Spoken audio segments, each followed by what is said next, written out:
The awakening system arrived in China in the 1980s. When the Chinese people did not yet know what special forces were, I directly proposed extreme CQB, urban anti-encirclement, and formed the first special forces in China, shocking the leaders of various military regions. They all wanted to recruit me into their own forces. I also created mechanical exoskeletons and three-wheeled helicopters in advance, letting the world know what is the strongest ground force in the Chinese army. And from then on, no one dared to violate the dignity of our country. At this time, the conference hall of a certain military region is secretly discussing important matters. The military region commander Lei Guoqing solemnly scanned every general present, asking if anyone knew what special forces were. Everyone started whispering to each other, but no one made a statement. At this moment, sitting in the most inconspicuous position at the conference table, I was still pondering whether I had traveled back to Huaxia in 1988. Hey, who's that? Suddenly, Lei Guoqing's voice sounded, and everyone's gaze focused on me. Lei Guoqing frowned slightly and said,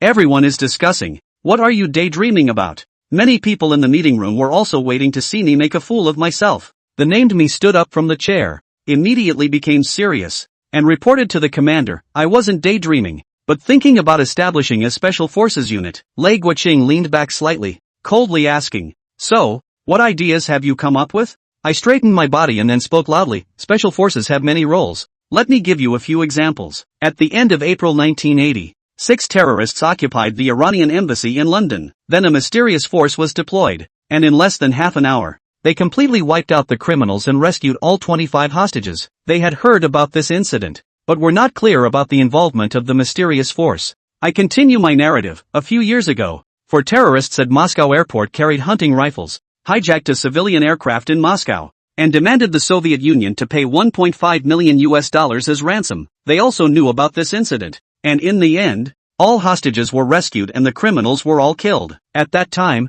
the superiors used this as a case study and demanded that all military districts study and conduct training based on it. Lei Guoqing realized that this guy, really have some ability, then sat up straight and asked, "I have heard of the 2 things you mentioned, but what does this have to do with the special forces?" Faced with Lei Guoqing's and the others' doubts, I answered firmly, "The reason I mentioned these 2 cases is because the special forces are the ones carrying out the mission. In the field of special operations, similar events are called anti-hijacking training, or in foreign terms, CQB, which stands for close quarters battle in indoor enclosed spaces." After listening to me, many people in the meeting room began to whisper and discuss CQB. It seems that only those who have studied abroad understand more. It's no wonder everyone is so surprised, as these are all things that were only written into special operations training manuals in later generations. Lei Guoqing signaled for me to continue, so I began to speak again. Indoor combat is a high-difficulty battle in special areas, because indoor terrain is narrow and complex. Shooting distances are closer,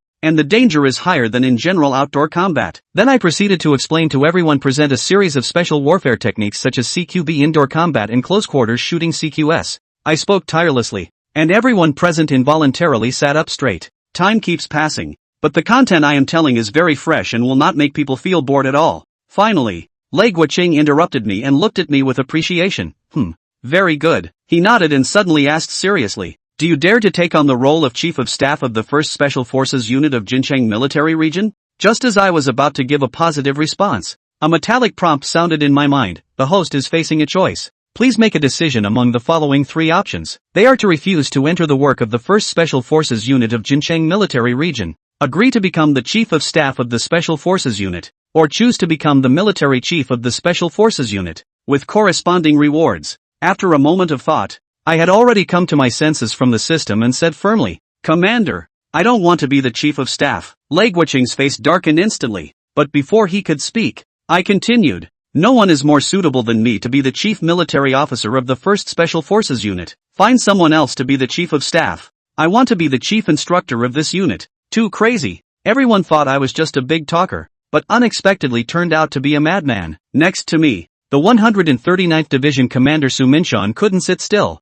hurriedly got up from his chair, and persuaded Commander Lei not to get angry. "Lin Mo, sit down quickly. Where do you get to be so picky?" I stood there like a javelin, motionless. Lei Guoqing looked at me, but I have to say, with my bold momentum, I do have the look of his youth. Not aggressive. That's not called a young person. Then he stared directly into my eyes. "Staff Lin, if I really hand over this unit to you, how long will it take to form combat effectiveness?" 3 months. But then I changed my mind. "No, in a month and a half. I can show you the prototype of a modern special forces team. Lei Guoqing slammed the table suddenly and said in a deep voice, I'll give you a month and a half. If you can't produce satisfactory results by then, what will you do? He didn't believe I could do it, but he also knew that I was indeed talented. Taking advantage of this opportunity, he wanted to test my mettle. At this point, I was determined. I pledged with a military order. If I can't do it, then execute me. Don't talk nonsense. If you can't do it, just come to my command post and stand guard at the gate for 6 months. How about that? As long as you agree to this condition, whether you are the self-recommended Mozi, or the armchair strategist Jiaokua, I will give you a chance to perform. Many senior officials present were shocked by the commander's punishment. Military strength is respected in the camp, and face is very important. Allowing a dignified chief of staff to stand guard at the command post for 3 months, I'm afraid the soldier's spit could drown him. I snapped a salute and gave my answer. Yes, I promise to complete the mission. In a month and a half, I will definitely give you a surprise. It's over. Completely over. Su Minshan covered his face in pain, as if he could already see the image of me standing guard at the military district headquarters. Is this Lin Mo's face being lost? It's the face of our entire 139th Division. Lei Guoqing looked at me again. Do you have any requests? I can fulfill them now. After a brief thought, I replied, 2 requests. First, I want Wolf Mountain to be the base for special forces, as it is more suitable for training. Lei Guoqing nodded, no problem. And the second one? I looked at a young man not far away with 2 bars and 1 star, and said, I want Major Lu Ziming to be my chief of staff. Lu Ziming was dumbfounded. How did he, someone just watching the excitement, become the center of attention? He seems to not know me either. And everyone's gaze also turned to Lu Ziming, wondering why I chose him. There is actually no special reason. Just because when I was a soldier in the future, the deputy regimental commander was Lu Ziming, and the former superior has become a peer now, which feels good. Another important reason is that Lu Ziming also graduated from a military academy. Very young, and relatively easy to control. No problem, I promise you. Next, it will depend on your performance. Lei Guoqing also has a decisive personality. After saying this, he turned around and looked at everyone, saying in a deep voice, in the next month and a half, you all need to cooperate with Lin Zhongxia to the best of your abilities. Do you understand? The meeting room echoed with a uniform sound. Of course, most of these people were not convinced. After the end, Su Minshan walked over, pointing at my trembling hand. Staff Lin, didn't you see that this is a trap? I scratched my head, smiled and replied, if I didn't say that, Commander Lei wouldn't have given me this opportunity. Chief, I really have confidence. What confidence do you have? Su Minshan leaned in and looked around, lowered his voice and said, no matter what experiment you are doing, you must have elite soldiers, even the king of soldiers from various units. The translation is, which king of the army is not a treasure? Who will give you? I interrupted Su Minshan's words and asked tentatively, then what about our division? Shut up. Su Minshan immediately interrupted me. Don't talk about our. You are no longer the chief of staff of the 139th Division. You are now the chief instructor of the special forces. The few useless guys under my command are still useful. There is no room for negotiation in this matter. Su Minshan wanted to advise me, but as soon as he heard that I wanted someone, he immediately changed his attitude and ran faster than anyone else. I shook my head helplessly and then walked up to Major Lu Ziming. Major Lu, let's go. We still have a lot of things to deal with. Major Lu Ziming slowly raised his head, looking so anxious that he was almost in tears. With a helpless expression on his face, Staff Lin, did I offend you in my past life? He then complained a lot and asked me to go find Commander Lei to revoke the order. I shook my head and replied very firmly, no, there is only one way in front of you, and you have no choice. I'm waiting for you outside. We have to go to receive the Wolf Mountain base first. After saying that, I turned and walked out of the meeting room, and Lu Ziming could only helplessly hurry to catch up. An hour later, a dark green military vehicle stopped at the Wolf Mountain training base. The reason I chose to conduct Special Forces training here is that this place was originally where the first Special Forces unit was trained in the future. And another reason is that I am more familiar with this place, making it easier to set up. Before long, Su Minshan came to me and handed me a stack of documents without a good temper. Instructor Lin, sign these, and the Wolf Mountain training base will be yours. When I handed the documents back to Su Minshan after signing them, I smiled and said, Senior, I know you are not happy about it, and you don't want to give me those elite soldiers, but I need 100 soldiers to help with some preliminary construction and training ground setup. I'll only need you for a week at most. What do you think? Su Minshan, though tough on the outside but soft-hearted, then called 2 people over and turned to me. These 2 are from the 7th and 9th companies stationed at the Wolf Mountain base, totaling over 200 people. I will lend them to you for half a month. I am now in need of people. I didn't pretend to be polite, nodded readily and said, okay, then I'll thank the senior first. Wherever I go in the future, I will be the chief of staff of the 139th Division, as long as you have this promise. Su Minshan didn't say much more, turned and walked towards the military vehicle, but halfway through, he turned back and added, I definitely can't give you the title of King of Soldiers, but if you encounter any problems with leading troops, you can ask the old regimental commanders in our division. They are very experienced. I stood up straight, saluted solemnly, and watched the military vehicle drive away.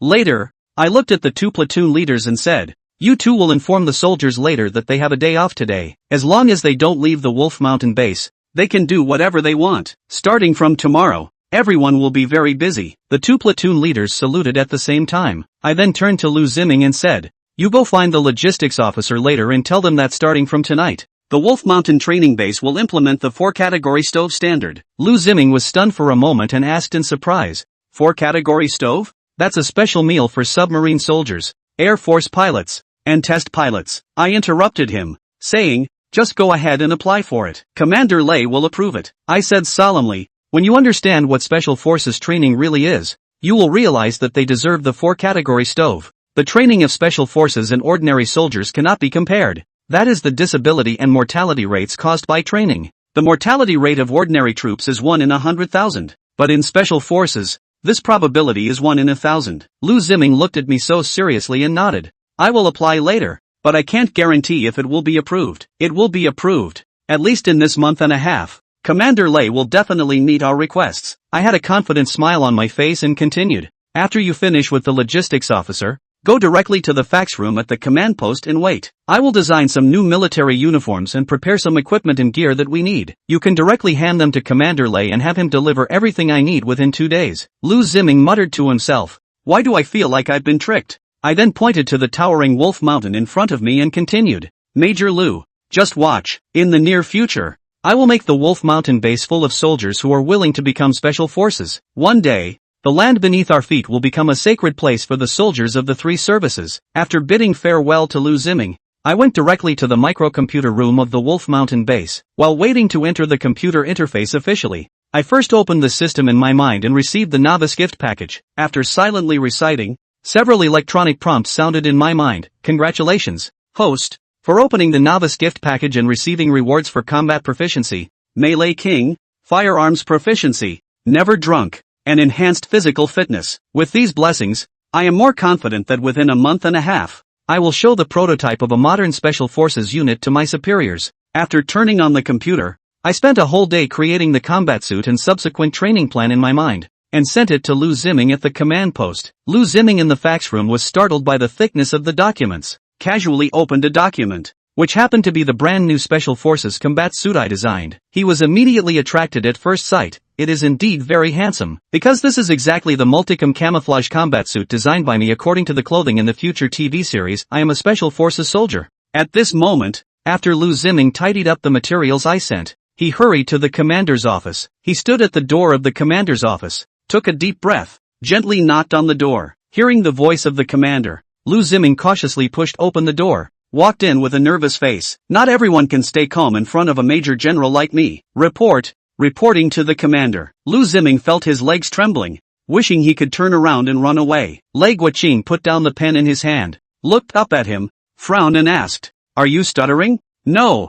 Lu Ziming quickly shook his head. Lei Guoqing leaned back, holding his shoulders and asking back, if you have something to say, just say it. With such little courage, how can you be a good soldier? Lei Guoqing pursed his lips and gave the command, attention. Upon hearing the command, Lu Ziming instinctively tensed his body. At ease. Lu Ziming quickly assumed the position of at ease again. Stand up, take a deep breath. At this point, he finally calmed down his inner tension. After a lot of fuss, Lei Guoqing looked at the documents in his hand and said, what's the matter with coming to me? Lu Ziming quickly placed the documents on the table. This is the new military uniform Lin Mo made today, as well as the training plan and the necessary supplies. In addition, Lin Mo proposed to upgrade the food at the Wolf Mountain training base from a Class 1 kitchen to a Class 4 kitchen. Lei Guoqing did not speak, flipping through the documents on the table. After a while, Lei Guoqing put down the documents and asked again, did he say anything else? Lu Ziming instinctively replied, He said for you to send everything he wants within 2 days. After saying this,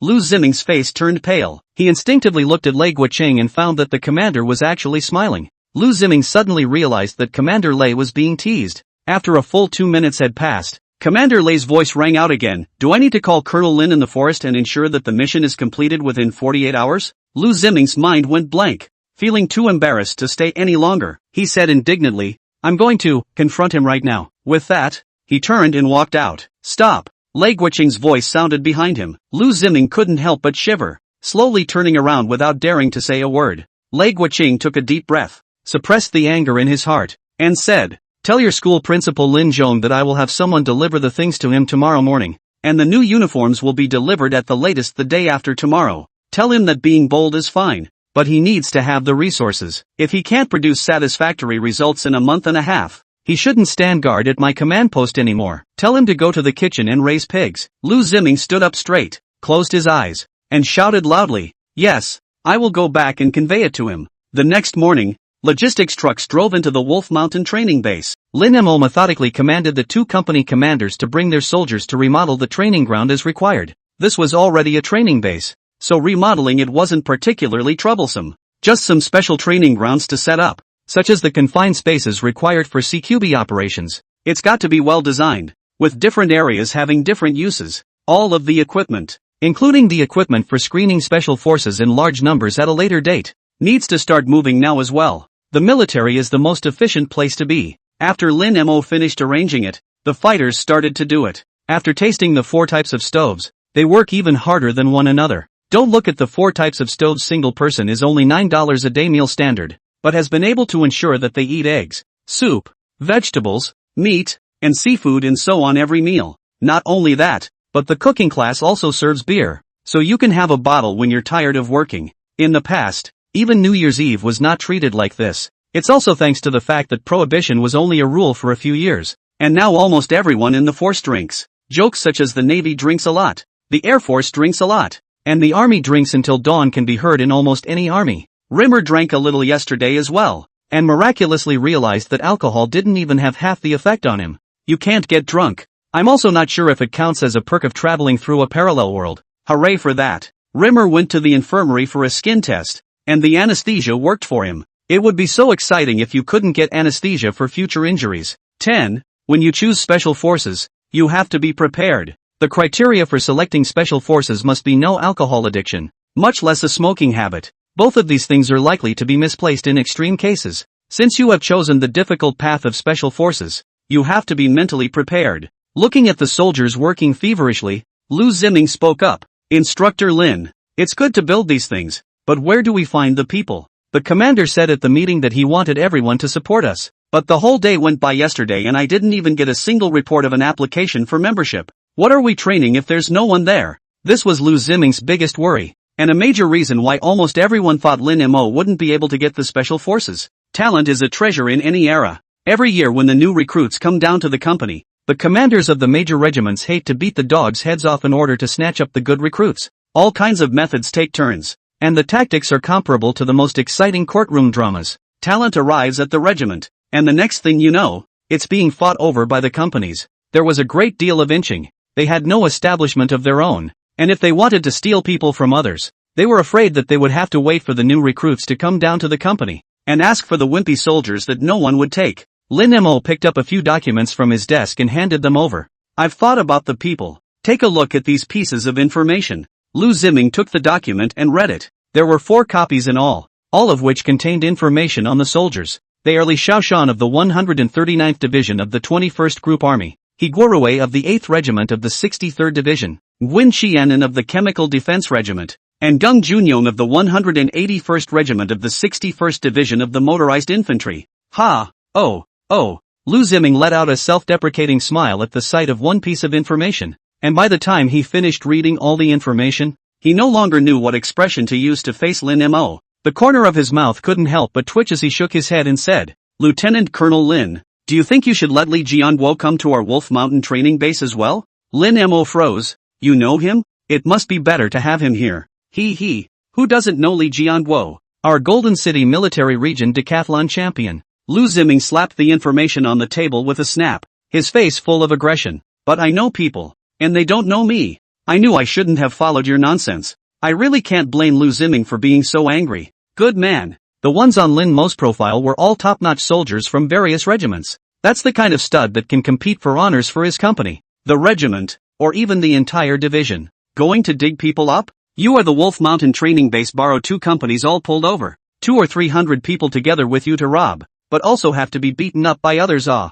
have my ways. Lin Mo wasn't surprised by Lu Ziming's reaction and asked rhetorically, if I can get these guys over here, wouldn't this be halfway done for us? Blow it you will. No bull in the sky is as capable as you. Lu Ziming really wanted to tell Lin Mo what Commander Lei said yesterday, but when he thought that after all, he was the one who had said the wrong thing first, and that was why the commander was so angry. He didn't quite feel like speaking for a moment, whether it's bragging or not. Let's talk with results. Lin Mo also didn't choose to argue with Lu Ziming, but continued. There are 2 company commanders in charge of the base. Let's go to the command headquarters and find Commander Lei to talk about this matter.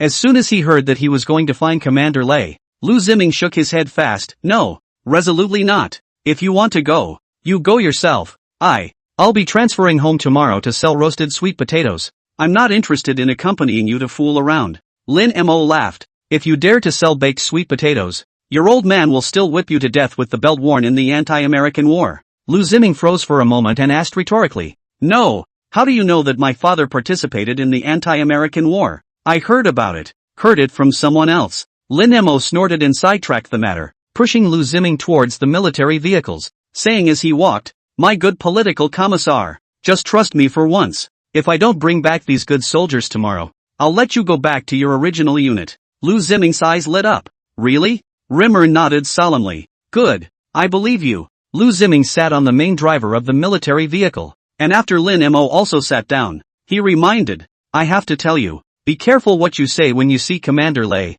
That's the Lieutenant General Commander, not your family's cook. Don't be rude. Lin Mo, yes, I know. I'll listen to everything you say. Hurry up and drive. Only after receiving the assurance did Lu Ziming release the handbrake and put it in gear, starting the military vehicle toward the command headquarters. More than half an hour later, the 2 stood in front of the commander's office. Just thinking about yesterday's incident made Lu Ziming uncomfortable and lowered his voice to remind Lin Mo, the commander hasn't been in a good mood for the past 2 days, so whatever he says later, you'll have to bear it. Lin Mo wondered rhetorically. We're not here to give him a hard time, so what are we afraid of? Lu Ziming skimmed his lips. Just listen to me. Fine.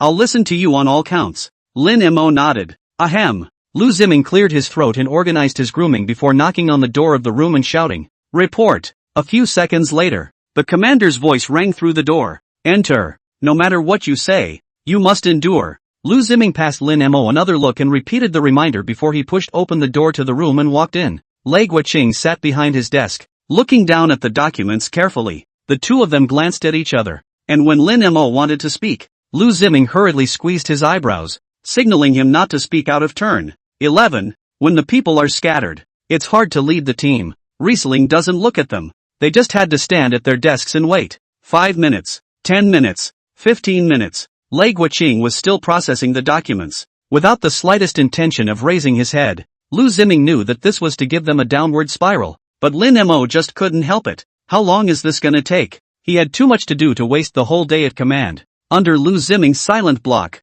Lin Mo still said aloud, reporting to the commander. Lin Mo, Chief Instructor of the Special Forces, reports to you. Lei Guoqing stopped his pen and looked up at him, with a warm and genial smile on his face. He said, Yo, if it isn't Chief Instructor Lin. Sorry. I was too busy just now and didn't notice your old man. Thirsty? I'll get you a glass of water? Lin Mo was alarmed, gazing at the silent Lu Ziming beside him, and for a moment he couldn't speculate on what had happened, but he could tell that Commander Lei was in a bad mood.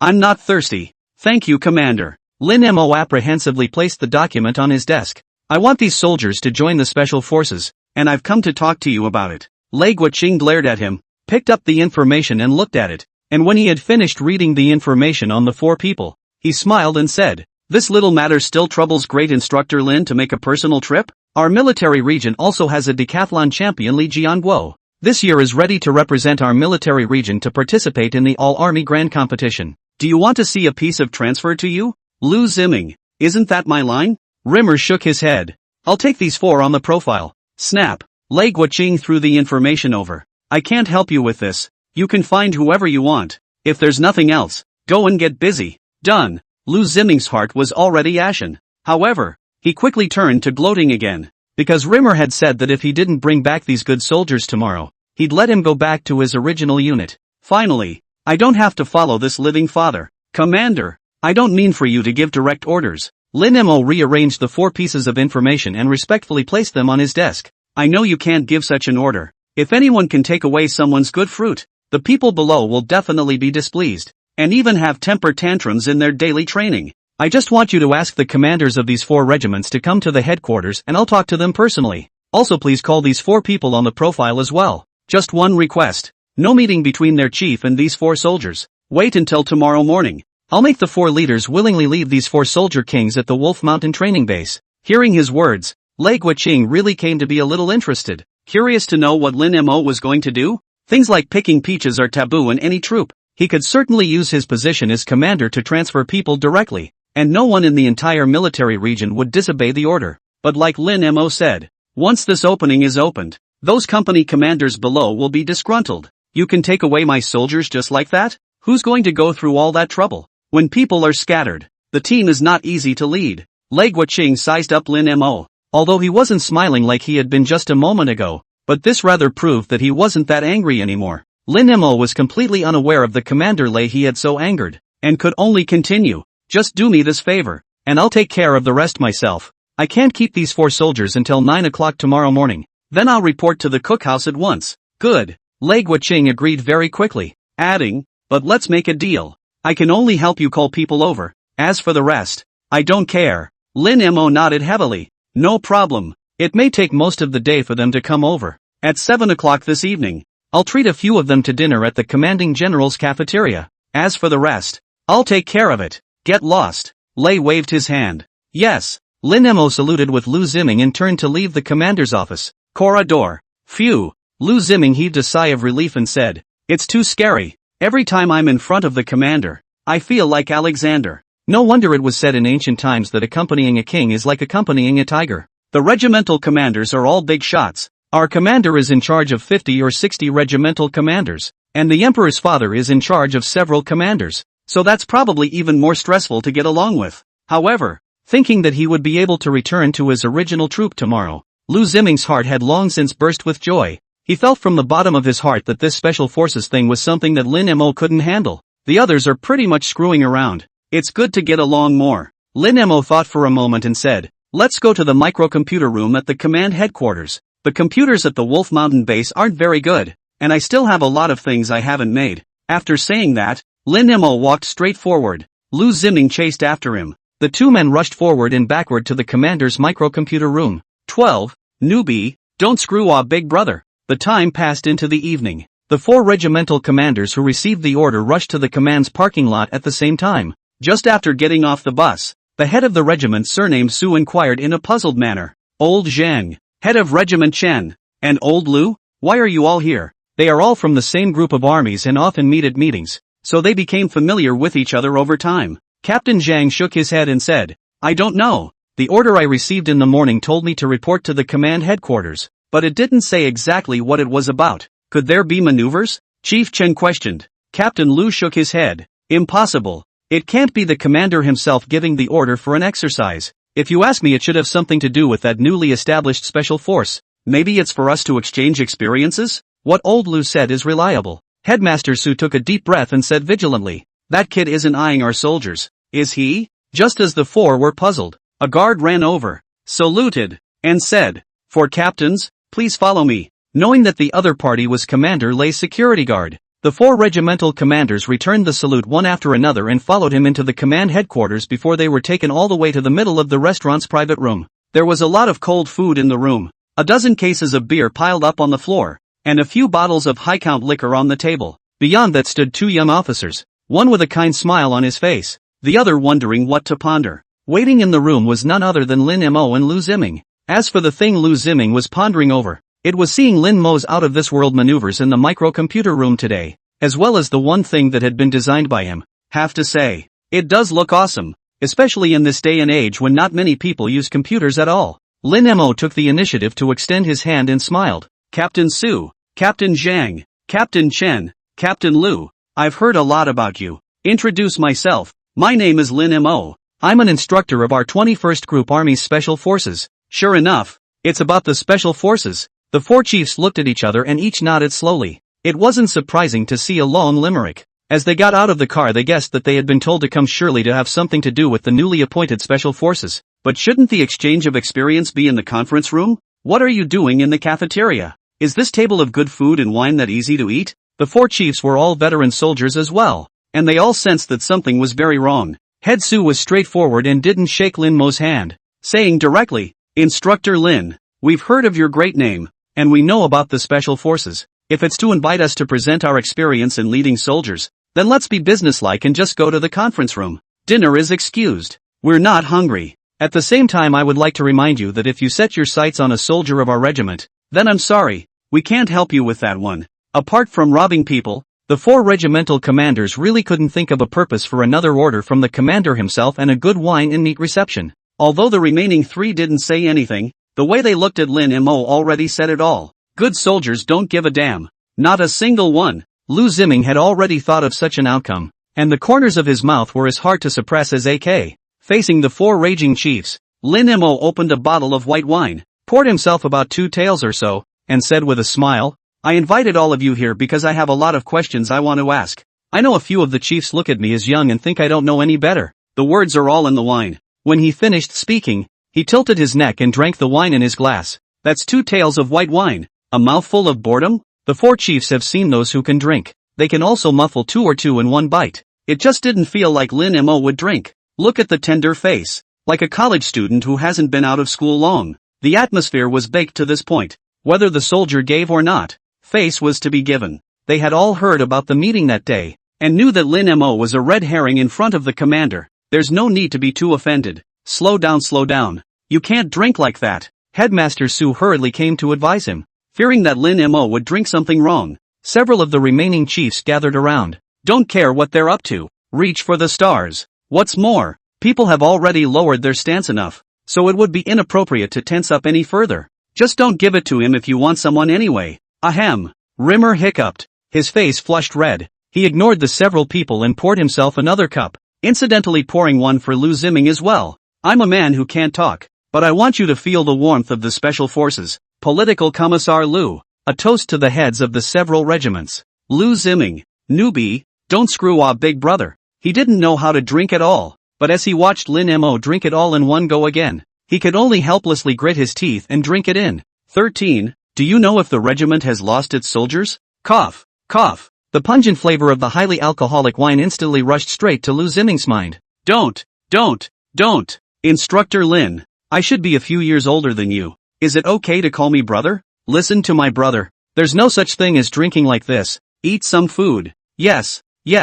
Don't drink it. You should throw up later. This Instructor Lin looks not very old. The character is really to my temperament. There is nothing to say. Old Zhang accompanied you to drink one. So do I. Eat your food. Eat some food and then drink. 2 glasses of wine down. The atmosphere at the table gradually became lively. Lin Mo didn't say a word about asking for soldiers, but only found various reasons to toast the 4 chiefs. The regiment leaders thought that according to this drinking method, even a clayman would have to get drunk, and as long as they got Lin Mo drunk, they would have an explanation. Rimmer just has to honor. They just drink. I don't believe it. 4 people can't drink with one of you? The first to fall was Lu Ziming. 3 glasses of white wine down and he's already grabbing a drink. And he's only halfway through the 4th before he burrows under the table and falls asleep. The hot dishes were not even served. Lin Mo pushed the cups with the 4 chiefs and chatted very happily. In his previous life the army had issued the strictest ban on alcohol in history, and Lin Mo hadn't drank a total of 3 times in total. In fact, his alcohol consumption was very poor. Instead, after crossing the border, I have inexplicably gained the ability to not get drunk from 1,000 cups. The white wine on the table was quickly swept away, and the 4 chiefs, not yet satisfied, opened another beer. Mixing 2 kinds of alcohol is the easiest way to get drunk, and by the end of the day everyone was singing military songs and drinking at the same time, and they soon became acquainted with Lin Mo. Comrades in arms are as close as brothers. The revolution has called us together.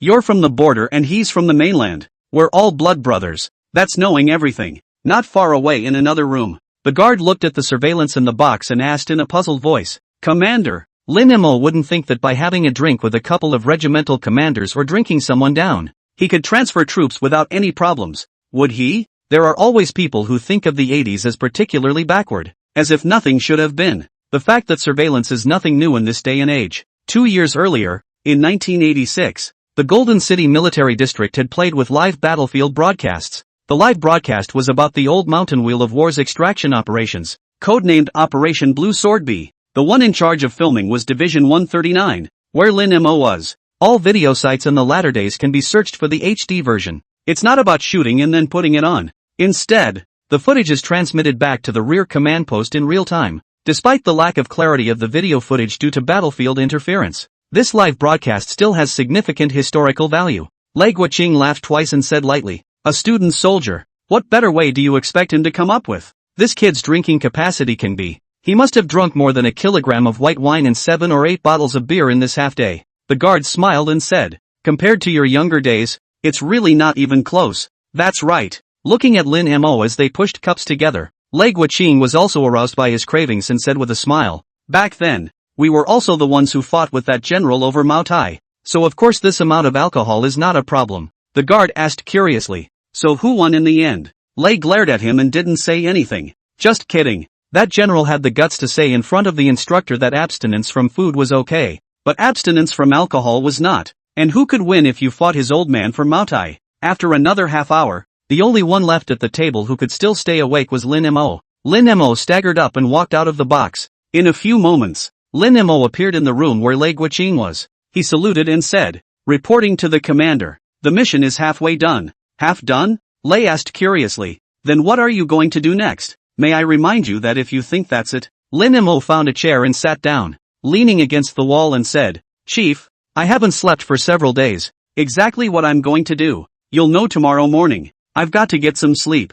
I've got a tough fight later." Just as he finished speaking, he had fallen into a deep sleep. There was no time to rest these days in order to prepare for the initial planning of the special forces. "This kid, the spelling is quite enough." Lei Guoqing snorted coldly, and said without any good humor, "Go get him a quilt. Don't freeze him to death." The guard laughed. "I can tell that you quite like Instructor Lin." "Poof," Lei Guoqing said with a cold snort. "If he can't do what he promised himself before 9 o'clock, see if I'll let him stand guard at the entrance of the command headquarters. When he's done with his post, I'll put him on the cook shift to raise pigs." 7 in the morning. 3 or 4 military vehicles were parked in front of the command headquarters. Several regimental commissars stepped out of their cars and, after some inquiries, walked in a hurry toward the command mess hall. Bang! A political commissar kicked in the door to the room, then saw several of the chiefs sleeping in the box on the east side. He walked over to the side of Regimental Commander Su, shook him awake with force, and said in a good-natured manner, "Old Su, why did you fall asleep here?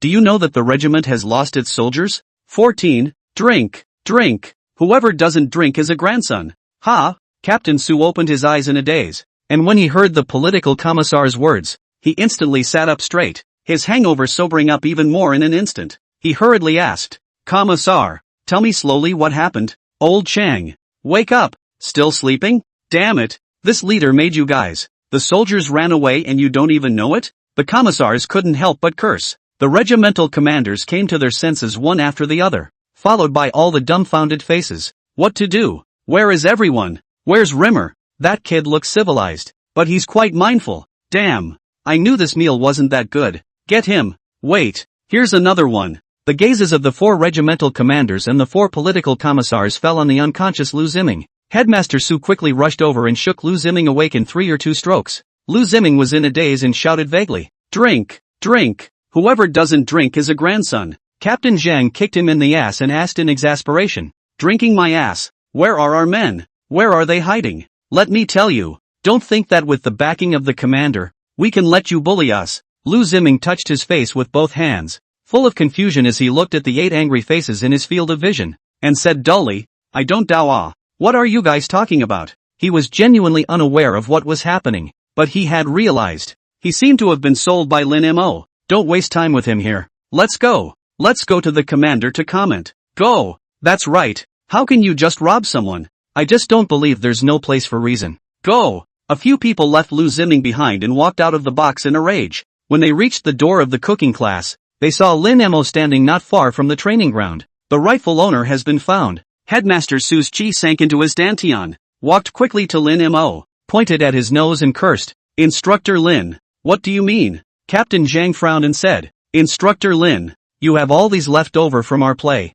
Hurry up and hand them over, or we'll go to the commander to comment on them. That's right. Don't think that the commander favors you and that our group army has no place to reason. Regimental Commander Lu was also infuriated. Not far away in a room, Lei Guoqing watched the scene with interest. A bramble? That's not enough. Not nearly enough. If he didn't have any other tricks up his sleeve, then he would have to let a few heads take the people away. Not only will Lin Mo get nothing, he'll have to take a criticism at the next meeting. Outside the room, Lin Mo wasn't the least bit surprised by the reaction of the four leaders. It's not normal for them not to be angry. Lin Mo looked at the crowd in front of him and said, I do have the people here. Please give me 5 minutes. I have something to say. Captain Su, let's start with your regiment's former soldier king, Wu Kuan. Do you know what he's doing now? At the mention of the name, Chief Su froze for a moment. Wu Kuan used to be the king of soldiers under him, and was known to train hard. When enlisted in the army with bad grades, he practiced 5,000 kilometers to get good at 5-kilometer cross-country running. Frozen from the tail, grew to 5 kilometers cross-country running division 2nd cattleman. Very persistent. But it was because of too much hard work that his body couldn't take it and he was left with a disability in his legs. Originally arranged for him to become a division chief, the other party did not want to stay in the army as a burden, and resolutely chose to retire. It's something that many people in the Golden City military region know about. What do you mean by him? Captain Su said without a trace of anger. He went back to the county after his discharge, and the organization arranged for him to have a job. What does this have to do with you? Lin Mo shook his head with sadness in his tone. Wu Kuan trained hard in the army and was a tough guy, but he simply couldn't adjust to local life. And it wasn't long before he quit his job and was living on the side of the road repairing shoes and mending socks for people. There's this? Headmaster Su was filled with surprise. Whether there is or isn't, it will be clear if you go back and investigate. Lin Mo looked at the other regimental commander again. Regimental Commander Zhang, do you know what Lu Hongda from your regiment is doing after his discharge? Head Zhang frowned and replied. He's not the same as Wu Kuan. Lu Hongda was the king of soldiers when he was in the army, and after he retired, he was also a good hand, working in the city's criminal police force. A bitter smile appeared at the corner of Lin Mo's mouth. You're talking about Lu Hongda from 2 years ago. Now he's in prison. What? Head Zhang's face was full of surprise and shock. It was to be expected that Wu Kuan was having a bad time. He's stubborn like that. But, how can Lu Hongda be in jail? 15. Why do we have to choose you? Lin Mo sighed and said. It's not complicated. There is a group of local bullies who forced the demolition. Lu Hongda couldn't see past it to give people a fight. He didn't expect to be too hard on them and killed someone by mistake. Not only is he in jail, but his wife ran off with someone with their kids, and mom cries at home every day. Her eyes are almost blind. The head of the organization was incredulous. Impossible. Absolutely impossible. If this happened, why didn't Lu Hongda contact the troops? Lin Mo's expression became despondent. He was afraid of losing face. He felt that he was the one who had disgraced the troops. Whether what I say is true or not, you'll know when you go back and find out. Lin Mo looked at the other two captains. The same thing is happening in your regiment. Those people are the pride of heaven in the army, the standard bearer of training, loved and adored by countless comrades. But how many people can make a good living when they get discharged and return to the local area? They have dedicated the most precious time of their lives to the army. They are out of touch with society. But, it's not like we can do anything to keep them in the military forever. Am I right, Mr. Chiefs? The four chiefs fell silent one after the other. After several full minutes, a political commissar retorted. This situation you speak of does exist, but what does it have to do with you taking our soldiers? Lin Mo straightened his body and replied forcefully. The relationship is very big. You guys don't know about the special forces before you think that I'm the one who poached your soldier king. I'm telling you, special forces create professional soldiers. As long as they can pass the selection of the special forces, they will be highly successful in battle, and they will receive awards for their achievements and be promoted to the next level. We are short of such talent, at least for the next few decades. Just mastering the training techniques and skills of the special forces will ensure that they will not be eliminated from the force. These, can you do?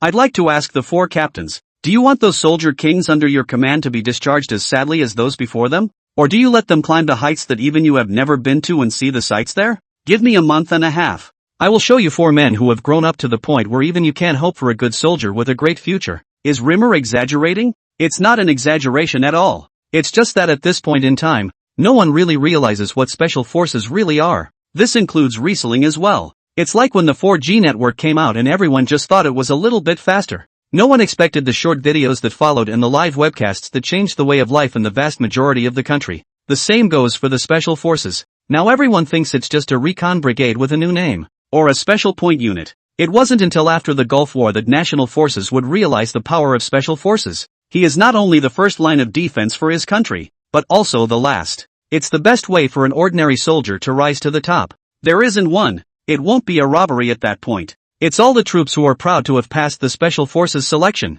A large number of the best of the new recruits will be chipping away at their brains trying to get into the special forces. The difference is that big. At that moment, a door opened next to Li Shaoshan, He Guorue, Ruan Jianan and Geng Junyon. For soldiers who had excelled in their respective regiments walked out. They heard what Lin Mo said. Out of the psychology of a rabbit dying, they cannot help but worry about their life after discharge. Disarmament began in 85, and it's not over yet. According to soldier speculation, the force is likely to lay off nearly 1 million officers. That's a third of the population that's going to be eliminated. Can they really guarantee that they won't be laid off even if they are good? What's more, this world is full of talents and geniuses abound. In a few years their fitness will start to decline and the newly emerging soldier kings will inevitably take their place. Where will they be when the time comes? Getting discharged from the army in disgrace, getting a decent job at the local level, and slogging through the rest of their lives might be the best way out of their lives. But, who is willing to live like this? Who isn't high-minded if they have the ability to become the king of soldiers? Who doesn't want to build a career? Who wouldn't want to be able to go down this road forever? Even sacrificing on the battlefield is much better than wasting your time in the office. Life is about width, never length. Troop leaders are different from local. If the soldiers under them can really have a better way out, they will actually be very happy. There's been too much forewarning. The head of the regiment and the political commissar present knew better than anyone else that being well-fed in the army didn't mean that you could also be well-fed at the local level. Often even the two are diametrically opposed. Silence. A long silence. In the end, it was the political commissar from before who spoke up and said, "Okay, Instructor Lin, even if you have a point, going to the special forces is the best avenue for these soldier kings of theirs. But, why do we have to choose you? And you're sure to get special forces? Have you ever thought about what will await these soldiers if you fail? Followed you out of the army?" 16. What? Lin Mo actually knows the unmodified version of the Black Dragon 18 hands? The rest of the group nodded their heads.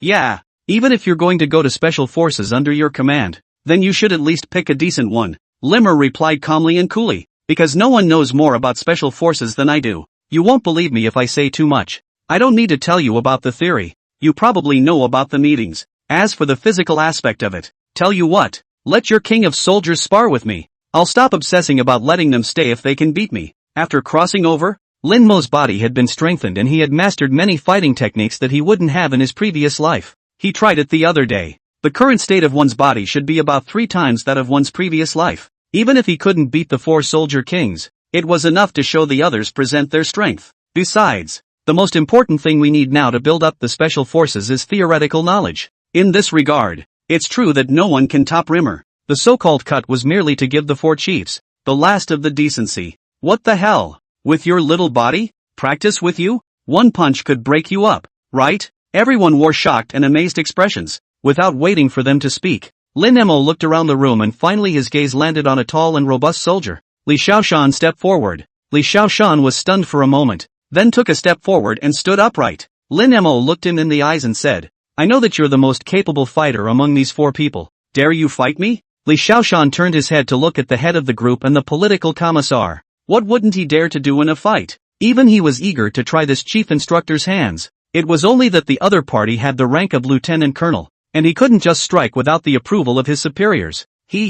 Since chief instructor has this pleasure, then you can practice with him. Troop leader Su looked at Lin Mo and said, "Chief instructor, fists and feet have no eyes. All my soldiers have heavy hands, so you have to be mentally prepared." Rimmer nodded his head without saying a word. Li Shaoshan shook his neck and clenched his fists, a naive smile on his face. "Instructor Lin, you can attack anytime you're ready." After crossing over, Lin Mo really wanted to find someone to try. Without politeness, without hesitation, Lin Mo quickly rushed over. His right foot swept forward. His heel did not leave the ground at the same time. His right hand 8-pointed palm flexed the elbow and picked up the back with the palm inward. and his left palm guarded the front of his right ribs. The palm slammed downward. The scene was instantly lively, and a pair of gazes, as if looking at a demon, looked at Lin Mo. We'll know if it's a mule or a horse when we pull it out for a walk. Just from this powerful move alone, one could tell that Lin Mo was definitely a practiced fighter. Kind of. 18 hands of the Black Dragon?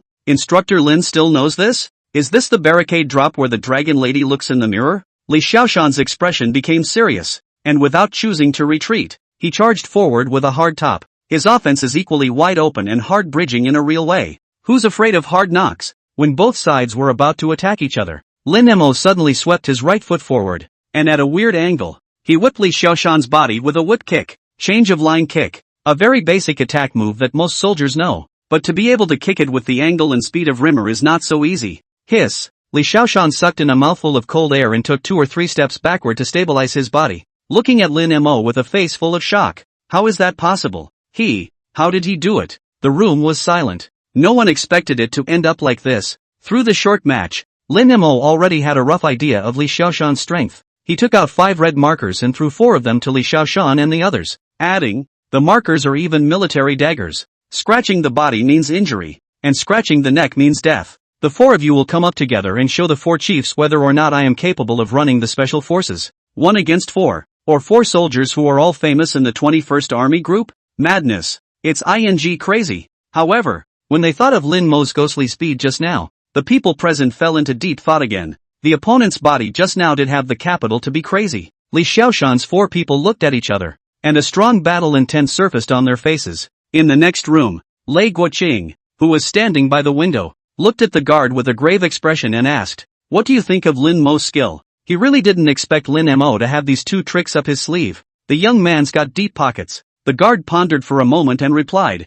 he's not bad, but there's one thing that a few of the chiefs have misjudged. Lin Mo is not using the Black Dragon 18 hands from our troops. A flash of surprise crossed Lei's face. No, I feel like it is. Indeed not. The guard said again. It looks like it, but it's going to be more vicious than the Black Dragon's 18 hands from the army. It's like just now if the angle had been a little more off, Li Xiaoshan wouldn't have been in the special forces. It would have been a question of whether he could be a father. The Black Dragon 18 hands promoted in the force was passed down from the armed police side. The moves were too vicious, and there could be a higher risk during training. The force improved many of the moves. Lin Mo used the original unimproved stance, but the age isn't quite right. At his age, shouldn't have access to the original version of the Black Dragon 18 hands. It's possible that there are veterans in the family as well. 17. Learn from the strong, become strong, and surpass the strong. Lei nodded and asked again. Do you think that he can beat the 4 soldier kings? The guard organized his words and said, it's not like those 4 are from the same regiment.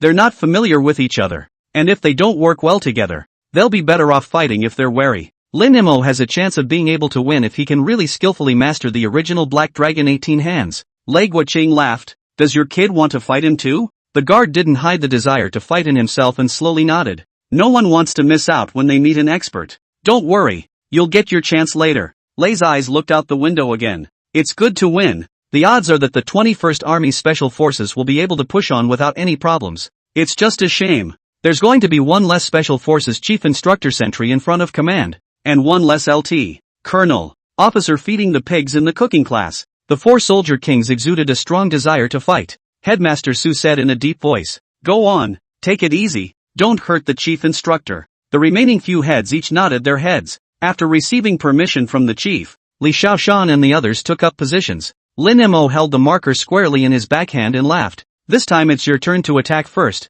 Come when you're ready. The 4 of them glanced at each other and secretly nodded their heads, and without thinking about being polite, they directly rushed up from different directions, strangling Lin Mo. The king of soldiers deserves to be the king of soldiers. Although they haven't trained together, the angles picked are tricky, no matter which side Lin Mo chose to defend. The rest of the positions were enough to kill him with a single slash. Fighting with instruments is different from unarmed combat, and it is very difficult to fight more than one. The very moment they attacked, in Lin Mo's vision, it was as if the world had been pressed into pause. All objects move on a much slower trajectory. It's kind of like Keanu Reeves' bullet time, only not as over the top. Rimmer felt that the reason for perhaps it was because the souls of the 2 parallel worlds merged with each other, causing his observation skills to become excellent. The original vicious moves of the 4 soldier kings were full of holes in the bullet time perspective. Left, right, back up, Flash. Lin Mo easily dodged their attacks, and the more he fought, the more enjoyable it became,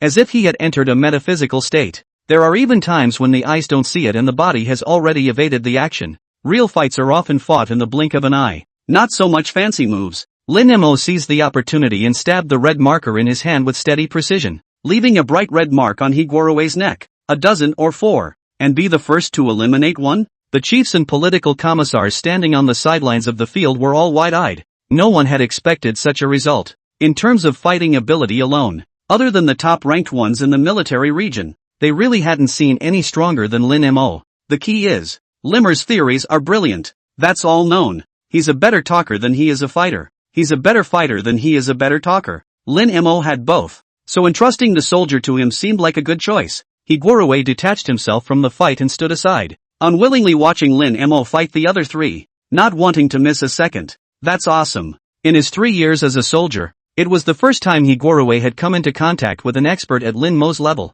Nothing else. Just this stance alone could at least be ranked in the top 10 of the Golden City military region. Soon, Lin Mo solved Gung Junyong with an abdominal injury. The whole thing took no more than a minute. It's not because Rimmer is strong. Instead, it's real armed combat, usually fast. Gung Junyong stood beside Higuoro and took a deep breath. Instructor, he really strong. Yeah.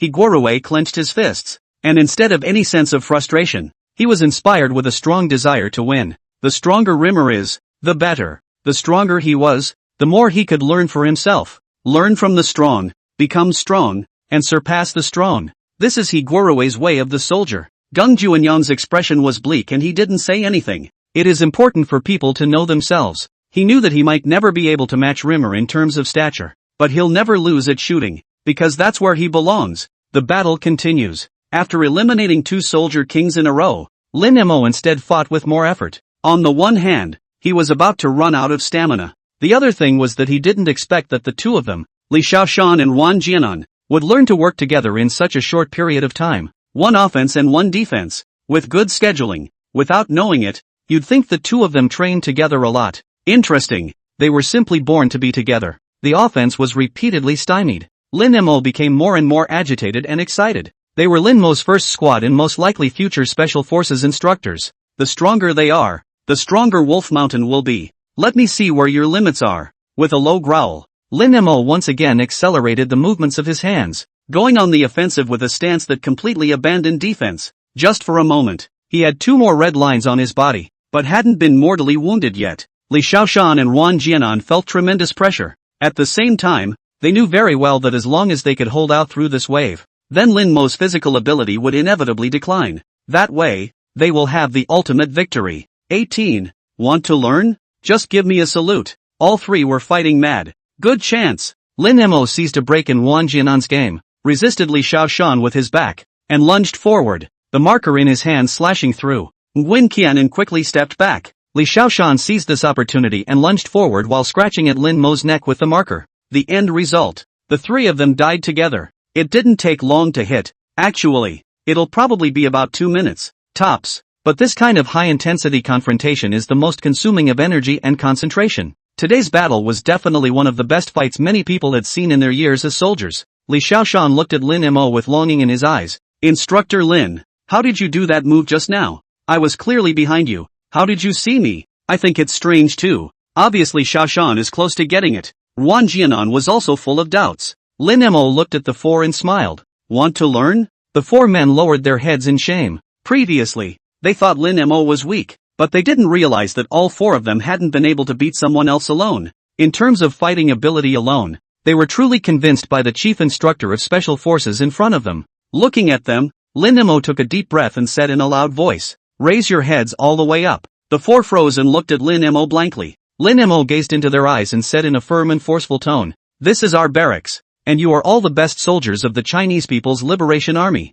I will never allow you to bow your heads and be filled with frustration because of the slightest setback." Hearing those 2 words, 4 straightened up, both ashamed and feeling ashamed of myself, but at the same time, there was still tenacity and resignation in their eyes. The reason why the King of Soldiers is the King of Soldiers is because they carry a breath of air in their hearts, a Chinese soldier's unconquerable arrogance. Looking at how quickly the 4 were able to recover from their slump, Lin Mo said from the bottom of his heart, "You guys are the best fighters I've seen so far. As chief instructor of the special forces, it is only right that I teach you. If you really want to learn, just give me a salute. The moment Lin Mo's words fell, Li Shaoshan yelled lowly, "Salute!" Slap. The four men stood with their bodies straight and made a neat salute. Lin Mo similarly returned a military salute to the four soldier kings. Under the illumination of the early morning sunlight, several people in military uniforms stood straight, like a big tree standing up against the wind, shocking the people. The faces of the several heads of regiments and political commissars next to him were unusually ugly.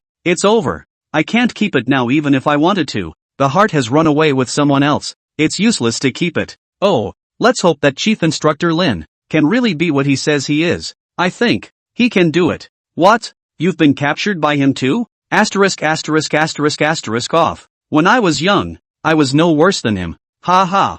Don't joke around on such a serious occasion. Okay? Do you know what CBQ is? You know, all for you to understand finished. You quickly go to that what C. Charge Q bucks. CQB. What are you talking about? What's a QB? Several of the chiefs and commissars comforted and teased each other. Lu Ziming looked at the military watch on his wrist, which showed the time 8:55 minutes. His heaved a sigh and muttered, "It's over. Didn't make it to 9. Now, there's really no going back to the old army." After saluting, Lin Mo turned his head to look at the four regimental commanders and political commissars and smiled. "Please rest assured that Wolf Mountain Training Base is the best in-laws for them. Lin Mo. Ah, Lin Mo. Old me really believed in you." Troop leader Su glared at him, then looked at Li Shaoshan and asked, "Decided to become a traitor?" Li Shaoshan lowered his head, not knowing what expression to use to face the headmaster. Things like jumping ship are a big no-no in the military, but there is a good way out, to realize one's values and ambitions,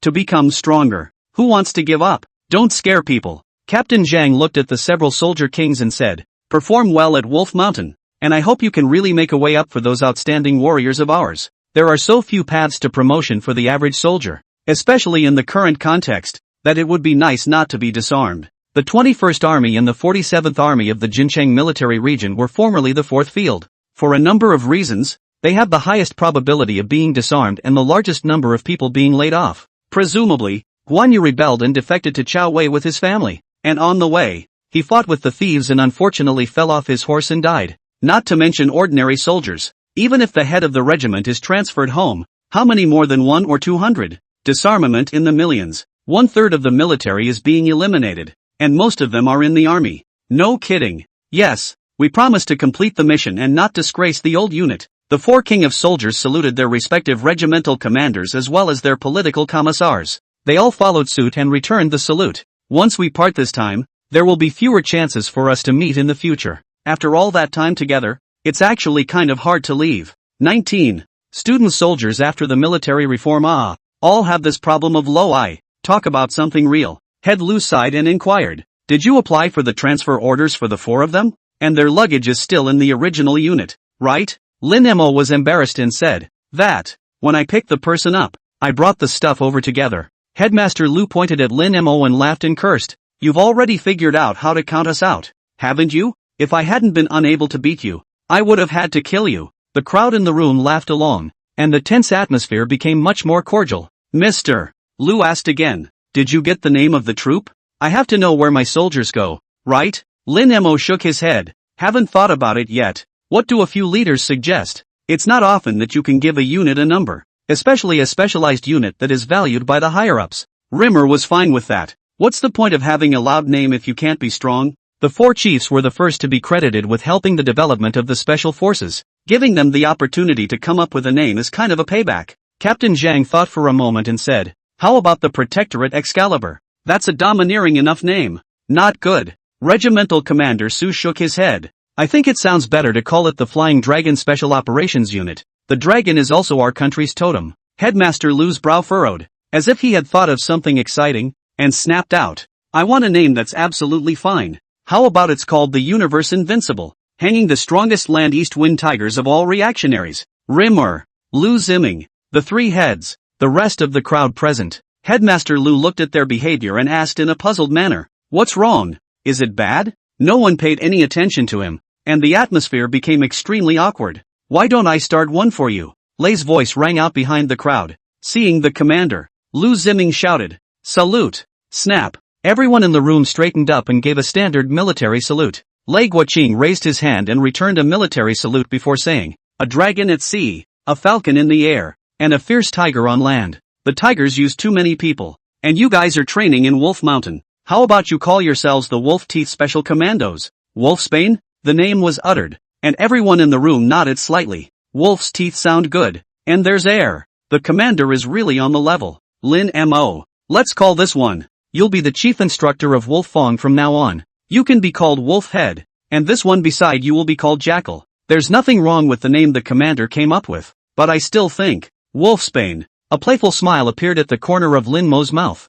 According to the current timeline, He Ji-jun, who is working as a staff colonel in the organization, is afraid that he will have to struggle a bit to come up with another name. After all, it was not until the outbreak of the Gulf War in 1991 that He Ji-jun, who was preparing for a career change, was ordered to form an Army Special Forces unit and named Wolf Teeth. He was 3 years ahead of him. The elder gives no rebuke. Lin Mo nodded and said, "Then let's use this first, and if there's something more suitable in the future, then we'll talk about it." Hearing this, the corners of the several heads' mouths couldn't help but twitch. "Good man. Commander Lieutenant General gave you your name and you want to change it?" However, after a whole night of tossing and turning, especially after seeing Lin Mo's methods and hands, everyone realized that people were indeed crazy, but they also really had the capital to be crazy. Solid theory. I can drink. Excellent fighting ability. Young. There's a lot of promise. Lei Guoqing had been in a pretty good mood, but ended up being infuriated again by Lin Mo's such a glib remark. He waved his hand and said,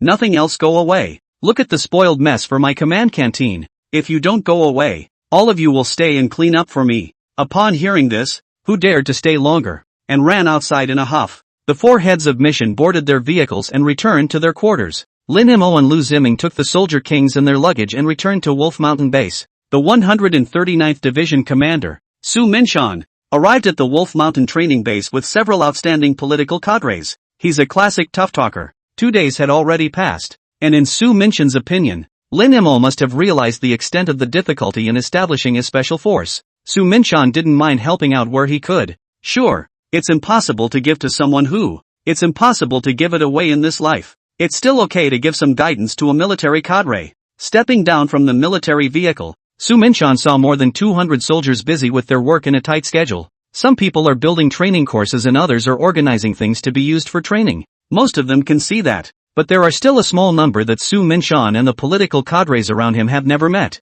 The 2 company commanders of the 7th and 9th companies ran over and saluted respectively. "Good day, Division Commander." Su Minshan returned the salute and inquired in a puzzled manner, "What are you doing? Where is Lin Mo?" The commander of the 7th company replied, "Division Commander, we are remodeling the training grounds according to the chief instructor's design. Chief Instructor Lin went to the commanding officer's headquarters last night and didn't come back until." Hearing this, Su Minshan's mouth revealed a resolute smile as he turned his head and said, "See, I knew he couldn't straighten it out." Quasi went to beg Commander Lei to withdraw his order. Student soldiers after the military reform.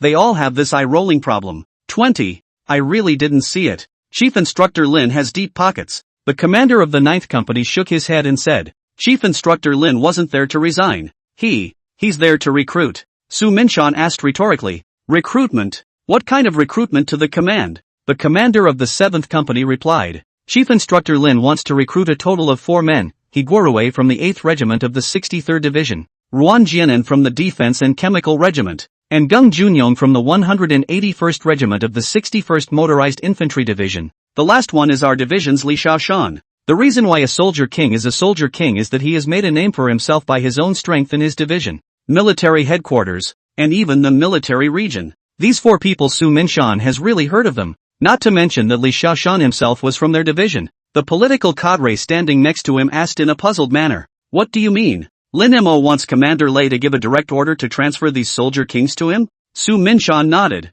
"We can't rule out this possibility, but there's no way the commander would agree to transfer him even if Limmer did that. Isn't that bull asterisk asterisk asterisk asterisk? Lin Mo must have had to make a trip for nothing." Boom. Just at this time, a military SUV appeared in their field of vision with an overwhelming amount of dust. Su Minshan smiled and said, "Look, Chief Instructor Lin is back. If you're going to ask for someone, just ask." The few political cadres who followed Su Minshan also revealed flirtatious smiles. "After so many years in the army, I've never heard of running to the command to poach the king of soldiers of someone else's regiment. If it were really that easy, they'd all just live at the command post. However, after the military vehicle stopped, they were shocked to find that besides Lin Mo and Lu Ziming, there were also 4 people sitting in the vehicle. Li Xiaoshan, Ho Sui Kok, Gung Junyong, Ugwin Qianan. Good man. It was the 4 soldier kings they had just discussed, and none of them were missing. What's the situation? Really let Rimmer have the guy? How could the commander agree to such an outrageous request?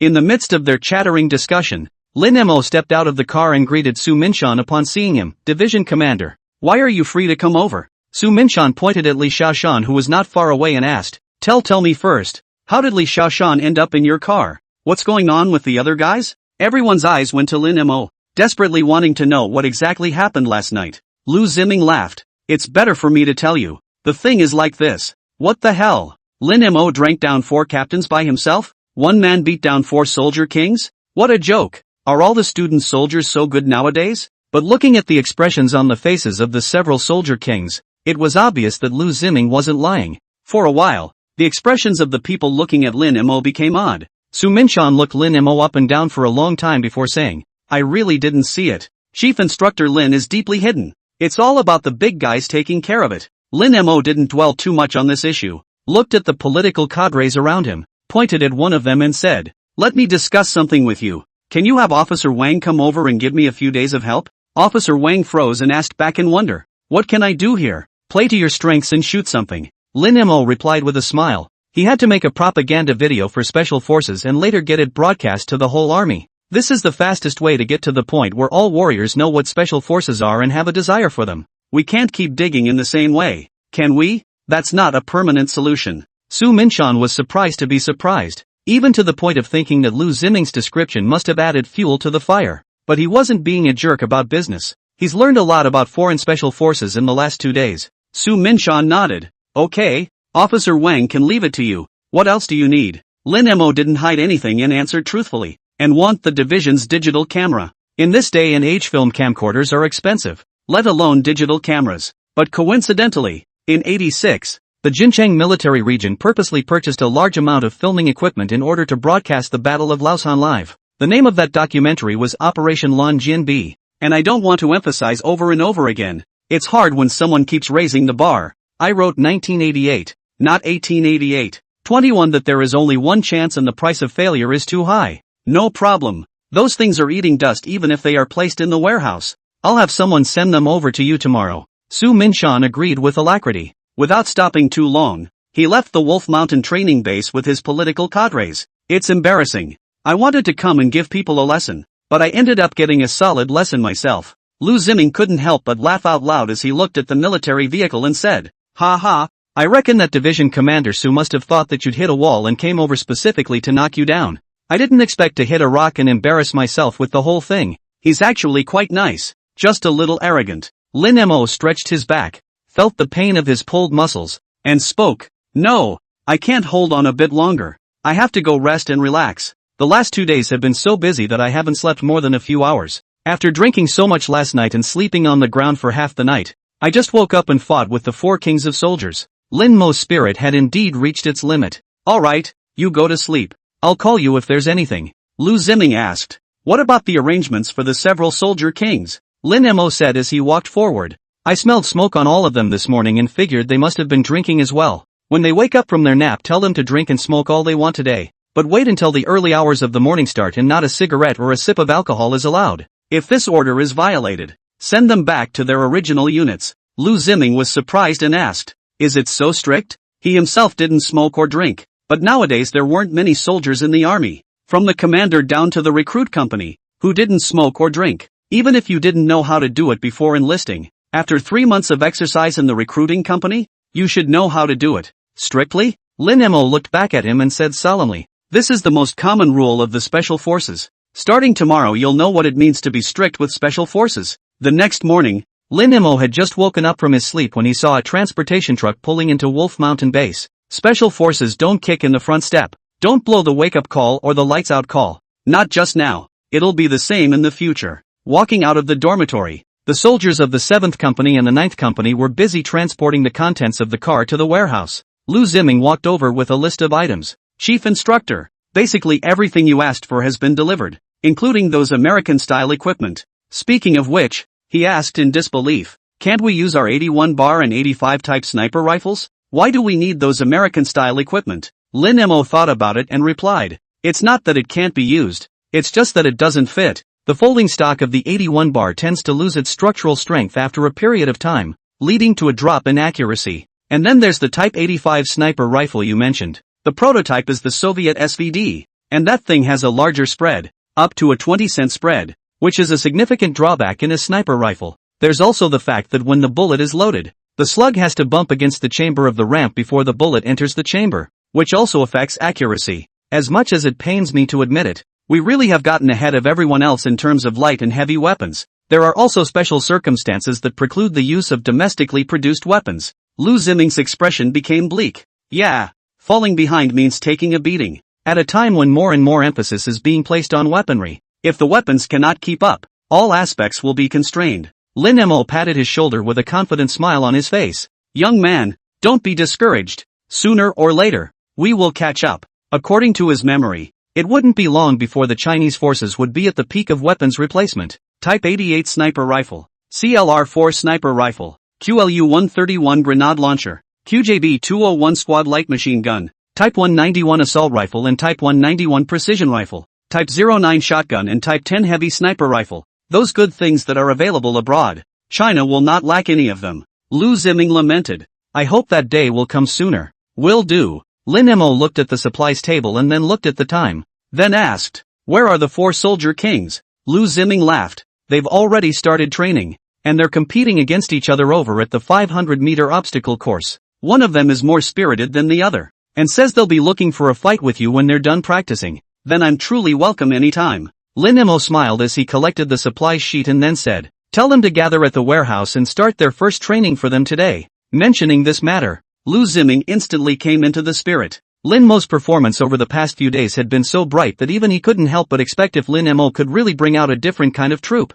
And he was also getting more and more curious about what kind of way Lin Mo would actually use to train those few soldier kings. Good. Lu Ziming nodded and turned to run towards the 500-meter obstacle course. After Lin Mo simply washed up, he went to the supplies warehouse. The originally empty warehouse was filled with supplies that Lin Mo needed. Thanks to Lei's cooperation, whatever he wanted, he was able to get it the first time, almost without going through any approval procedures. Rimmer is also well aware that, if he let Commander Lei down this time, then I'm afraid that there would be no place for him in the barracks in the future. 22. The first training of the Special Forces. Salute. After the 4 soldier kings saw him, they all straightened their bodies and gave a standard military salute as well. They likewise wondered what was different about the so-called Special Forces. Lin Mo pointed to a nearby box of supplies and said, inside are new uniforms and new weapons. You have 5 minutes to put them on. With a command, the 4 of them immediately got busy. Lin Mo smiled and said, Commissar, aren't you going to pick one?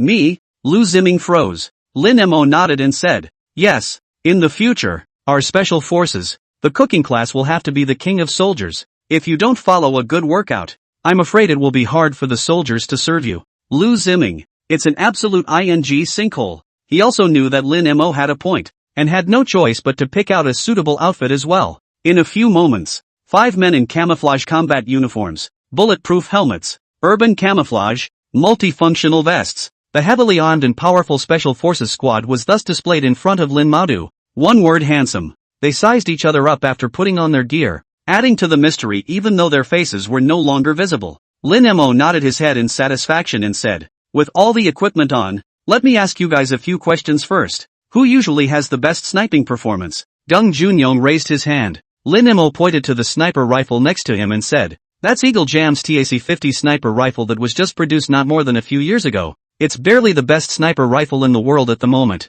It goes to you. Deng Junyong's mask-covered face revealed a look of surprise. Everyone loves a good gun, and when he was changing his equipment just now, his eyes never left that sniper rifle. Rimmer asked again, who is the strongest and runs the fastest? Li Xiaoshan raised his hand. That M249 machine gun is yours. After assigning the 2 most important key personnel in the squad, Lin Mo gave each of the other 2 AM-16A1 carbine type 653, assault rifle. The most crucial factor in war must be man. But Lin Mo, who had traveled from a later life, was also well aware of how important weaponry was. If you have something good, you have to use it. Why should you care what country it's made in? When we go to war, It is our duty to our country and our comrades to minimize the deaths of a few soldiers. After handing out all the equipment, Lin Mo took out a couple of Glock 17 pistols from the supply box and handed out one to each of them and said, "Let's go ahead and test the pistols so I can see how good you guys are." Yes, the four of them straightened their bodies, full of excitement. Thanks to this time of the year,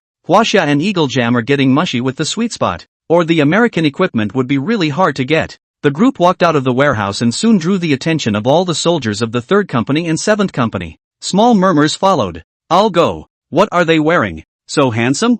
It's like sci-fi. This is the equipment of the Special Forces? No. I want to sign up for the Special Forces too. The weapons in their hands are also very special. Haven't seen them before. Oh, old-fashioned not. People that is all American equipment. A down at least have to be a couple million it. So handsome. I can't imagine what I'd be like for the girls in the health unit if I wore this outfit. What's the point of being fancy? It looks like they're getting ready to go to training. Let's follow them. Let's go and see what's going on." More and more warriors followed behind Lin Mo and the others. Listening to their whispered discussion, the 4 soldier kings' hearts were suddenly filled with another unexpected burst of ecstasy. There's nothing that gets a man's adrenaline pumping more than a man's attention. Lu Ziming inquired in a low voice. "Should we let them go back to work?" Lin Mo shook his head and smiled. "No, let the warriors follow. They are also a part of my play." The group of 6 arrived at the outdoor shooting range under the watchful eyes of hundreds of soldiers. The 4 soldier kings stood in formation, and Lin Mo stood across from them, drew his Glock 17 pistol, and said after unloading the magazine, "Let me briefly introduce this gun to you. It's called the Glock 17, has a 17-round capacity, fires 9mm Barabellum pistol rounds, and has a muzzle velocity of 360 meters per second. You'll turn around and read the manual yourselves for the rest of the parameters. I'll just give you the highlights. This gun has an internal body safety with 2 safeties on the trigger, so it can be loaded with a round and ready to go with the draw." With that said, Rimmer's gun shot skyward and pulled the trigger. The first time the trigger was pulled, it made a small clicking sound, and it was not until the second pull of the trigger that it sounded like a normal strike. "It's very quiet because it's not loaded." Lin Mo continued to speak. "There is a small trick. After the first strike, the muzzle up time, you can trigger one fire. Wait for the muzzle to smooth down and then trigger the second fire. This will greatly reduce the time of the strike, and from now on, there's a mandatory requirement for you to leave 1 round in the chamber. No matter how many rounds you have loaded, you can use it as a glorified round, or you can refill it without having to operate the sleeve when you hang it up empty."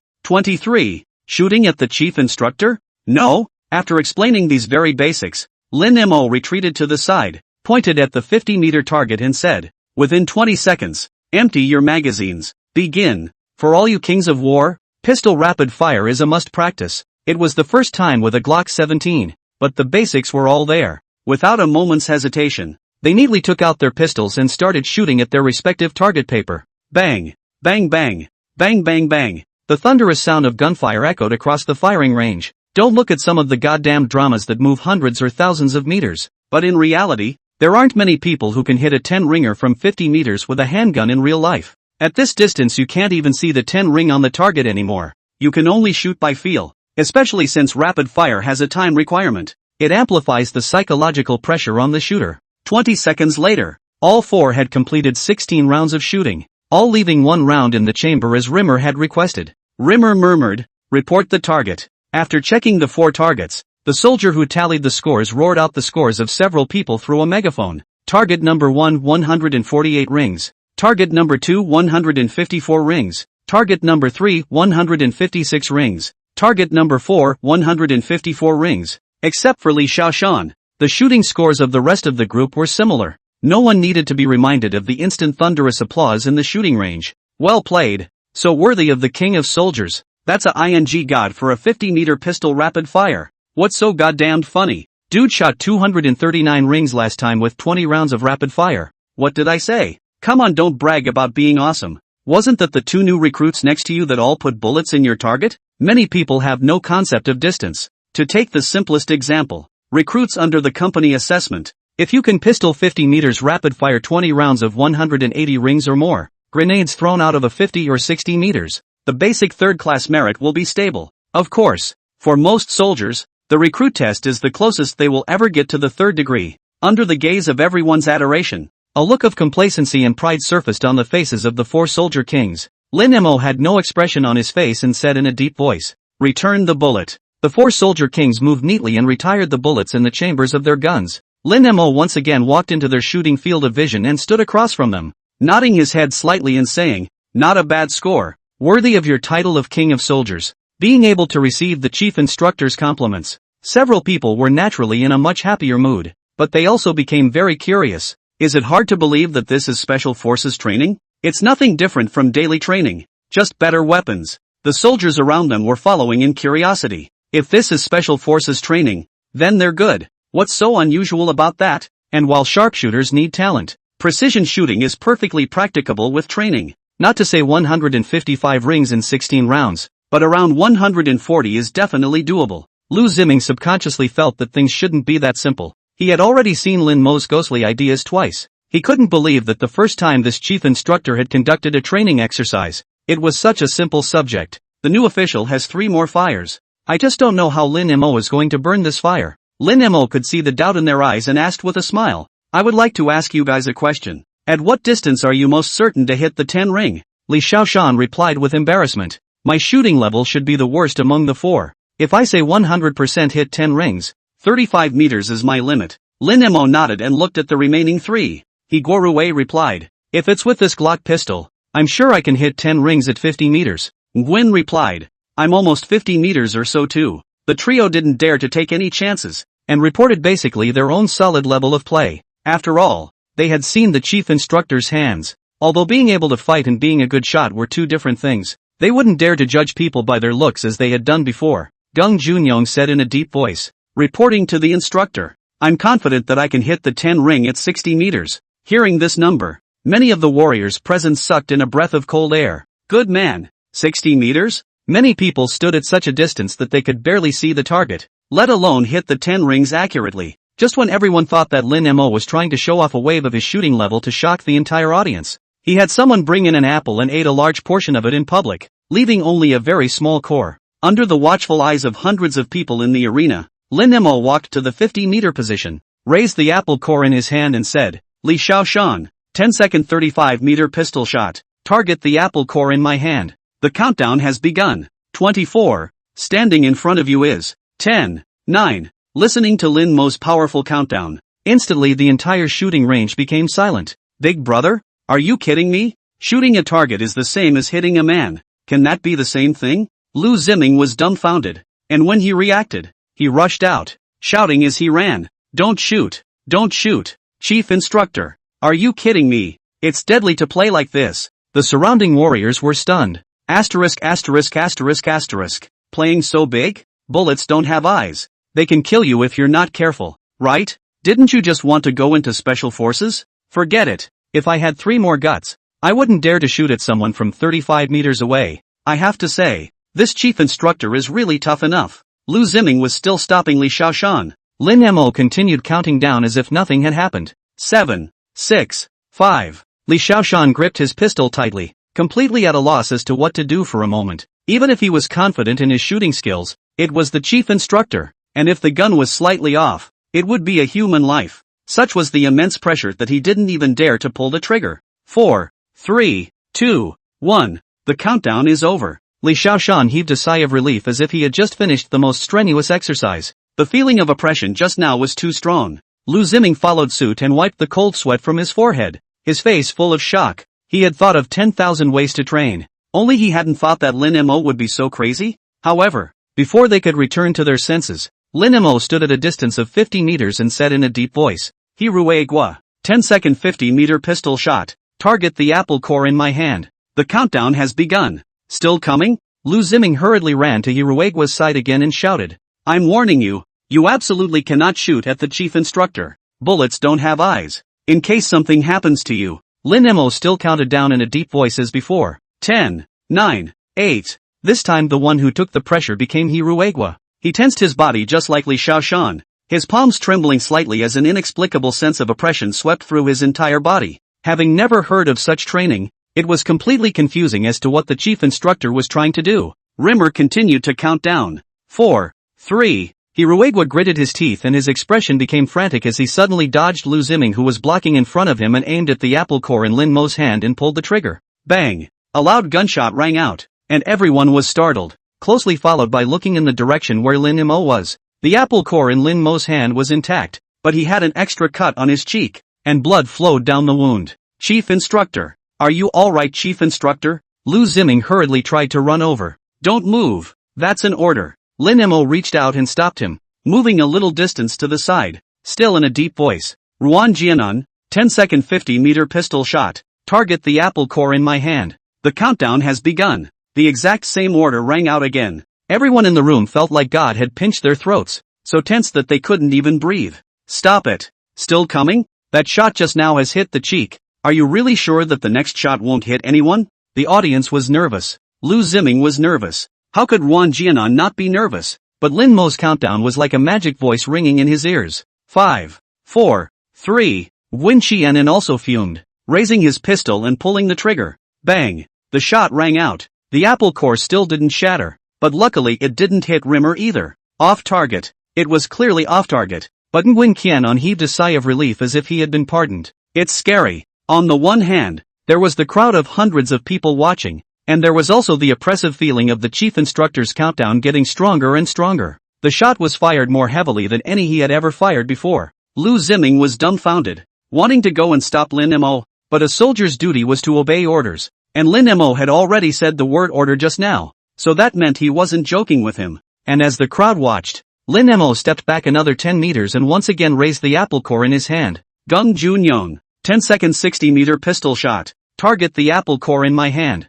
The countdown has begun. 10. This time, as soon as Lin Mo started counting down, Gung Junyong had already raised his Glock 17 pistol and pulled the trigger without any half-hearted hesitation. Bang! Gunshots were fired. Snap! Almost simultaneously, the apple core became torn apart. Such a wonderful performance. But the shooting range was so quiet that not a single sound could be heard, and everyone was dumbfounded as they watched Lin Mo with the 4 soldier kings. If they brought in a little bit of themselves, they felt that they would never dare to fire that shot, no matter how long they were given. The one standing in front of him was a lieutenant colonel officer, former staff officer of the 139th Division, and currently the chief instructor of the Special Forces of the Golden City Military Region. Let alone beating him to death. Even if they injured him, the consequences would not be something they could afford. 25. Just 4 in total. 1 eliminated on the first day? Under everyone's gaze, Lin Mo slowly walked back and wiped the blood from his cheeks. Don't be too nervous. You guys didn't hit me. This is nothing more than the ketchup I prepared in advance. It's used to add a little psychological pressure on you guys. Hiruegwa Jean frowned and said in a deep voice. Report. Rimmer nodded. Speak. Hiruegwa took a deep breath and asked. I don't understand. Why do we have to conduct this kind of training? Why do we have to make me shoot at my own instructor? This is called trust shooting. As for why you do it, you'll understand tomorrow. Lin Mo answered the question patiently and walked over to Li Xiaoshan again, saying in a deep voice, Li Xiaoshan, you are eliminated. What? Everyone's eyes widened again. Li Xiaoshan was even more filled with disbelief as he asked rhetorically, why? Just because I didn't shoot you? What kind of bull training is this? In all my years as a soldier, I've never heard of training like this. He was angry and he felt he had been fooled. Lin Mo was not at all surprised by his performance and said in a deep voice, have you ever heard of special forces before? Li Xiaoshan said in a deep voice, no. Rimmer asked again, and do you know what special forces really are?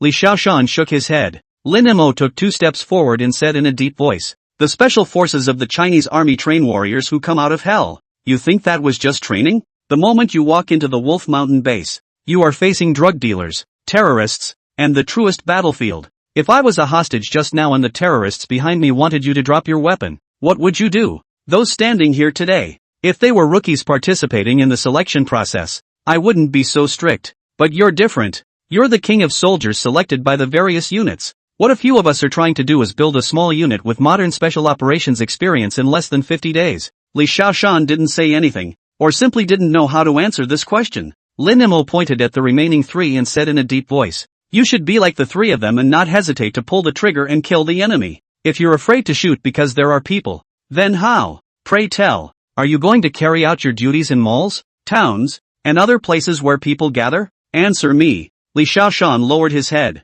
The remaining few people with the crowd present were filled with shock. What's that supposed to mean? It's hard not to. Choosing to become a special forces soldier and having to face these things? Nobody's afraid. Isn't that why you become a soldier? To go to war? On the contrary, Many in the room welled up and fantasized about doing battle with those terrorists. That kind of life is what real men should live. And it was only after Lu Ziming heard these words from Lin Mo that he finally understood why he had said earlier that he would be able to experience the strictness of the special forces today. Also understand why Rimmer said earlier, they, totally worthy of a Category 4 stove. Li Xiaoshan clenched his fists, his eyes turning crimson as he raised his head and asked, Chief Instructor, can you give me another chance? Lu Ziming also followed and persuaded, yes instructor, you didn't say anything in advance. Who can react to such a sudden whole thing? Why don't you give him another chance? Can't. Lin Mo answered very simply and crisply. This is a special forces unit. I'll give you 1 day to pack up and leave the Wolf Mountain training base. At least for now.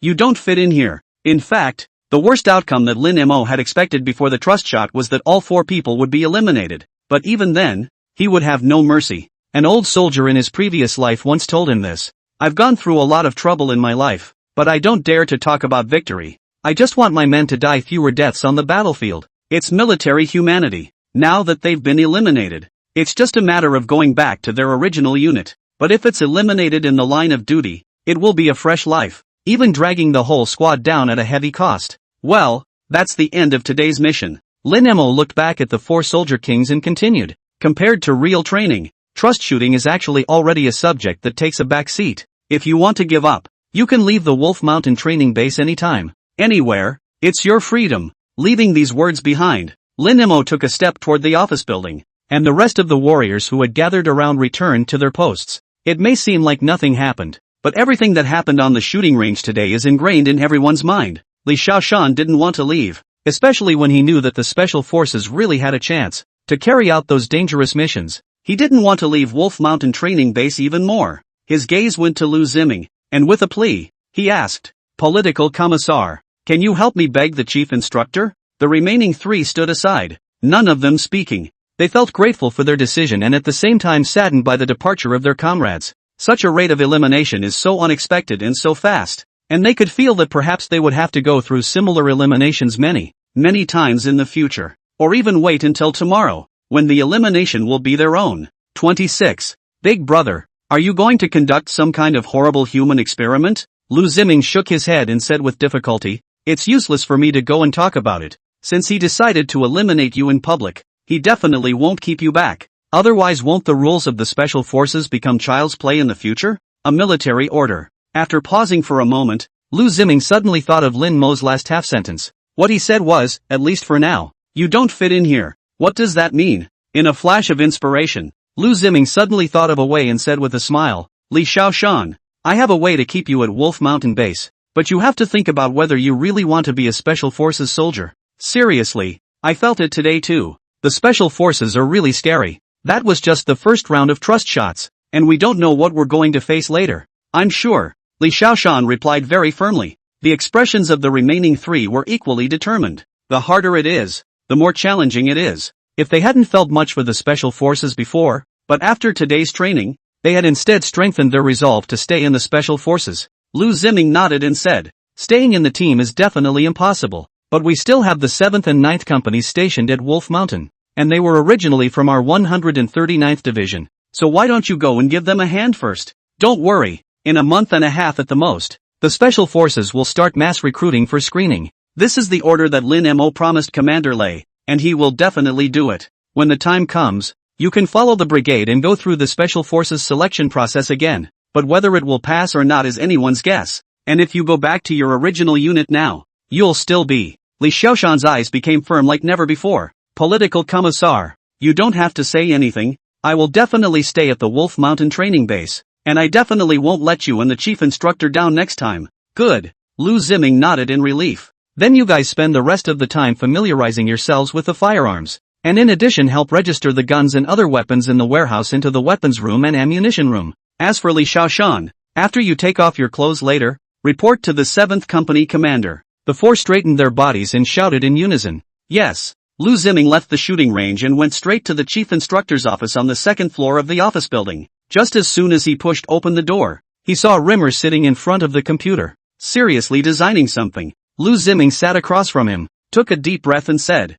Chief Instructor, do you really think your training methods are appropriate? Also, Li Xiaoshan is the one you've taken great pains to hire, and you're eliminating him just because you say so? I know you want to be new, but there's no. Lin Mo looked up at Lu Ziming and said in a deep voice, Political Commissar. Actually, if you hadn't stopped him, Li Xiaoshan would have been able to fire that shot. Lu Ziming froze. What do you mean? You still blame me? There's no intention of blaming you. In fact, in the battlefield and in the middle of a mission, all sorts of accidents can occur. Lin Mo tapped his fingers on the keyboard quickly and said without lifting his head, And haven't you already arranged Li Xiaoshan into the company? Lu Ziming was surprised and asked back, How did you know? I guessed. Lin Mo finished working on the designs on his computer and stretched. But I hope this kind of thing doesn't happen again in the future. You may think I'm exaggerating, but I want you to know that special forces really do go on those missions I'm talking about. I'd rather they be eliminated from training than die on the battlefield, with four eyes facing each other. In the end, Lu Ziming slowly nodded his head before inquiring,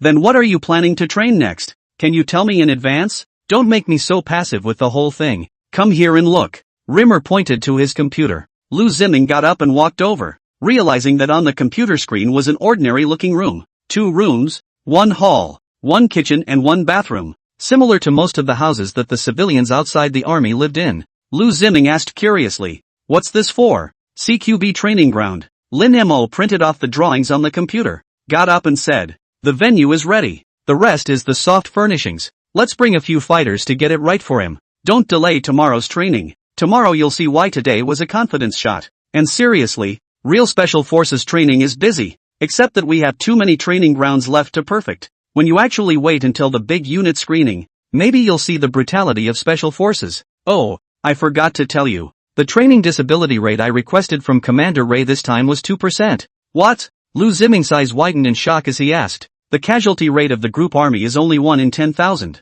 But the casualty rate of a small unit of yours is 2%? Big brother, are you going to do some kind of horrible human experiment? 27. I killed the chief instructor? Completing their daily training, the trio returned to their dormitory on the south first floor out of breath. Soldier kings are self-disciplined. That's why Rimmer didn't schedule any other training except for trust shots. On the one hand, it's not necessary. The second aspect was that the special forces were still in the early stages of preparation, and there were a lot of various things. So even if Lin Mo had great skills, he couldn't possibly take care of them everywhere. Lying on the single bed, Ruan Jianan recalled the scene at the shooting range during the day and couldn't help but say, It was really scary. I still feel scared when I think back on it. I really didn't think I'd have a day where I'd be shooting at people. They had no special training, and at best, they were just shooting at targets. Not to mention the people. Not even a chance to shoot at the animal. There were many soldiers who had participated in the old mountain rounds, but all 3 of them were new recruits who had just enlisted 2 or 3 years ago and had not participated in the rounds.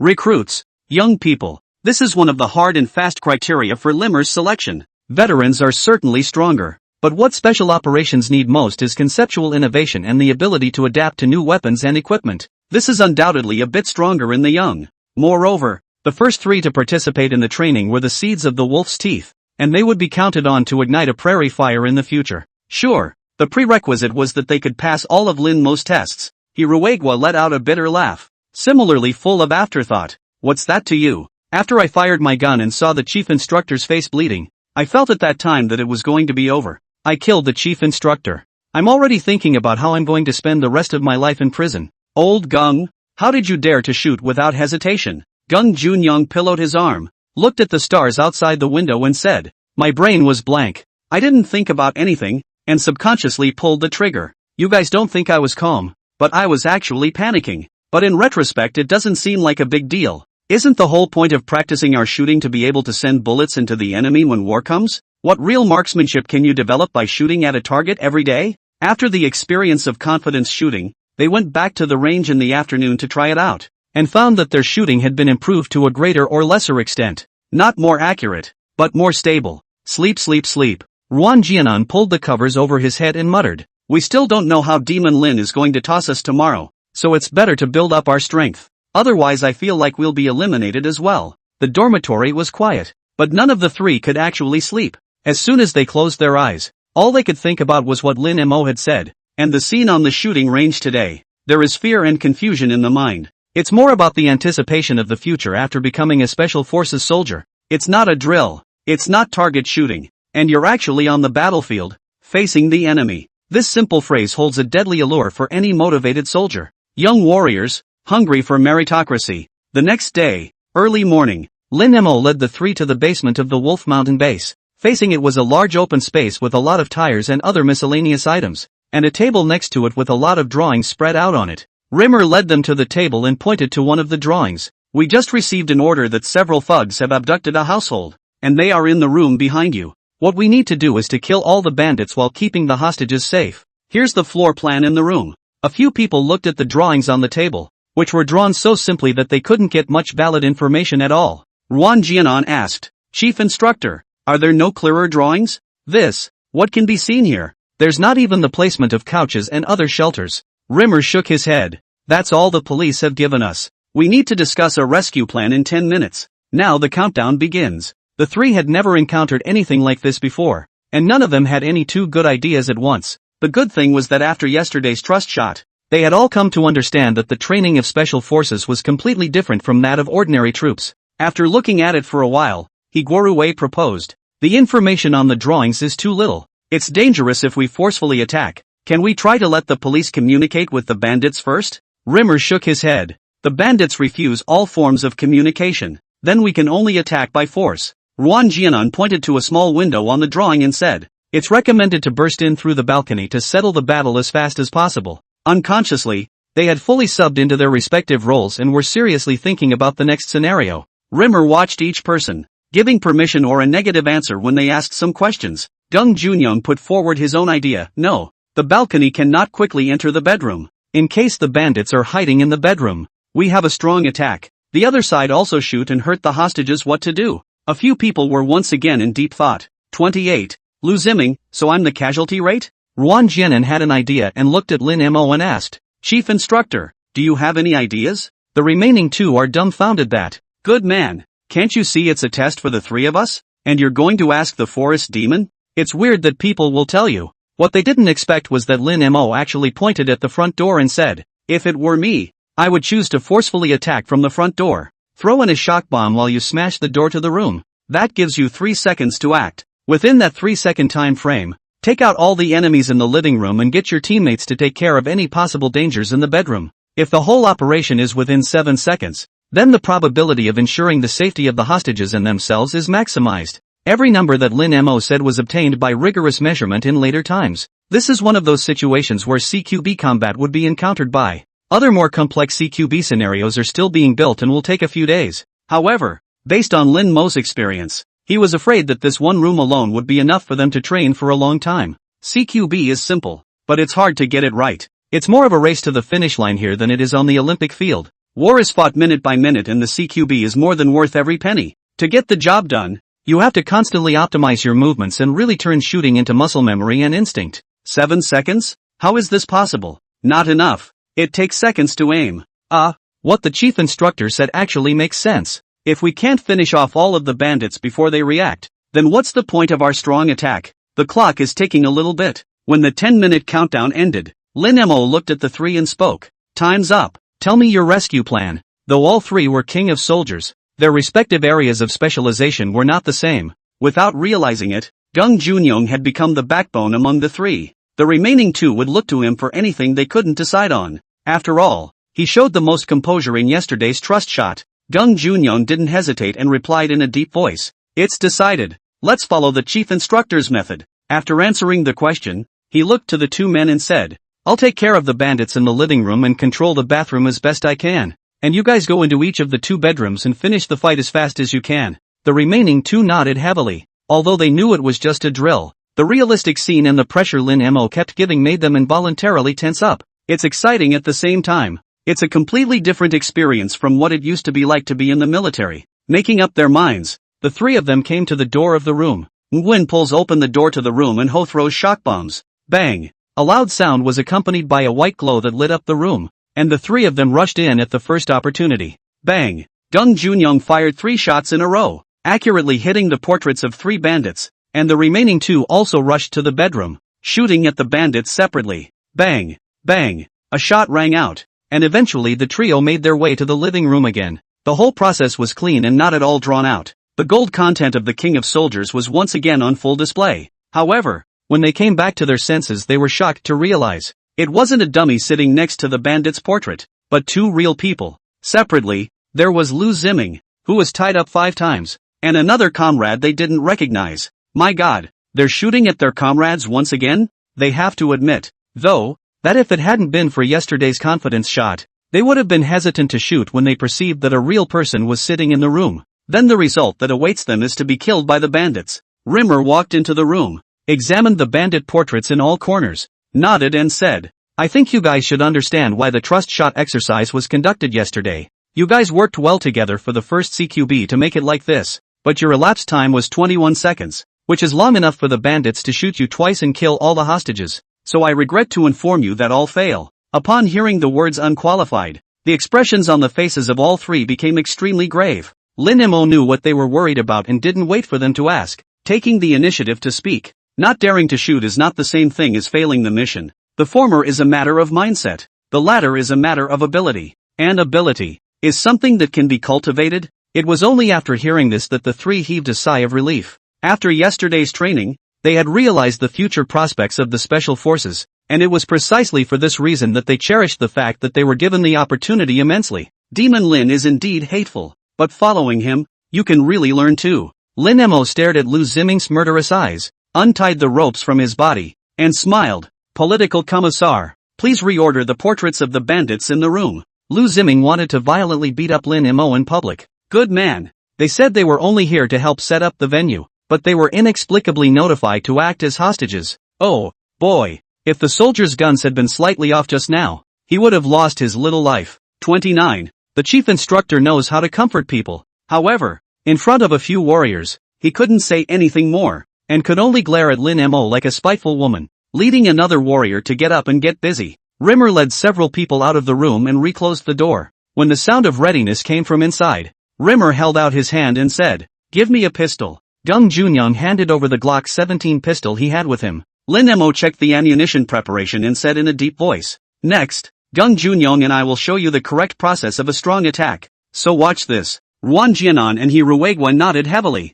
Gung Junyang pulled out a new shock bomb. Lin Mo said in a deep voice, I'll be in charge of the living room and the left one bedroom. You only need to be in charge of the master bedroom. Chief instructor, this is too many gun lines. Gung Junyang felt that this was too difficult for Lin Mo. After all, it was almost an impossible task for one person to take care of 2 places. Just listen to me. Rimmer slowly paused, gripping his Glock 17 pistol tightly in one hand and pulling the door of the room open silently with the other. Gung Junyang threw the shock bomb along the gap.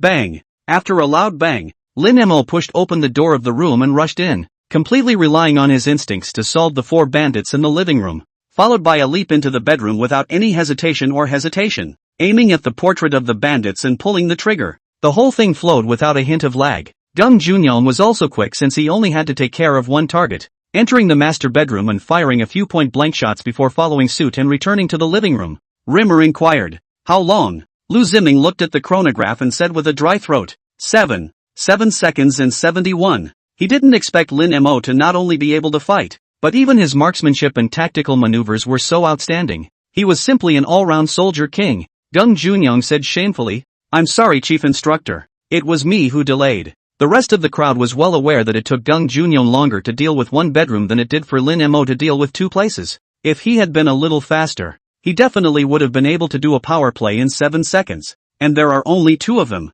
This also meant that the 7 seconds Lin Demon was talking about wasn't just a made-up number, but could actually do it. A little delay is nothing. Lin Mo shook his head and walked over to the door of the master bedroom, pointing to the portrait of a bandit hidden behind the door. You missed a bandit. So in a sense, you're already dead. Why would I criticize a dead man? What? Everyone in the room was stunned, but when they looked over, they did notice that there was also a picture of a thug above the door. Gung Junyang clenched his fists tightly, and his lips had turned a little pale because of too much force. Such a blunder is simply intolerable for him. Lin Mo didn't continue to criticize, and after throwing the gun to him, he said, CQB is a test of speed, but also the ability to observe and react. If you are too stable, you will miss the opportunity to fight, and if you are too fast, you will be negligent, and both of these will mean death and mission failure. You have not been exposed to this kind of training, so you may not beat yourselves up too much, and what I can tell you is that even for real special forces, these are already relatively backward training. It's just that we're in a unique situation, so I've been flexible and adjusted the training. But don't worry, those more painful, torturous training sessions ahead of you won't spare you either. and you'll have to take part in the intensive training when the big group assembles. For this you must be prepared. Of course, as always, if you want to quit, feel free to apply. 3 names Rookie. The chief instructor knows how to comfort people. Lin Mo turned his head toward Officer Wang, who was in charge of filming not far away, and inquired, "Is it done?" Officer Wang nodded excitedly and said, "It's filmed. It's all filmed. Chief instructor, you were really too handsome just now. If you show this section to the soldiers outside, it will definitely make their blood boil." Lin Mo frowned slightly and said in a deep voice, "Gung Junyong. Here." Gung Junyong straightened his body. Lin Mo said in a deep voice, "Officer Wang's digital camera has a video of my operation just now. You guys learn and practice along with it first, and you don't need to practice for too long every day. 4 hours is enough. Also, when we're done practicing today, you'll be responsible for taking Officer Wang and signing the non-disclosure agreement." "Yes." Gung Junyong dryly led the order. Officer Wang was taken aback and asked in a puzzled voice, "Me? What's wrong with me?" Lin Mo walked up to him and said with a smile, "The confidentiality level of information related to Special Forces training is top secret, and everything you filmed is meant to be used for teaching purposes. If there was a picture of myself, or a member of my crew with no facial coverings, posted out there, you should know what the consequences would be, right?" 30. Why are you, an Army Special Forces chief instructor, studying to get on a plane? Top secret? Hearing those 2 words, Officer Wang's cold sweat ran down his face. Anyone in the room knows very well that the military secrecy level is a total of 3 levels, respectively: secret, classified. The last is top secret. This level of encryption is used only for information that is global, long-term and strategic in nature, and that has a decisive impact on the organization and preparation and implementation of strategies, campaigns and combat operations. He hadn't even dreamed that a seemingly ordinary special force of some kind would have such a high encryption level. Yes, I understand. Officer Wang nodded his head repeatedly. "I will absolutely follow the top secret manual for confidentiality. It's quite normal, actually." Lin Mo remembered that in his previous life, when the troops were making their special forces attempts, the secrecy requirements weren't that high, which directly led to a big loss later on. Now that he had crossed over, he naturally had to patch up the hole ahead of time. Lin Mo walked over to Lu Ziming and patted the dust on him and said, "Let's go, Commissar. We still have a very important thing to do." Hearing these words, the corners of Lu Ziming's mouth couldn't help but twitch. "Good man. Something important to do again? Every time you damn well say that. All absolutely nothing good." It was just about 9 a.m. when I walked out of the basement, and the sun was coming up. Today's temperature was very high, and the blinding light caused both Lin Mo and Lu Ziming, who hadn't slept all night, to stifle a yawn. The CQB's room is not as simple as it looks, with all sorts of furniture placed with the bandits. Plus there weren't too many soldiers that could be used, so it had to be the 2 of them doing it themselves. Lu Ziming stretched and asked, "Lin Mo, what's so important to you? Can we go to bed first and talk about something in the afternoon?" "No, this matter is very important. If it wasn't for the consideration of other people's training, I would have wanted to do it yesterday." Lin Mo pulled open the door of the military vehicle and said, "I'll drive. You rest. Let's take a trip to the command headquarters." An hour and a half later, the 2 arrived at the commander's office. Lei Guoqing looked at the 2 men without any good humor and reprimanded, "What are you doing here with me if you're not properly training at Wolf Mountain?" Lin Mo took the drawings out of his carry-on bag and placed them on the table. "Commander, I remember that you used to be in the Air Force unit.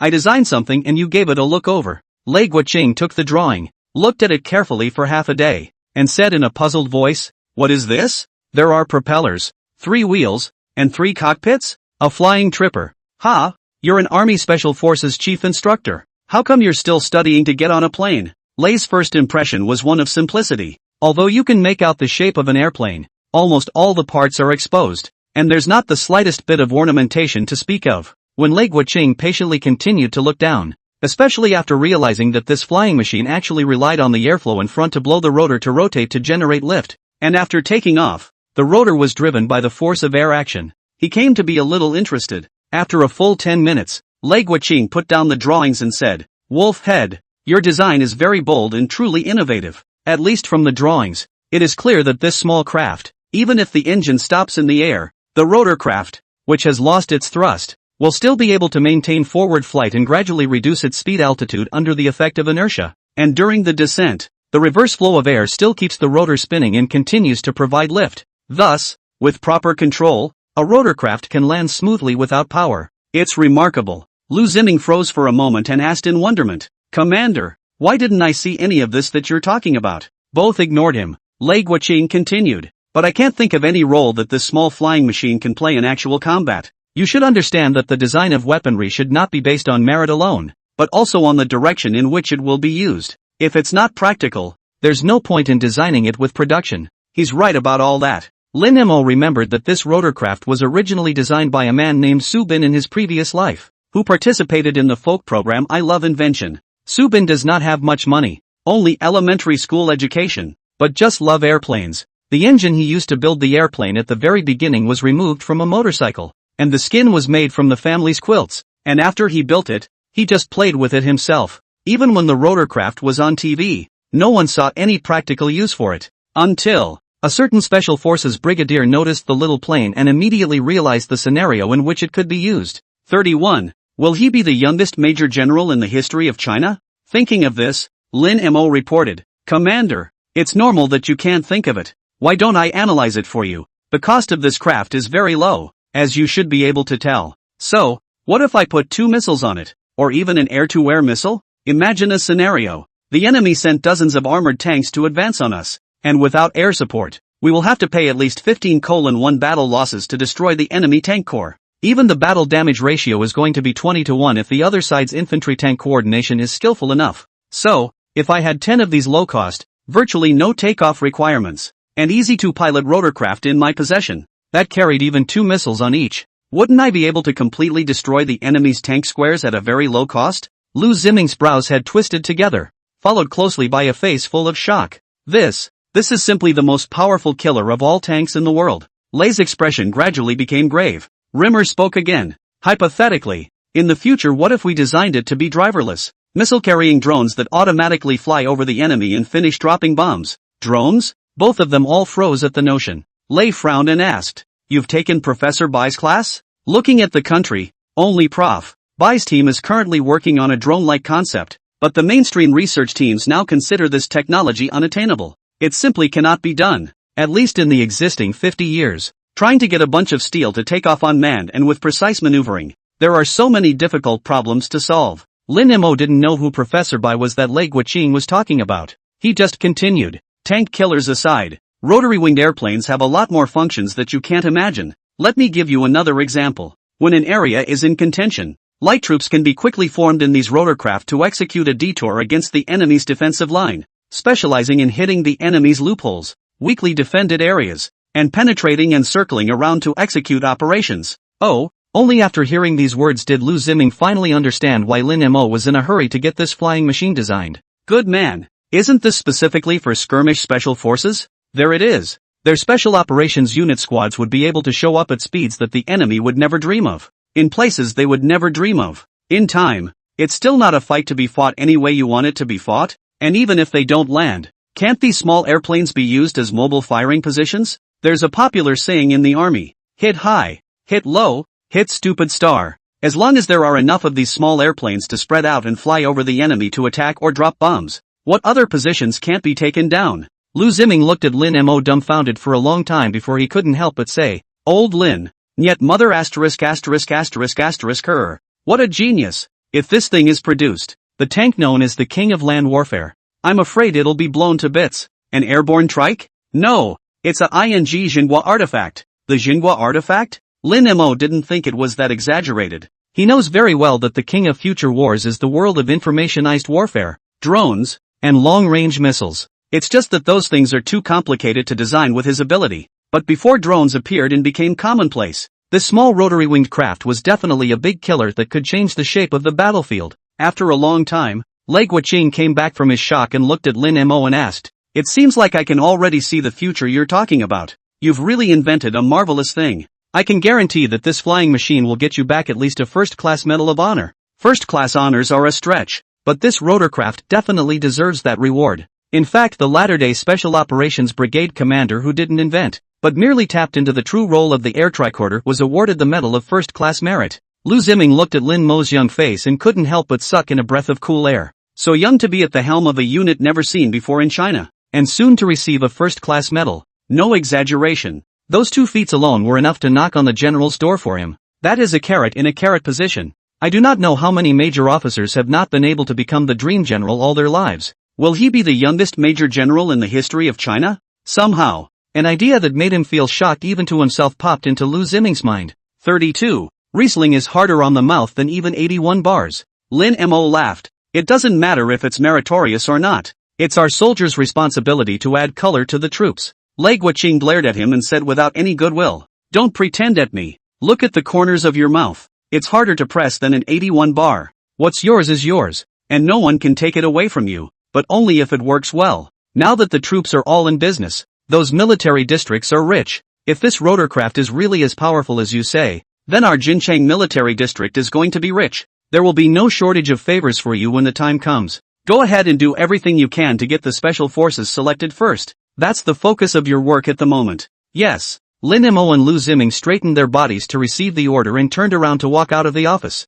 Looking at the disappearing backs of the two, Lei Guoqing's taut face finally revealed a smile. He looked at the drawings of the rotorcraft with the Bobcat assault vehicle again and again, and couldn't help but feel emotional. Talent. This is definitely God's blessing on my Jincheng military region. Mother *********.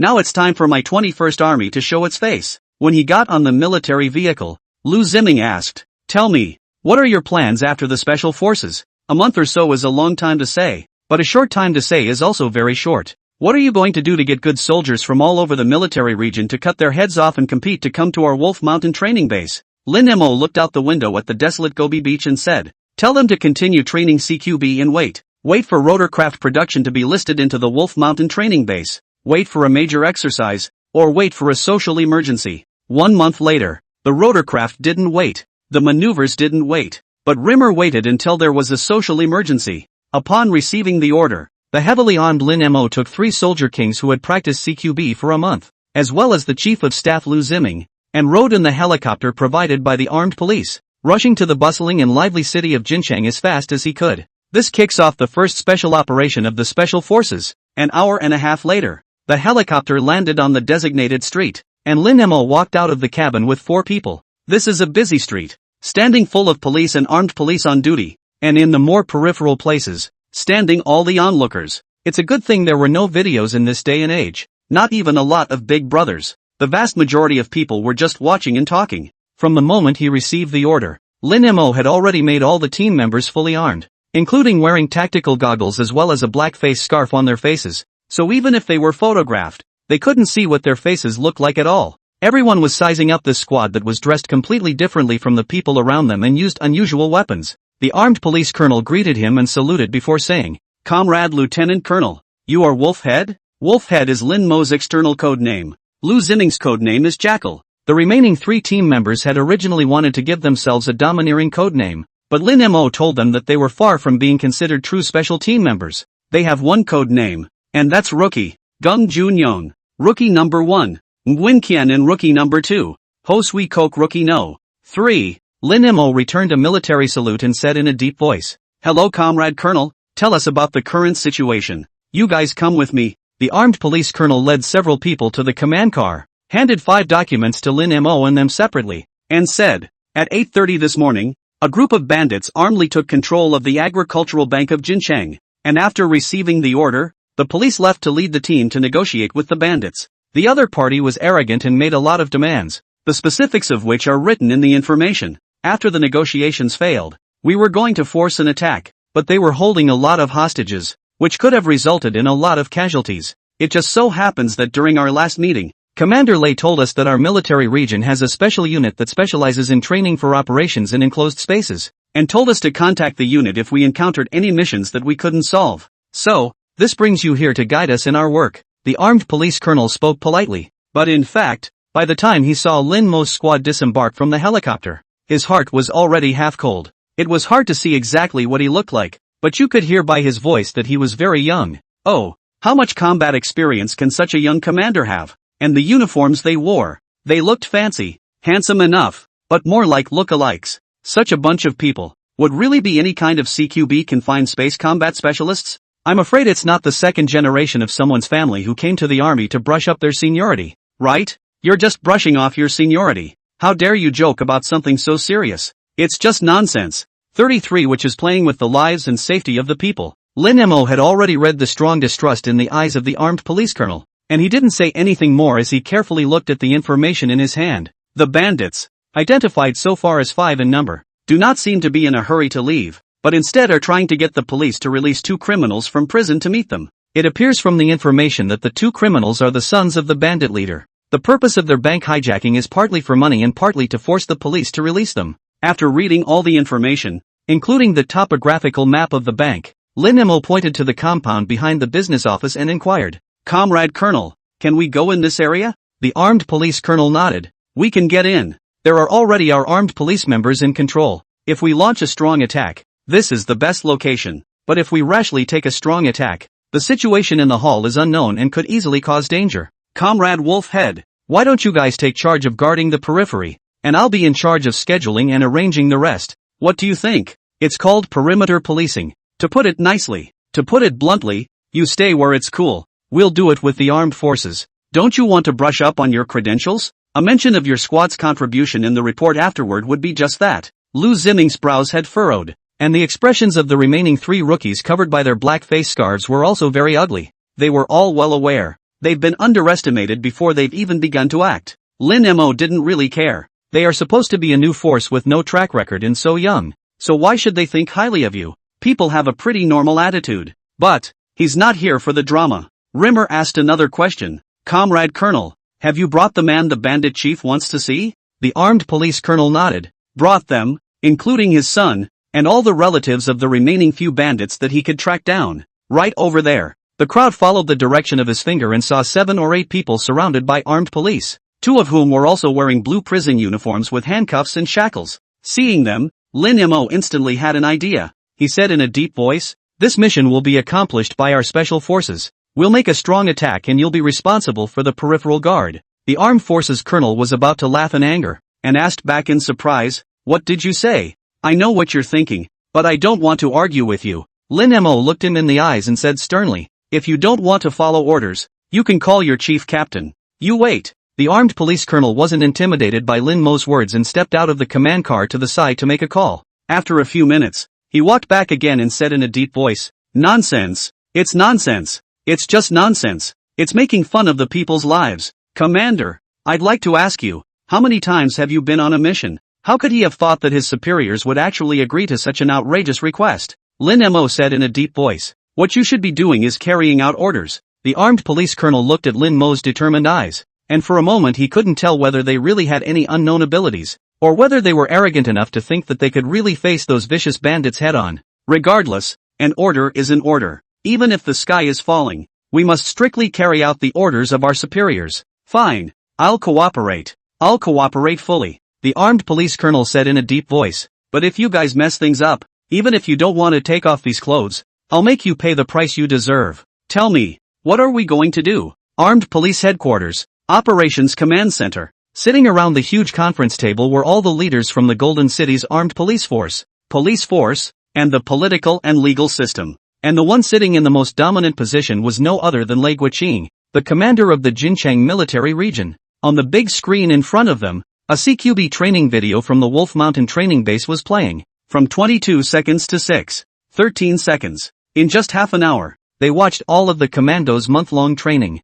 This is top secret information, but the rank and file of everyone present was eligible for a view. Of course, they couldn't see every soldier's face. Have to say, such a speed of progress exceeded the imagination of everyone present. After hanging up the phone, the armed police chief looked at Lei Guiqing and said, "Commander Lei, I've already given the order, and I also admit that the training method of live ammunition plus real people is indeed the craziest and closest to the real battlefield I've ever seen in my life. In terms of performance in this area alone, our armed forces can't compare to this special forces, but you should understand that if this operation fails, it's not highly likely. It's a certainty that it will spell doom for this squad, including his commander. In the lesser case, the Golden City military region won't be allowed to establish a special forces unit for 3 to 5 years, and in the greater case, everyone who commanded this operation, including me, will be court-martialed and put on trial. It was a big gamble, and now you have a chance to take back your order." 34. The domineering and protective Riesling. At this time the armed police and the army had just been separated, but before that they were still part of the same system and were familiar with each other. There's no need to hide when it comes to talking. The director of the Golden City Municipal Public Security Bureau followed suit. I also think it's a bit too risky. After all, they really don't have much experience. The rest of them nodded. The mayor of Golden City didn't say anything, but it was clear that he wasn't particularly optimistic about the operation either. Experience doesn't come from fighting? You've been cops since you were born? Just know how to shoot? There was no expression on Lei Guoqing's face, as calm as if he was talking about a very ordinary thing. Since your armed forces have also admitted that at least fighting in a CQB confined space is not as good as this Special Forces squad, so why are we afraid to make the attempt? Just because they haven't been on a mission? Who didn't start from scratch and grow up step by step? Speaking here, Lei Guoqing gazed at the chief of the armed police and said in a deep voice, "The overall person in charge of this mission is me. Even if there is to be a court-martial, it will be me, the commander, himself. It's not your turn to worry." The whole room was silent. No one thought that Lei Guoqing was still so bold even though he was obviously approaching the age of retirement. Besides, the words have been said, and people have taken all the responsibility they can, so what else can they say? Can only be together to wait and see? This Gold City Military Region's first Special Forces is a flying start. Become thousands of soldiers in the heart of the role model, or they will fall into hell and be written in the history of shame. The results, soon to be seen. Lei Guoqing gazed at the big screen, calmly watching Lin Mo, who was discussing tactics in the command vehicle, and his hand under the table couldn't help but clench his fist tightly. The old general, who had been a powerful man all his life, was not as calm as he appeared to be. In the field command vehicle, after taking command, Lin Mo said, "Have your men withdraw from the courtyard and replace them with my men. Give him a couple of obedient armed guards. The success of this mission all depends on his performance." Ha! Lu Ziming's eyes widened with incredulity. What's going on? Dude, stop it. I've been a hostage for half a month. What do I have to do to save anyone? However, in such a serious occasion, he naturally did not dare to say anything more, and could only ask what was going on later. The three rookies were similarly filled with confusion, not understanding what Lin Demon meant when he uttered those words. Political commissar. Haven't had much training, have you? The armed police colonel didn't know the inner workings of the special forces. He thought that Lu Ziming was a hidden expert. He nodded and said, "No problem. I'll go and make arrangements now. In 3 minutes, I'll have someone lead you to the compound where the strong attack will take place." Only after he left did Lu Ziming ask impatiently, "Lin, Wolf Head, what's the situation? I'm going to force an attack. Do I have the skills?" The corners of Lin Mo's mouth rose and he sketched out a smile. "Who said to let you go on a strong attack? What's the toughest way you've ever cursed? Perform it." Lu Ziming froze, feeling completely out of communication with Lin Mo, pausing for a dozen seconds before pointing at Lin Mo and cursing viciously. You idiot. Rimmer. 3 rookies. Is this cursing? Why is there a sheep in the middle of a pack of hungry wolves? Lin Mo helplessly held his forehead and lowered his voice to Lu Ziming. "You'll do what I say later. First, then, finally. Remember, the success of the mission all depends on how tough you are." Lu Ziming's face was full of difficulties. Will this work? Bao Chang's. Lin Mo heavily emphasized and said in a deep voice, "Go get ready, and start moving when you get my order." All 3 rookies also made cheering gestures with their hands. Catching the duck on the shelf, there was no way out. Lu Ziming could only walk out of the command vehicle with a hard head. Lin Mo looked at the 3 rookies and said, "This is our first real battle. Don't be too nervous, just think of him as a training exercise. When we go in strong, I'll take the front gun line. Rookie number 1 will take the left gun line. Rookie number 2 will take the right gun line. And rookie number 3 will maneuver in support and check for holes. Do you hear me?" The 3 straightened their bodies and simultaneously growled in a low voice. "Yes, good, very spirited." Lin Mo nodded with satisfaction, then asked, "Tell me, what is the belief of the Wolfang Special Forces?" The 3 men looked at each other and at the same time shouted that don't believe in unfinished business, don't believe in insurmountable odds, don't believe in an enemy you can't defeat. It is powerful and powerful. Even the armed police officers outside the car felt their blood boiling inside them when they heard such slogans. 35. The time has come when the motherland and the people need us. Lin Mo swept his gaze across the faces of the 3 in turn and said in a deep voice, "The time has come for the country and the people to test us. Whether we are bears or heroes, we will see the difference later. Rookie 18, move in, soon." Under the leadership of the armed police colonel, Lin Mo and the 3 rookies arrived at the position where they were about to launch a strong attack. The armed colonel said in a grave tone, "I'll leave it to you next, Comrade Wolfhead. I have no problem with you personally. My concern is the safety of every hostage trapped in the bank. I hope everything goes well for you." Lin Mo nodded and watched the armed police squad leave. Rookie no. One Gung Junyon lowered his voice and inquired. Wolf head. There are 5 bandits, but we don't know their exact location, and the bank lobby is a large area, so dropping shock bombs is likely to backfire. I suggest rushing right in. Lin Mo nodded and complimented. Good analysis, but you've overlooked a very crucial skill of CQB. I thought you guys could realize it on your own through a month of training. What? And hidden tricks? The 3 rookies were all stunned, their eyes looking at Lin Mo suspiciously. It's actually very simple. It makes sense once you say it, except that it's more profound when you think it out yourself. Lin Mo did not sell himself short and said, that is to prolong our offense as long as possible. Shock bombs are just one of them, but there are actually a lot more ways to extend the offense. Lin Mo glanced at the time on his military watch and pressed the throat mic communicator. Jackal, the squad has been deployed. It's up to you to play next. None of the 3 rookies said anything, but instead, they were carefully thinking over every word Lin Mo had just said. They could truly feel that Demon Lin was like an all-knowing, all-powerful, all-knowing treasure trove, and that every time they received his training or interacted with him, they would gain a great deal. This gain may not be directly reflected in the combat ability and tactical actions, but in the mindset and the perspective of thinking. They're all well aware that the way Lin Demon thought about things was, I'm afraid, the most important ability for a true special forces soldier to master. Until they have that ability, they are only worthy of being called rookies. Lu Ziming kept reminding himself in his mind after receiving Lin Mo's order. Tougher. A little harder. Be sure to do. Mustn't let down Rimmer's trust. Phew. Lu Ziming took a deep breath, did all the psychological construction, pointed at the family members of the criminals not far away, as well as the 2 sons of the bandit leader, and said, bring them to the open space in front of the bank for me. Ha! Several armed police officers who were responsible for cooperating with him were filled with surprise. Lu Ziming roared lowly without the slightest bit of emotion.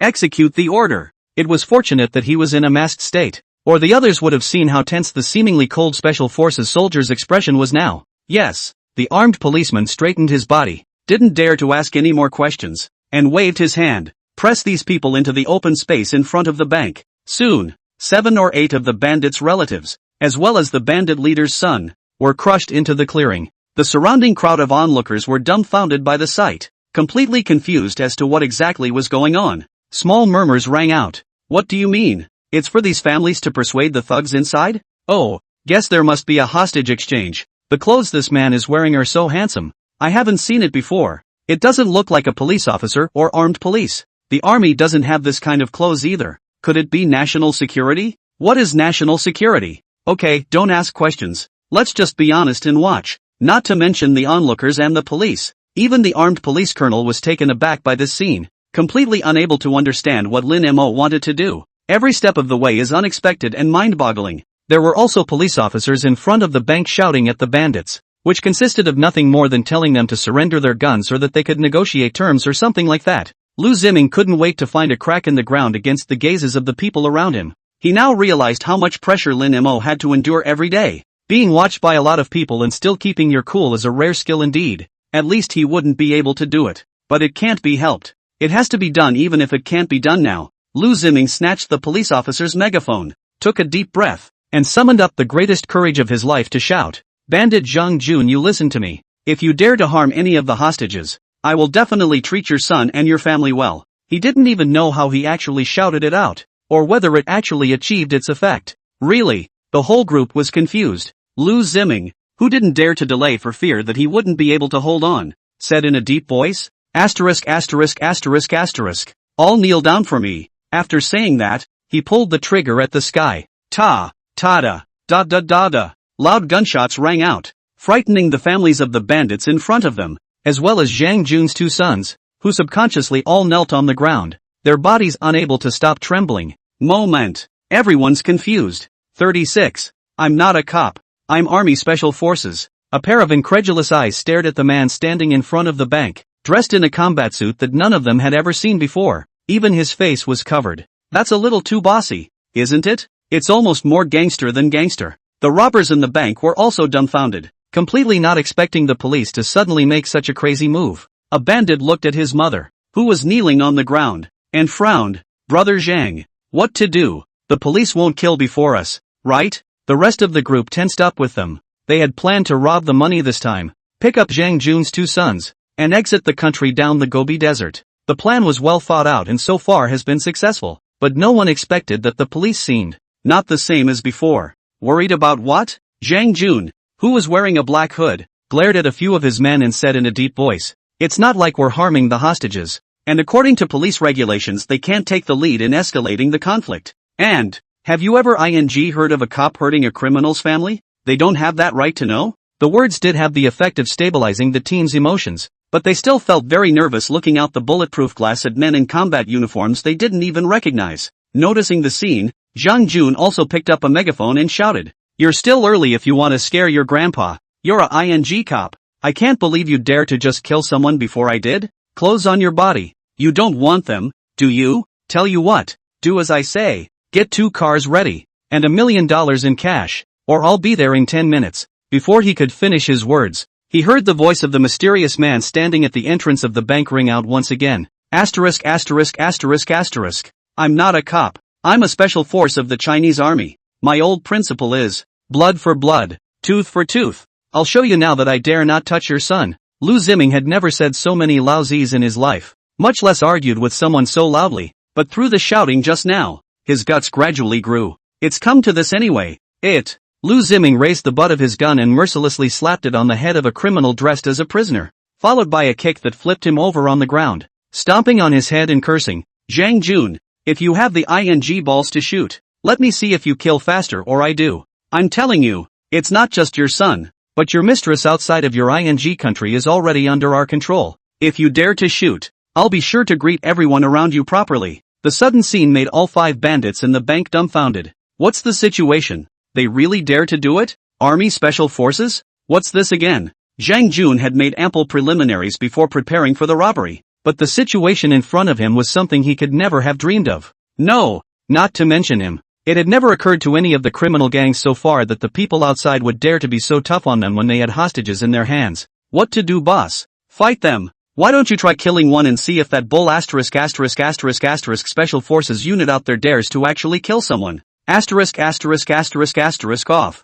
There's no one out there for you. Of course you don't care. What should I do? Originally, all 5 bandits had their own stations, but the sudden situation outside instantly caught everyone's attention. Not to mention them, the hostages who were huddled in the corners, shivering, were the ones who felt the real terror. It's not the first time their bank has been robbed. There were also many daily drills, so they had some idea of what actions the police would take. But now, it's completely out of character. Then killing someone. Don't you even think about the feelings of the hostages? Boom. Just when everyone was at a loss for words, suddenly a huge explosion sounded. Zhang Jun and the remaining 4 bandits subconsciously looked in the direction of the explosion. However, they saw a soldier wearing the same uniform as the special forces outside appear in their field of vision. Subconsciously, Zhang Jun and the remaining few bandits wanted to shoot, but they were a step too slow after all. Bang! Zhang Jun's head was like a watermelon falling from a great height, instantly falling apart. The power of the 7.62 round is enough to send chills down the spine of any carbon-based creature. Bang! Bang bang! Bang bang! Followed by a few gunshots. The remaining few bandits followed suit and fell to the ground. The 3 rookies strictly followed Rimmer's request and instead of hitting the head, they aimed for the upper torso and fired. The bullet shot was only a small hole, but by the time it had penetrated the body, there was already a bull-sized hole behind it. With the cavity effect, 1 shot is enough to kill 37 people who want to dig Riesling. Delusional. Although the intelligence said that there were only 5 bandits, Lin Mo did not take it lightly and carefully and vigilantly patrolled every corner. Rookie 1 and 2, who followed him, did the same, alert to their shooting boundaries. Rookie 3, on the other hand, would fire 2 shots to the chest and 1 to the head when passing by the bandit's body, just as Rimmer had taught him earlier. He remembered it was called something about the Mozambique shooting method. After checking all the corners, Rimmer stood up straight and pulled open the bank's closed door and said, "Evacuate the crowd." Yes, the 3 men led the way, taking care of the hostages and rushing out of the bank lobby as fast as they could. A thunderous applause broke out. Bravo! Asterisk asterisk asterisk asterisk. What kind of troop is this? It's so awesome. It's divine. It's like watching a sci-fi movie. So there really is a legendary squad in our country? Ha ha, just like in science fiction. You mean the Desert Fox Rommel? Don't say it anyhow. If people in future generations saw it, they would say how barren our era is. We don't even have science fiction. They're afraid they don't think it's 1888. Ha ha. This group of people is definitely not simple. With them protecting us, what is there to be afraid of? Lin Mo. amidst the cheers and applause of the crowd, walked over to Lu Ziming, pounded his chest and said, "Jackal, good job." Lu Ziming's body was trembling slightly, and he choked for several seconds before saying, "Cut the crap, quickly, quickly hold, I can't walk anymore." It wasn't that he was scared, it was mostly that it was just too embarrassing. Rookie 1 and 2 are ready to go up and help someone. Lin Mo stopped them and said with a smile, "Jackal, turn around and look at those eyes of adoration and excitement. You're a big hero in their hearts now. Are you sure you want us to help you walk?" Lu Ziming mechanically turned his head back, followed by a sharp contraction of his pupils. What he saw were the excited and thrilled smiling faces of the onlookers and the thumbs up that many of them gave him. It's too good to be true, isn't it? Gudong. Lu Ziming took a deep breath and said with difficulty, "Don't even move me. No, I'll walk by myself." With all the strength he could muster, he turned toward the helicopter in the distance. Lin Mo and the three rookies couldn't help but laugh out loud when they saw this scene. At this time, the armed police colonel who had just rushed into the bank walked out, came to Lin Mo's side, and gave a solemn military salute. "Comrade, I apologize to you for my arrogance earlier." Salute. As his voice fell, all the police and armed police present simultaneously extended their hands and made a neat salute. Men's attention is a man's stimulant. Rimmer would be lying if he said he wasn't excited. The three rookies behind them had never even imagined that they would ever have such a glorious day. Lin Mo led the three rookies towards the helicopter and purposely walked very slowly, lowering his voice and saying, "Three rookies, I now order you to take a good look at those onlookers. Take a good look at the adoring eyes of the armed police officers and policemen. Special forces can't make you rich and famous, but being here will allow you to reap more special glory and honor, the life of our soldiers." The three rookies straightened their chests and were filled with pride as they silently engraved what Lin Mo said,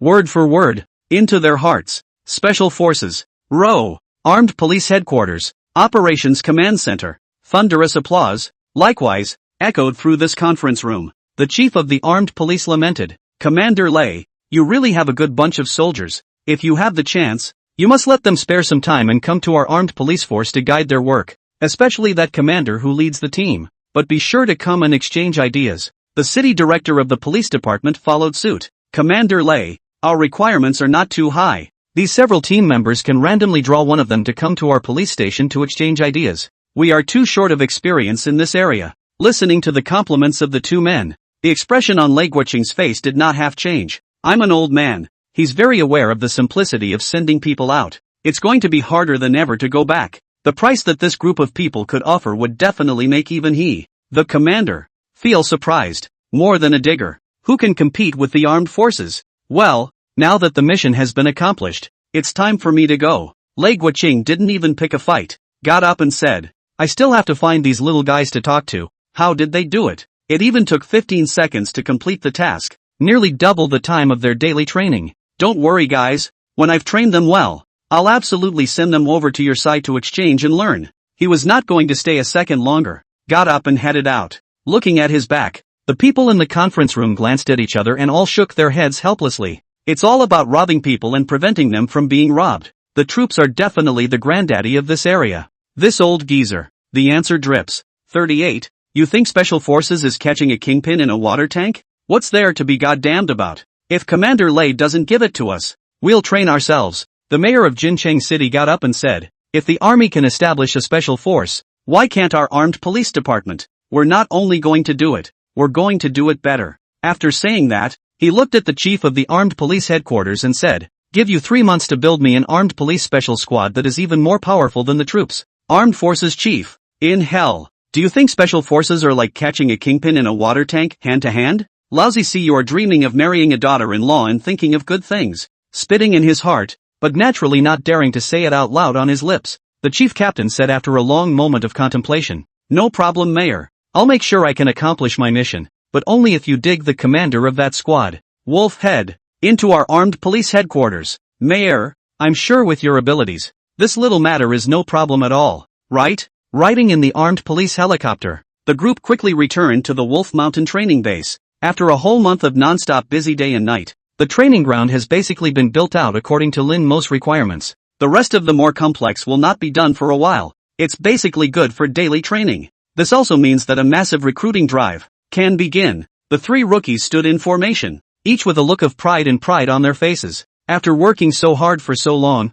isn't this the day? Lin Mo stood across from them, his eyes sweeping over each person in turn, and finally said in a deep voice, "Was it good today?" "Cool." The neatly harmonized voice rang out, drawing the attention of many of the surrounding warriors. They didn't really know what Lin Mo had taken this squad to do, but to have an armed police helicopter pick up and drop off, it was great to think about. Lu Ziming was also very excited. He had never dreamed that he could still be so majestic. However, Lin Mo's voice became serious. "For the next week, you will go to the Military Region General Hospital and receive evaluation and treatment from a psychiatrist." "Ha!" The three rookies all froze. Rookie 1 spoke up. "Report." "Rimmer, speak." Getting permission. Rookie number 1 continued. "We're not sick. We're not injured. Why do we need to get treatment? Because you guys killed someone, and it was your first time." Lin Mo knew that at this time of the year, the troops weren't considered to be particularly focused on the psychological treatment of warriors, but not the special forces. Every special forces soldier is a killing machine, a sharp blade for the country. But if they have problems because of their psychology, then they can become a big problem for the troops and even the country. Cases of professionally trained special forces soldiers who ended up as mercenaries or even accomplices of drug dealers also exist in later generations. Not to mention something like a field. That kind of extreme. That's why it's important to focus on this aspect from the beginning. Rookie 2 said after calling out the report and getting permission. Wolf shed. "We can hold our own. We know full well that we're killing bad guys. We don't have any mental baggage. Whether there is a problem or not is to be assessed by a professional psychiatrist." Lin Mo unceremoniously dismissed this sentence, then continued. "In addition, you are faced with a new choice. After a week, you can work with me as rookie instructors to train rookies sent in from other units. There's a second option. Start from zero and experience the Special Forces selection in its entirety. That will be a strong boost and help to your strength. But of course, you may be eliminated. When that happens, you will have to go back to your original unit." The training ground fell silent. The three rookies glanced at each other, pondering the two options given by Lin Mo. They were well aware of how perverse Lin Mo's training was, which meant that the chances of them being eliminated were very high. But, if they become rookie instructors, do they have any chance of becoming real special forces in the future? Report. Deng Juanyang's voice was the first to ring out, firmly replying, "I choose to start from zero and train with the new rookies. I will be truly recognized by you." Hiruegwa also clenched his teeth and said, "I came here to improve my strength." Demon. Bah. Chief Instructor, just let your horse come. I'm not afraid of you. 39. The Chinese Special Forces will never compromise with any wrongdoer. The demon he nearly called out made a few people nearly burst out laughing. That's demonic? Lin Mo shook his head helplessly and said gently, "Wait until the selection actually begins. Then you'll know what it means to be truly evil." He looked to Nguyen Keenan and asked, "Tell me your choice." I. Ruan Jianan frowned and hesitated for half a day before answering. "I'll make the same choice as them. Start as a rookie and really grow into a Special Forces soldier. And later on, I'll even go on missions with you." Good job. Lin Mo didn't begrudge his praise and said with a smile, "I'll be at the Wolf Mountain training base, waiting for you guys to come back. Jackal, take them and return their weapons to the equipment depot. Then send them to the Military District General Hospital and go directly to the director. Commander Lei has already made arrangements for you." Lu Ziming nodded heavily. Lin Mo watched a few people leave, his emotions both excited and complicated. He was quite optimistic about these soldiers, but seriously, they were nowhere near the level of a special instructor. Putting them through the mill again is actually a good thing. But, Lin Mo would also be worried about what they would do if they couldn't pass the test. Bah! Don't forget your principles. Special forces are bloodthirsty. You can't take care of everyone. Whether or not they make it to the end, it's up to them. Lin Mo withdrew his gaze and was just about to walk towards his office when he saw a military vehicle pull up in front of him. The privacy glass in the back lowered to reveal Lei's face with a smile. "Chief." Lin Mo was just about to salute when Lei Guoqing was stopping him, waving his hand and saying, "Get in the car." When he was seated in the car, the guard started the military vehicle again and circled around the Wolf Mountain training base at a speed that was neither too fast nor too slow. Lei Guoqing looked at the training subjects outside the window, nodded and said, "The training base is in good order. And today's performance is also good." Lin Mo smiled and replied, "That's not thanks to having your great help. Otherwise it would be impossible for the other armed police to give up their command to me. You, Commander, deserve the most credit for the creation of the Special Forces." Lei Guoqing glared at Lin Mo and said without any good humor, "Yo, when did you learn to kiss ass? I still like you the way you usually are. When you recover, opportunity is equal for all. It's not important that you are given the opportunity. It's important that you take it. It's that guy from your base called Lu Ziming, right? A month ago I went to my office, trembling, could not even say a whole sentence. After you, this month's conditioning really is a bit of iron blood military appearance. But you're taking a risk today. Haven't you thought about what you'd do if the other guy wasn't threatened by you and actually shot the hostages? How could this question not have occurred to Lin Mo? He replied, Commander, I'll be honest with you. I'm just going to go through with this and show those criminals what special forces are. When the police come out, they can talk. They can ask for terms. But as soon as they see the words special forces, they need to be made to understand what they're dealing with. The Chinese special forces will never compromise with any outlaws. In fact, this is a common practice for later generations of troops, especially in Russia. Oh, nope, it was called Russia 3 years later, and it's still the Soviet Union that stands on top of the world, splitting the world with eagle jam. Seeing that Lei Guoqing was in deep thought, Lin Mo continued to explain. Think about it, those criminals took hostages in order to kill those people? No, they're trying to use the hostages to make a deal, which is why they're the ones who are most afraid of their deaths. As long as our fists are hard enough to make them understand that once the special forces show up, it means there is no longer any room for negotiation. We are death, come to reap their lives. This will fundamentally reduce the occurrence of hostage-taking, and even if it happens, they have to not dare to think that there are a few people in their hands,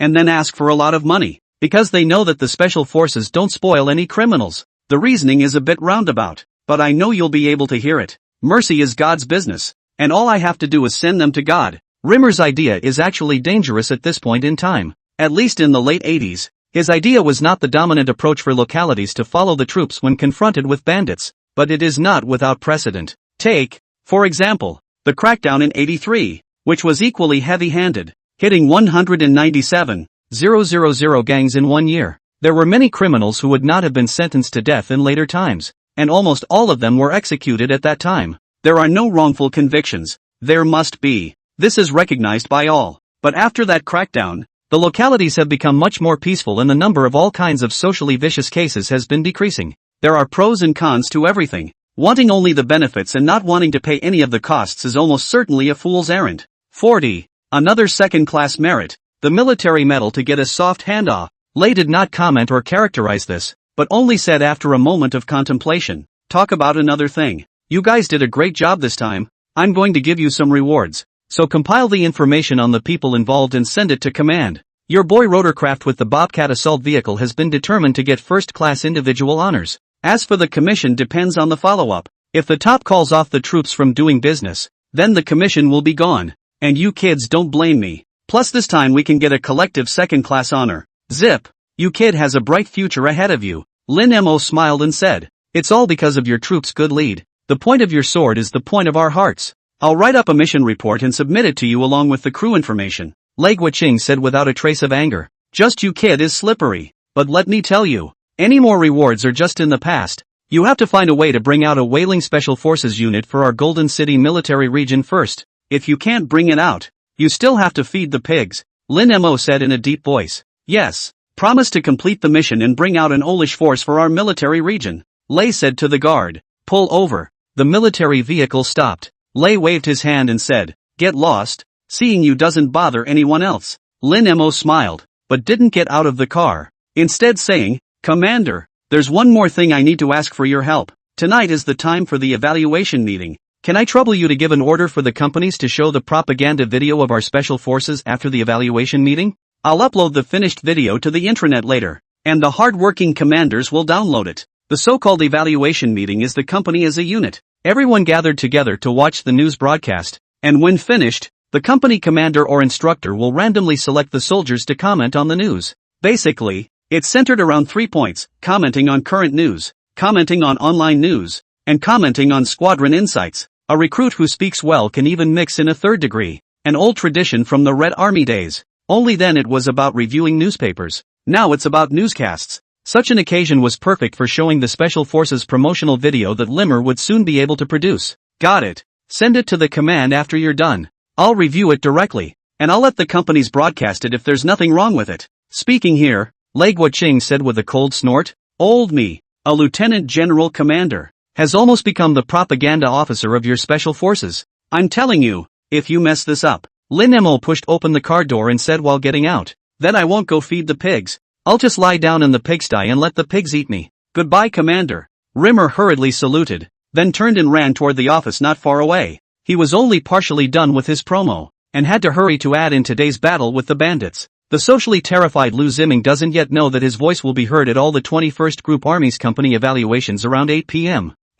Tonight. This kid, no big deal. Lei withdrew his gaze, cursing on his lips but with a smile on his face. He looked at the guard and said, "Didn't you say you wanted to fight him? Why didn't you just bring it up just now? I'd really like to see him get his ass kicked." The guard shook his head and said, "Commander, honestly, after hearing his words just now, I really don't dare to fight him." Scared? Lei froze. "It's not that I'm afraid. Everyone in the three armies combined. There aren't many people who can convince me in fighting, but at least Lin Mo isn't among them yet." The guard smiled and said, "I'm worried about injuring Chief Instructor Lin and delaying the development of our troops' special forces. He really is a rare talent. No, he's simply a genius." "Ha, still a genius. I think he's just a student doll soldier who can only boast." Lei waved his hand. "Drive. Go back to the command headquarters." With a smile on his lips, the guard said nothing and started the military vehicle to rush to the command. Limmer's only quotable student doll soldiers? One man beat down 4 soldier kings,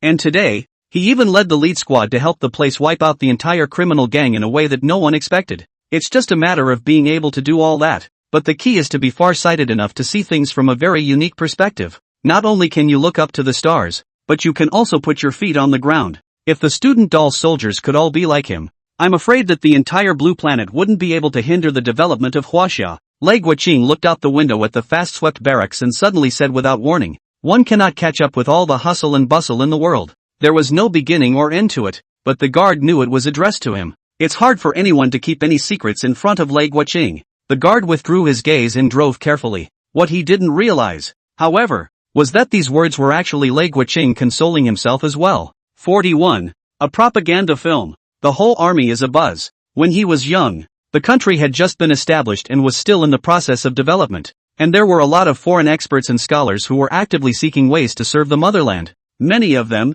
they have become textbook characters, but many others died on their way back home. This is a great loss for the country and its people. If there had been a special forces unit in the first place, isn't it true that they will be able to return home without any problems? Remembering the past, the great years, how many splendor, and how many regrets. Thinking about it, this hard-blooded man, the general of the Republic, his eyes could not help but gradually become red. 8 o'clock in the evening. A company of the 21st Army Group. Lecture. The entire company of soldiers sat neatly on small benches and listened attentively to the comments of their comrades on the stage. By the time the last soldier had finished speaking, there was thunderous applause. The instructor stepped up to the stage and pressed his hands together in vain. The scene immediately quieted down, and the silence was so deafening that not a single sound could be heard. With a warm smile on his face, the instructor faced the crowd and said, "What do you all say? How did those comrades speak just now?" The next second, the roar of the warriors rang out. "Yes,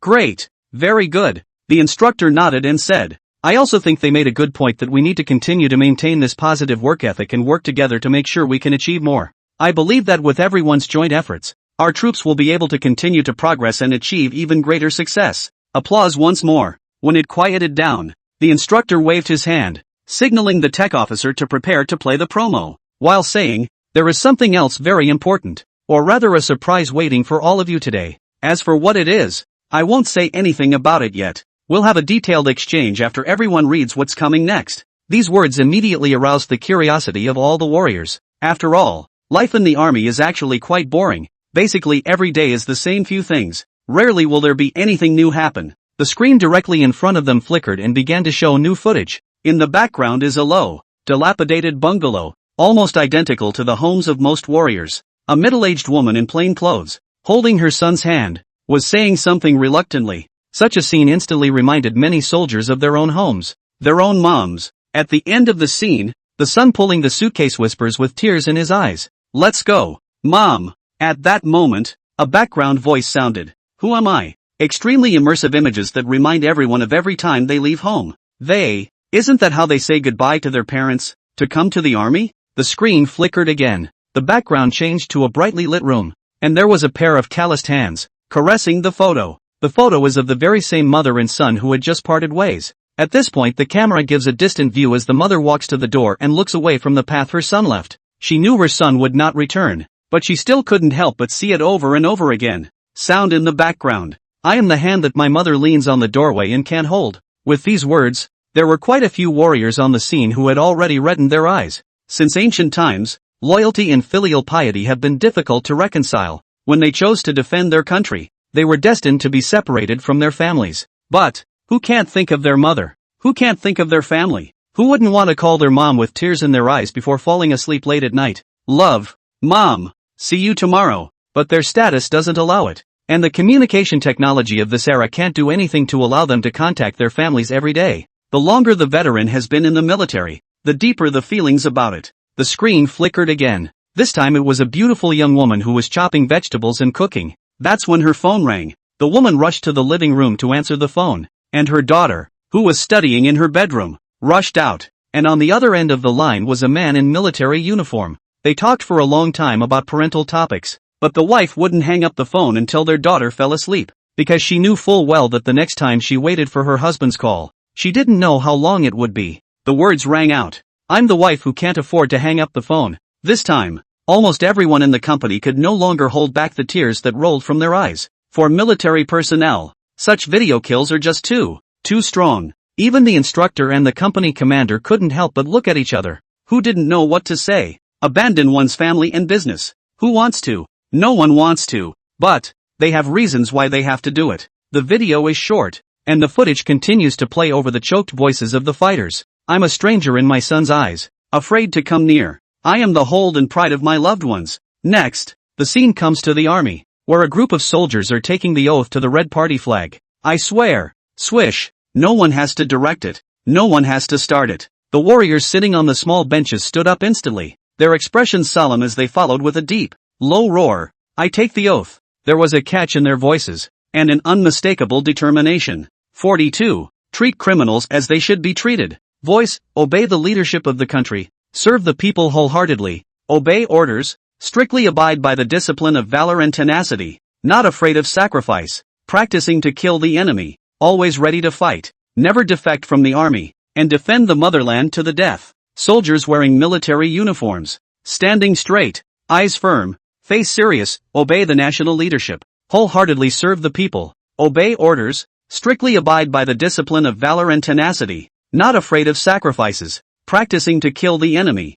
always ready to fight, never defect from the army, and swore to defend the motherland to the death. Vow to defend the motherland. Vow to defend the motherland. Vow to defend the motherland. Even the company commander and the instructor, who had already seen the propaganda movie, could no longer help but follow suit with a fervent roar, having taken the oath. The movie is still playing. A quick flash of a clip from the barracks. The music became rousing, as did all the soldiers standing in front of the promo. We have a war ahead of us. Behind us is peace. I am the people's sons and daughters. I am the good life. Guardian. The screen faded out and all the fighters assumed it was the end of the movie run. However, the next second, the screen that had become pitch black lit up once again, and the picture became blurry, so that it was very barely possible to see what was inside clearly. It's a group of robbers wearing black hoods. They stormed the bank. They shot and killed the guards. Blood running down the wounds and onto the floor. Crowds begin to panic, begin to shout, begin to be overwhelmed. Everyone knew this was definitely not a drill, but a real-life robbery that actually happened. And what they saw was surveillance footage. People's lives are threatened and significant damage to the country's property is imminent. As a soldier, all they could do was watch, because it was clear to all that everything had already happened and there was nothing that could be done to undo it. Many of the fighters are speculating as to why they are being shown this content. Can it be that the bandits have escaped? They need to be rounded up and captured? What's the delay then? Hurry up and give the order. Many of the soldiers' gazes went to the company commander and the instructor, but the two said and did nothing. With puzzlement and anger, the fighters could only continue to search for answers in the broadcasted surveillance footage. The view of the surveillance screen was switching, and they soon saw a large number of police and armed police surrounded the entire bank, and the negotiators began to start negotiating with the bandits. The bandits were making outrageous demands, and their arrogance made you want to destroy them now. Time passes little by little. The police and the armed police in the hands of the bandits, too many hostages. No one dares to give the order to attack. There seems to be only one way left to promise the bandits to prepare money for them and release their captured relatives. No can do. Who can change that? The fighters don't want to see the police give in to the criminals. But still, who can change that? They knew deep down that even if they were on the spot, they had the ability to eliminate all the bandits. But they didn't dare to shoot, much less shoot. Because of the hostages. If possible, any one of them would be willing to become a hostage instead. But other bandits are not cuties. Just as the atmosphere was frozen and the mood of all the warriors sunk to the bottom, a man in a uniform they didn't recognize appeared. That uniform is so handsome. Those weapons are so cool. Especially the obscured face added a bit of mystery and oppression. The fighters looked at me. I looked at you. Didn't dare to communicate due to the discipline. But we all knew exactly what was going on in each other's minds. They all want to know which unit is this allotment? However, what shocked them even more was that the man in the uniform went so far as to make all of the bandits' family members kneel in the clearing in front of the bank, and viciously gave the butt of a gun to one of the men in the prison uniform. Just what to do. All the warriors inexplicably breathed a sigh of relief. Yet what made them feel even more exhilarated were the words that the mysterious soldier said next. Asterisk asterisk asterisk asterisk. I'm not a cop. I'm a Chinese Army Special Forces. The principle of my old man is, blood for blood, tooth for tooth. I'll show you now if I dare to touch your son. Zhang Jun, shoot if you dare. Let me see if you kill faster or I do. I'm telling you, it's not just your son, but your mistress outside your country is already under our control as well. If you dare to shoot me, I'll take care of everyone around you. Cool. The man's every word was like a shot of adrenaline, stabbing into the warrior's bloodstream. Just how it should be. A warrior finally managed to suppress his inner excitement and roared out in a low voice. He subconsciously looked at the company commander and instructor who were not far away, and found that they didn't criticize in any way, but instead acted as if they hadn't heard him. The rest of the warriors followed suit. 43. Men should show off their courage and ambition when they are soldiers. They should be special soldiers. So cool. Special forces? What are special forces? If I could wear this outfit, it would make my death worth it. Cool is really cool. But what should we do next? What if the bandits really kill someone? Yeah, a bit impulsive indeed. Is it hard to agree to all the demands of criminals? Let them kill people and then leave our country with the money. Blood for blood, tooth for tooth. Amidst the sounds of heated discussion amongst the fighters, the security feeds once again returned to the interior of the bank. Boom! After the loud sound explosion, four soldiers in camouflage uniforms, armed to the teeth, rushed out of the raised dust. Every move they made was so clean and crisp, especially the raiders who stood at the front of the line. Bang! Bang bang! Bang bang bang! Shooting! Shooting! Without any fancy tactical maneuvers, those few soldiers easily took care of all the bandits as if they were walking idly. By this time, the emotions of all the fighters were at their peak. The screen went out again, and above the already black screen, a large, resounding line appeared. We are the Chinese Army Special Forces. Every one of us is a warrior from hell. We carry out, always, the toughest, most difficult missions in the whole army. There are 3 disbeliefs. We don't believe there's a mission we can't accomplish. We don't believe in insurmountable odds. We don't believe there's an enemy we can't defeat. Men should show off their courage, be a Special Forces soldier. I'm at the Wolf Mountain training base, waiting for you. The screen went out completely, and all the warriors who had watched the propaganda movie froze. And when they reacted, there was another burst of unexpected ecstasy. What? Wolf Mountain training base? Isn't that our 139th Division's training ground? We get to wear that uniform too? I can join a mission like that? Special Forces. I want to be a Special Forces soldier. I'm the warrior from hell. Awesome. That's the troops. That's my idea of a soldier. Men should show off their courage and ambition when you're a soldier. You're a Special Forces soldier. The warriors became more and more agitated, and they even hated to rush to the Wolf Mountain training base right now to become a real Special Forces soldier. The company commander and the instructor had anticipated such a scene after watching the propaganda movie in advance. Seriously, if it weren't for the fact that their superiors didn't allow it, they would have wanted to go for the Special Forces selection. At the same time, they were also very clear about one thing. Can't stay. It's completely impossible to keep it. Those soldier kings of his own company would surely cut their heads off to enter the Special Forces as well. Such a dig is unheard of and unheard of. A direct attack on the heart of a mother asterisk.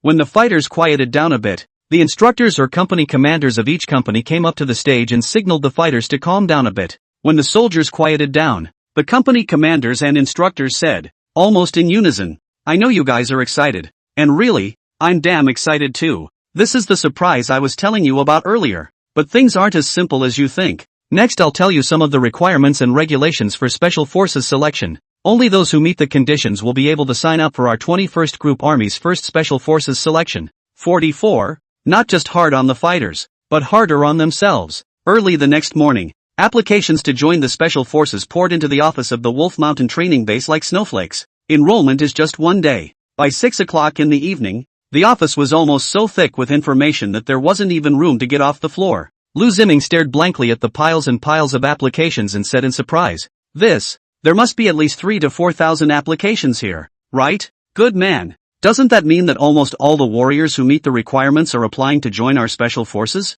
He'd watched the promo before, too, and was embarrassed that he hadn't slept all night. At the same time, he could realize that fighters would sign up in droves, but he never dreamed it would be so enthusiastic. Although the 21st Group Army was a Class A unit, numbering around 70, 000-90, 000, Limmer had set gradual screening criteria from the start. First of all, the height requirement is between 1.65 m, 80 m, too short or too tall will not work. Secondly, the medical and political examinations are more stringent than those at the time of enlistment, and there are also requirements for daily training results. You must be ranked at least in the top 30 of your company to be eligible to enroll. With so many screening criteria, no one would have guessed that so many more people would sign up. Lin Imo was not surprised by the roomful of applications and laughed. Everyone is eager to do their part for the motherland in their own way. Only he himself realized that perhaps the screening criteria had been lowered a bit still. It didn't matter though. He had ways to get these rookies to back off.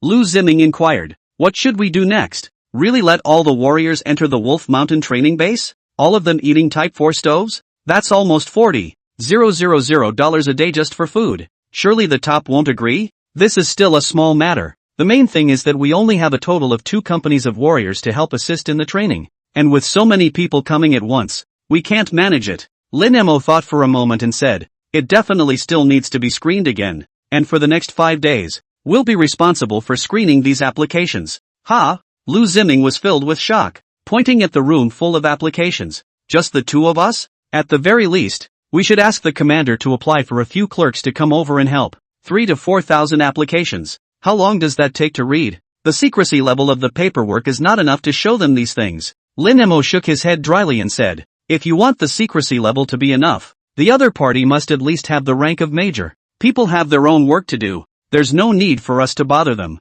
And I think we need to take these applications seriously. The number is a bit higher, but don't forget that behind each application represents the bare heart of a warrior. Even if there are 3,000 applications here, in 5 days' time, one of us will read 300 a day, and at 3 minutes apiece, 15 hours a day will be enough." 15 hours? Keep staring at these applications? Are you sure your eyes aren't dry? But without waiting for Lu Ziming to say anything else in rebuttal, Lin Emo had already begun to look at it seriously. Without lifting his head, he said, "Every soldier who dares to apply for the special forces is a valuable asset to our group army. And it's really a good deal for us to learn about their entire military career in just 3 minutes. I won't force you to do it if you don't want to." Lu Ziming sighed and said helplessly, "No wonder they call you Lin Demon. You're not only ruthless to the warriors, you're even more ruthless to yourself. 15 hours is 15 hours. Spell it out. You can't make 1,000 miles without short steps. You can't make an ocean without a small stream. The logic is simple,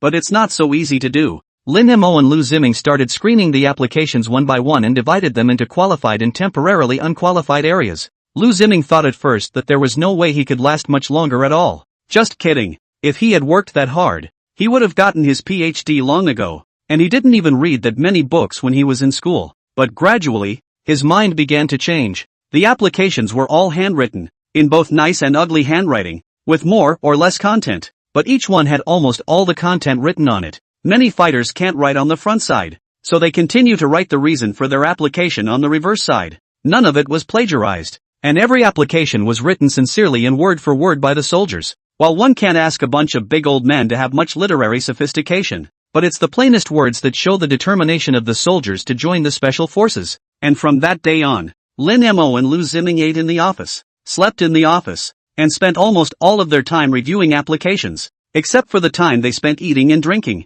The eyes do get dry. Lu Ziming felt like he was nearsighted, and wasn't even sure that this was a feat he could accomplish. Finally, 2 days before the selection process began, they finished all the screening. Lu Ziming and Lin Emo were both scruffy.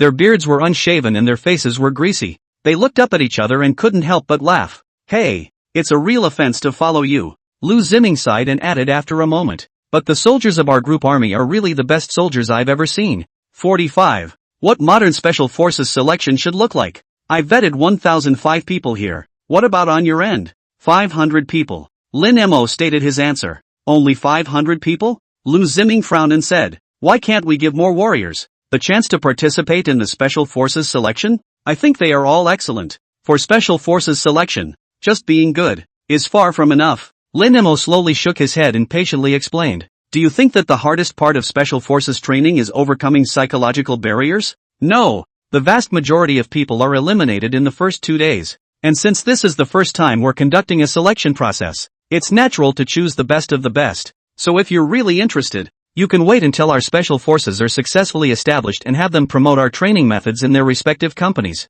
I figured out over the past few days that the reason why the fighters are signing up in droves is that they have no idea what they're about to face. I'll go and send the list of past fighters to Commander Lei. You get some rest and prepare to face the official test the day after tomorrow. I've gotten word 2 days ago that the number of leaders observing our selection this time will be very large. I'll go with you piece by piece. Lu Ziming stretched out and said, so many documents. How long will you carry them alone? It's too tiring. Lin Mo smiled and didn't reject his good intentions. The two men loaded all the qualified applications with the unqualified ones in the car and drove to the military region command. When they reached the commanding officer's headquarters, several lieutenant colonels greeted them. One of them saluted and then said, Comrade Wolfhead, we're in charge of receiving applications. Just give these to us. Previously, Lei Guoqing had thought of adding more manpower to review the applications, but he had never dreamed that Lin Mo would choose to start with just 2 people, not coming to him for help at all. People don't even mention it, so naturally Lei Guoqing is not good at posting it.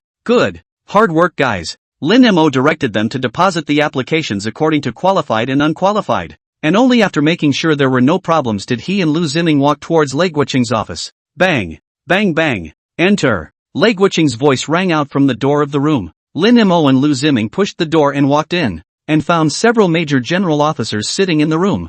Lei Guoqing looked up at the 2 men, followed by freezing. The corners of his mouth couldn't help but twitch as he said, Yo, Lieutenant Colonel Wolfhead, Major Jackal, when did you 2 join the Beggars Association? As Lei Guoqing's words fell, everyone else in the office couldn't help but laugh. Indeed, Lin Mo and Lu Ziming were the 2 scruffiest school officials they had ever seen. How can you still be that clean when you spend 5 whole days in an office sifting through papers and not making a movie? Hello, chiefs. Lin Mo took the lead in saluting the people in the office before saying, reporting to the commander. Time is short and the task is heavy. After I received your order, I didn't dare to delay and immediately rushed over. Please don't worry. I will definitely clean up and come back next time. And definitely won't embarrass you. Lei Guoqing glared at him and said without a trace of anger. So you're blaming me? You first answer my question as to why you are not requesting additional staffing to review applications. The rest of the people present also knew that Lin Mo and Lu Ziming, the 2 of them, had spent 5 days alone reviewing the warriors' applications,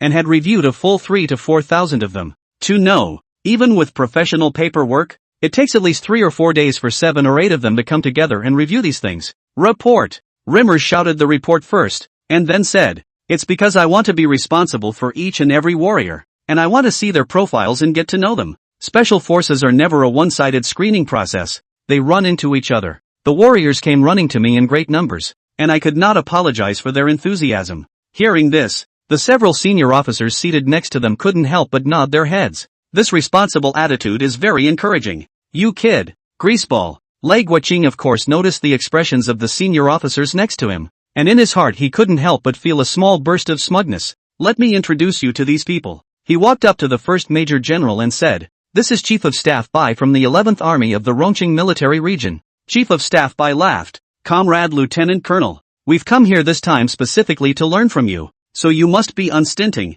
You can't learn from your commander, who hides everything. Attempts to create special forces were made simultaneously in all 7 military regions. It was only that the 21st Group Army hadn't started the selection of the special forces yet because of Lin Mo's arrangement. Yes, Lin Mo saluted with the other party, then said, I will definitely show you what a modern special forces selection should look like. That wasn't modest at all, and Lin Mo wasn't a very modest person. If you have strength, you have to show it. What's the point of hiding it? He also hoped that the chiefs of staff and chief instructors of the various units would come to him to learn from him, and that would be of great help to the building of the special forces of the entire army. Of course, Lin Mo was very self-aware and didn't dare to think that he was really that powerful. The vast majority of his bottom line comes from his experience in the service in his previous life. Separated by decades, Many of the concepts were much more advanced than they are today. Lin Mo thought to himself that what he was doing was nothing more than using the experience of those who came after him to prevent those who came before him from making unnecessary mistakes. Don't dare to be a good teacher.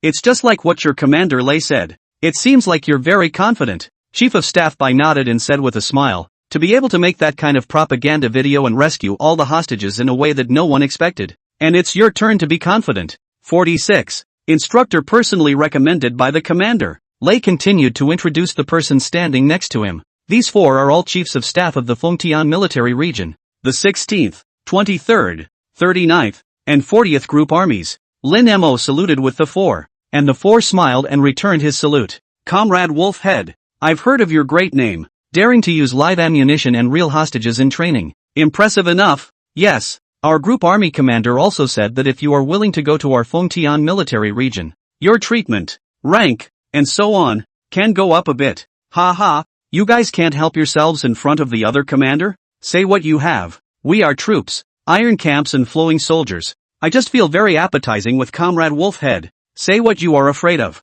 Lei Guoqing didn't say anything, his pair of eagle eyes keeping an eye on Lin Mo's change in expression. Good man. Wouldn't dare to really let the Fengtian military region scoop people up. Hooray. He didn't read any thoughts of wanting to leave in Lin Mo's eyes. It can be seen from the establishment. The Jincheng military region and the Rongqing military region are both two armies in the establishment, and the others are four armies in the Fengtian military region. Apart from the imperial capital military region, it was the Fengtian military region that was crowded. Of course, a big part of that was to watch out for Big Brother to the north, but it also indirectly led to the fact that the Fengtian military region's overall strength was the second highest of the 7 military regions. In the eyes of the other military districts, Fengtian military district was like the old rich man of the past, revealing a sense of superiority from the inside out. Lei continued to introduce the two remaining chiefs of staff, who were from the Quancheng military region. This time, a total of 3 military districts came, namely the Rongqing military district, Fengtian military district,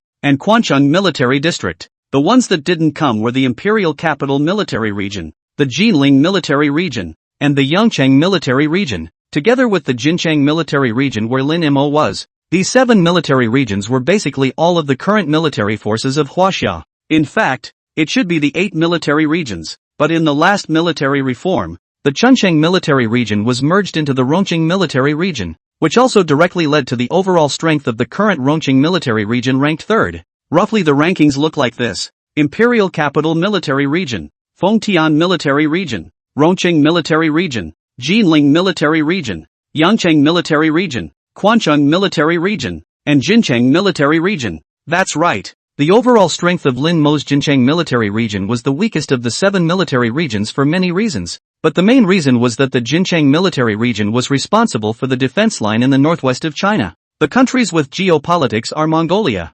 Kazakhstan, Tajikistan, Kyrgyzstan, Afghanistan, and Pakistan. With the exception of Mongolia, they all have good relations with China and basically there is no border friction. It's not unusual for border guards on both sides to swap lunches. Even because of the belief in the power of the Chinese border defense, these countries rarely station troops at the border, but it saves them a lot of military expenses. Only Mongolia, obviously surrounded by 2 superpowers, but confident as if they had surrounded the Soviet Union and China. Even if they are close to the West, the exclusionary ideology is particularly serious. Honey confidence. Plus, the Jincheng military region often had to help the Rongqing military region with border defense duties in the Ali region of Tibet and was responsible for reclamation in Xinjiang. Most of the credit for the vast western development goes to the Jincheng military region. Construction of the Balan section of the Longhai Railway and the Qinghai-Tibet Highway. Construction of key water conservancy projects such as the Urumqi-Heping Canal, the Qinghai-Changsheng Canal and the Shandan Reservoir in Gansu, and the erection of the world's highest altitude national defense communication lines with the longest overhead open wires. These are all done by the Golden City Military District. It's honorable. Proudly. But you can also see that in addition to clearing the land is to build roads, or else digging canals. Hollister, France. Erecting fiber optic cables. With no external threats. Internally you are left with all this hard work that must be done. The military strength piece is really lacking. If it wasn't for the fact that Lin Mo's propaganda video was just too shocking, and that he had indeed put forth an outstanding performance in the midst of the bank robbery case, it was possible that not even the joint inspection team from the 3 military districts would have come to their place. Lei Guoqing strongly supported Lin Mo's development of the special forces. agreeing to all of his requests as long as they were made, and there were also considerations in this regard. We're all soldiers. Who wouldn't want to show their faces? Who wants to be at the end of the line? The rest of their military is good. So the Northwest Wolf soldiers are vegetarians? Lin Mo hadn't realized this before, but after talking to the chiefs of staff of the other 3 military regions today, he could clearly sense Lei Guoqing's determination to raise his eyebrows. Of course we're going to raise our eyebrows. Lin Mo secretly vowed in the bottom of his heart that he would make the 21st Group Army Special Forces the best special forces among all the Chinese forces. No, among all the forces in the entire world. The Northwest Wolf, never a vegetarian. Lei Guoqing detected the flicker of ambition in Lin Mo's eyes and could probably guess what he was thinking. You don't need to hammer the drums. You don't even need to talk to a smart person. You bring him here. He naturally knows what you want to do. Such a talent was exactly what they needed most in the Jincheng military region right now. Lei Guoqing patted Lin Mo's shoulder and pointed to a colonel officer standing at the end and said, "Let me introduce you to him. And also the famous rattling arrow of the 47th Group Army of our Golden City military region. It's a tiger, but people want to report for a career change. He's interested in your special forces, and he's come here today to see if you can keep him, depending on what you can do." 47. I'm looking forward to you catching my eye. Rattlesnake is a typical Northwestern man. Tall, dark complexion, eyebrows with a heroic but cannot hide the vicissitudes of life. Although he was a colonel officer, he didn't hold back in the slightest and took the initiative to extend his hand and said, "Lieutenant Colonel Wolfhead, I've been following your Wolf Teeth Special Warfare Unit, and you've done a great job with your propaganda video, but exactly whether or not I want to join, like the commander said, we still have to see if the special forces are what I thought they were or not." The words were spoken modestly, but the confidence and powerful sense of oppression that Rattling Arrow carried on his body was not hidden at all. Or rather, he wasn't going to have any cover at all. We're all soldiers. Competition with each other will always be a staple of the military. Yeah, I'm always welcome. I'm sure that after watching the Special Forces training, you'll voluntarily choose to remain in the military. Lin Mo stretched out his hand and shook Rattlesnake's. You're confident?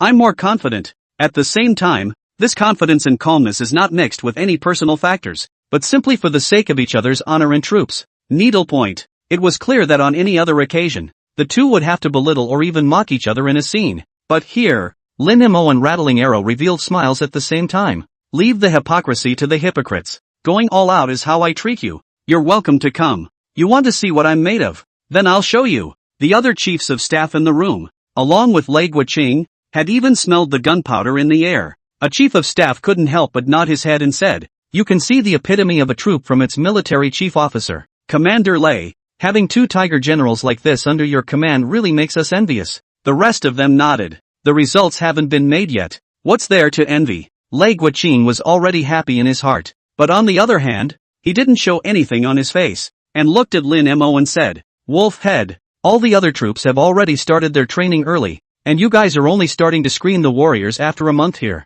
Tell me how many people signed up for your special forces this time." "Yes," Lin Mo saluted solemnly and said in a deep voice, "Our department has received a total of 3,421 applications, and after 5 days of scrutiny, a total of 1,501 warriors, who will be screened at 6 o'clock in the morning of the day after tomorrow, starting at 6 o'clock. 1,501 people? Good man, that's a regiment's strength, isn't it? What the hell? What kind of special forces is that?" Many of the chiefs of staff in the room couldn't help but frown. Their respective groups were basically company-recruited talent, and probably put together about 500 men to start training. But it seems, that's not what Rimmer did? They only knew that Lin Mo had come up with the best promos and that he had already led missions, but no one was clear on exactly how he planned to build the special forces. Or, the purpose of their coming here is to get the scriptures. Only, this warp, it's a bit crooked. 1501 people? Lei Guoqing also froze for a moment, frowning as he asked, "So many people are going to undergo special forces training. Are you sure they can adapt to your training style?" "They can't." Lin Mo looked around the room and replied forcefully, "But I personally feel that special forces can't just screen from the king of soldiers, but rather, they have to consider a combination of factors. I put more soldiers in the draft in order to pick out the ones that are special enough. And seriously, the criteria for selecting the king of soldiers is just to compare who can run farther, who can jump higher, and who can hit the target more accurately. All of this should be just the basics in special forces. They have a lot more to master, including cultural learning." This comment directly confused everyone. Good man, a little guy in his early 20s is questioning the way the troops are trained? "Commander, It doesn't really make any sense for me to say anymore. This time, Lin Mo didn't give anyone a chance to speak, and directly said in a deep voice, "Whether it's a mule or a horse, let's pull it out and walk it and we'll know. And by the time the real Special Forces selection starts the day after tomorrow, you all will be able to roughly understand the difference between me and the other chief instructors. It's just too much work to explain, and probably not enough for a day or a night." Chief of Staff Bai nodded. "Good. We'll see what happens then." All the other chiefs of staff followed suit and started chatting. "I can feel it. This time it might be great. Well, let's hope Chief Instructor Wolfhead can give us, a shock like the bank robbers before. When the special forces of our respective military districts grow up, we'll be able to compete with each other, and I really want to see a big showdown between these soldier kings." No one criticized Lin Mo, thinking that he was taking too big a step or that his ideas were too original. But again, there was no more mention of trying to poach Limmer. Seriously, after meeting Rimmer, most of the chiefs of staff were actually a bit disappointed, thinking that Rimmer was too idealistic. They don't know what they're talking about. Lin Mo didn't care about any of this and saluted again before saying, "Commander, if there's nothing else, I'll go and get busy. There's still 2 days left before the selection begins, and there's still a lot to do." "Go ahead." Lei Guoqing trusted Lin Mo and nodded. "Toss as much as you want. I look forward to you making us all look good." Yes, Lin Mo straightened his body and loudly led the order, then walked out of the office. 48. The day of the Special Forces selection arrived. In the 2 days that followed, Lin Mo led 2 companies of soldiers and finally checked the various training facilities in the base once more. These things can't go wrong, or else they're likely to put the fighters in danger. Beyond that, many of the soldiers who had participated in the Special Forces selection, especially those stationed farther away from Wolf Mountain, had already gotten on military vehicles and rushed over with stars and moonlight. Everything was so organized. The biggest topic of conversation in the 21st Army Group is the Wolf Mountain training base, and those commanders and cadres are almost always discussing what the final outcome will be. They're really curious about that. Can Limmer actually bring out an out unit? In response, anyone with a strong sense of curiosity and anticipation. Finally, thanks to the efforts of everyone in the 21st Army Group, the day of the Special Forces selection arrived. The shimmering light of early morning pierced through the heavy clouds, painting the earth with golden outlines, as the soldiers of the various units boarded the uniformed troop carriers and rushed to the first selection site, inside a certain military vehicle. So excited. I wonder what kind of training will come next. Ha ha, I can be a Special Forces soldier too. I don't want to know anything else. I just want to know when I can change into that uniform. It's just so cool. I want to wear it too. I heard that chief instructor is a demon, so I guess we shouldn't be able to pass the selection that easily. Oh, how hard can it be? It's nothing more than those trainings in the army. The car was noisy, and all the young faces were excited, as if they were going to get what they wanted the next second and put on their new camouflage uniforms to kill the enemy. Li Xiaoshan was also sitting in this car. He just quietly watched the discussion of the other comrades, not saying a word, calm as if he were an outsider. But he was the one who was the most apprehensive inside. It was because he had seen the chief instructor's horrible training methods long before these comrades. Li Xiaoshan looked around, his mind pondering, if we let the soldiers in the army car now stand at a few dozen meters and shoot at their comrades, how many people dare pull the trigger? The last time he was afraid to, but this time, he was ready for all of it. The same happened with other military vehicles. Ruan Jianan sighed and said helplessly, "Damn, I'm kinda regretting it right now. If the 3 of us had really been eliminated, it would have been a huge shame." Ha! Higuarue was unmoved, shook his head and said, "Even if I'm eliminated, I don't want to be a rookie instructor. I want to be a qualified warrior of the Special Forces in a dignified manner. Let the devil loose. I'm not afraid of him." Old Gung, say something? Gung Junyong didn't have any expression on his face, nor did he have any thoughts of speaking, only pausing for a dozen seconds before saying, "Save your strength. We've spent some time with the chief instructor, but I'd like to ask you, can you guess the methods he'll use to train us? I can tell you that there are more than 500 people who have participated in the selection process this time." Ruan Jianan kind of didn't quite understand what it meant and asked rhetorically, "What's wrong with having a lot of people? Even if there are more than 500 people, our military quality should be able to rank in the top 100, so we won't be eliminated in the first round, right?" He nodded as well, feeling that this made sense. "Then you guys are underestimating the chief instructor too much." Gung Junyong glanced at the warriors seated around him and continued in a voice that only the 3 could hear. "Wolf Mountain Base definitely can't afford the training of so many warriors. That means that the chief instructor will most likely eliminate many people before they even enter the Wolf Mountain Base. I urge you to be on your toes. There is a good chance that our convoy will be attacked. This world is not short of stories of having the upper hand but failing miserably in the end. Put away your carelessness or we may be the first to be eliminated. The convoy was attacked? Ruan Jianan and Hiruegwa both thought that such an idea was too much. But then they thought that the one in charge of training was Lin Mo, the demon. What are you afraid to do? He'll do anything. And every training program is absolutely out of their league. That's right. Thanks old Gung. We'll keep an eye out. The two men stopped communicating and gripped the steel guns in their hands, carefully feeling for any subtle movement outside the car. But if there was anything the slightest bit wrong, they would be able to react as fast as they could. 49. That's a bit of an easy test, isn't it? The other side. Next to a large, wide river. Seats were set up for the observing group with a wide view. The chiefs of staff from all three military regions were sitting up there. And Rattlesnake, who was preparing to join the Wolf Fang Special Forces, was among them. Having waited for 2 full days, they were all excited now too. But they felt very puzzled when they looked at the chains built on the river. There were 20 chains in total, in groups of 2, one about a meter above the river, and another about 2 meters above that. If you want to cross the river, you should be able to get across quickly with one on your foot and the chain on it in your hand. The vast majority of the chiefs of staff could see that this would be called the first test. Staff officer Bai frowned and said, "This test is a bit too simple, isn't it? Not to mention our soldiers. I'm afraid that even if we call 2 people from the mountainous region, they can cross the river by stepping on the chains." Comrade Wolfhead, what's the plan here? Another chief of staff followed suit. Yeah, this kind of training doesn't deserve the word special forces,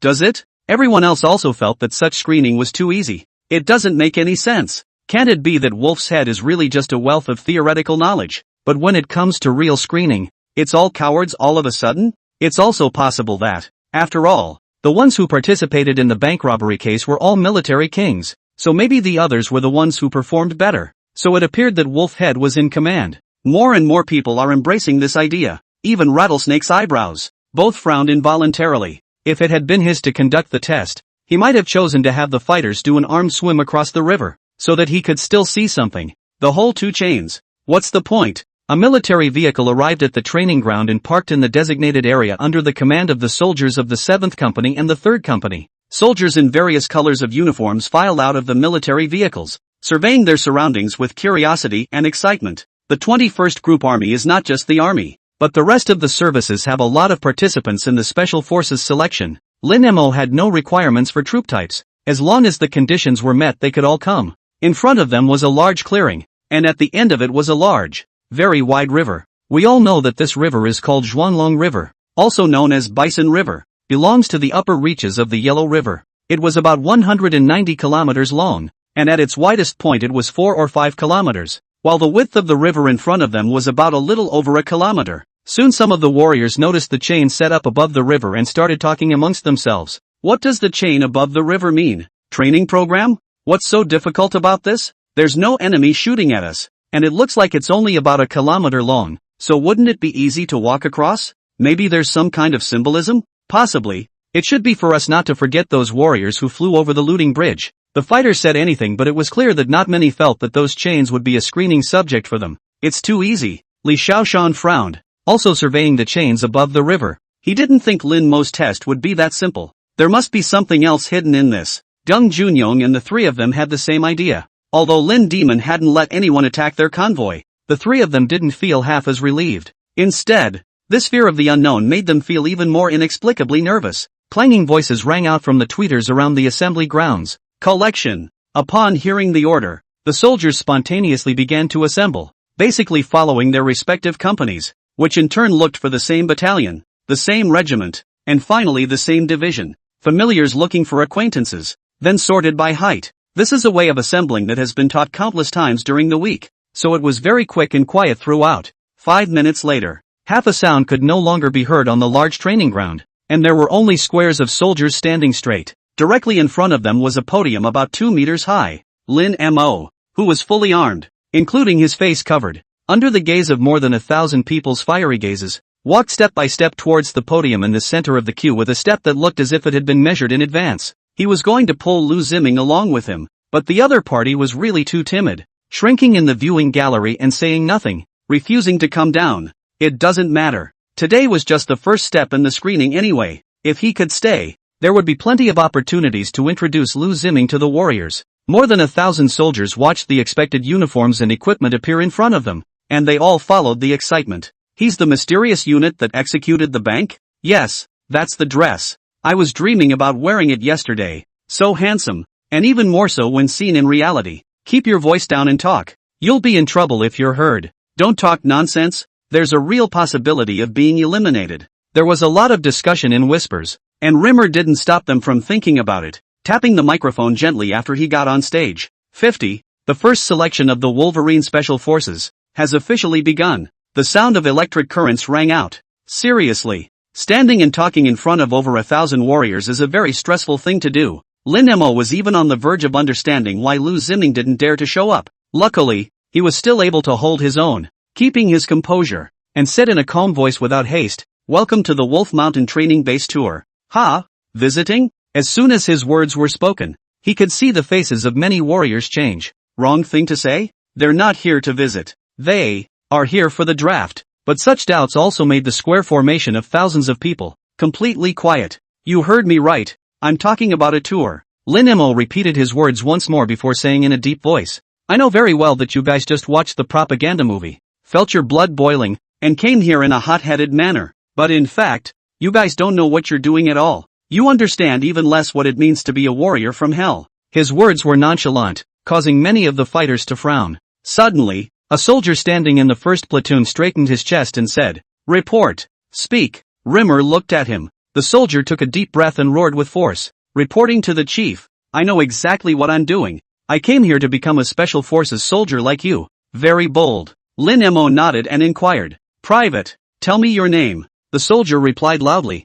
"Reporting to the chief. My name is He Tianyu, a private from the 112th Division Tiger Regiment." "Very well, I'll remember your name." Lin Mo's gaze once again looked at the others and inquired, "Do you all hold the same idea as this one called He Tianyu?" As soon as the words fell, many warriors shouted impatiently, "Yes." Lin Mo nodded again. "Good, at least above the slogans. You guys shouted very well. Although I know you'll be eliminated soon, it doesn't stop me, at this moment, from feeling appreciation for your ignorance. 2 company commanders, take the information with the pen and send it to these stupid rookies." After receiving the order, the soldiers of the 7th Company and the 9th Company handed out the information in pens that had been prepared earlier to every soldier at the scene in turn. Lin Mo said in a deep voice, "What you are seeing now is called a disclaimer. As soon as you sign this agreement, that means it's your choice if you get injured, disabled, or even die during the rest of your training. I don't know if you guys have heard of something called mortality. In our 21st Class A Group Army,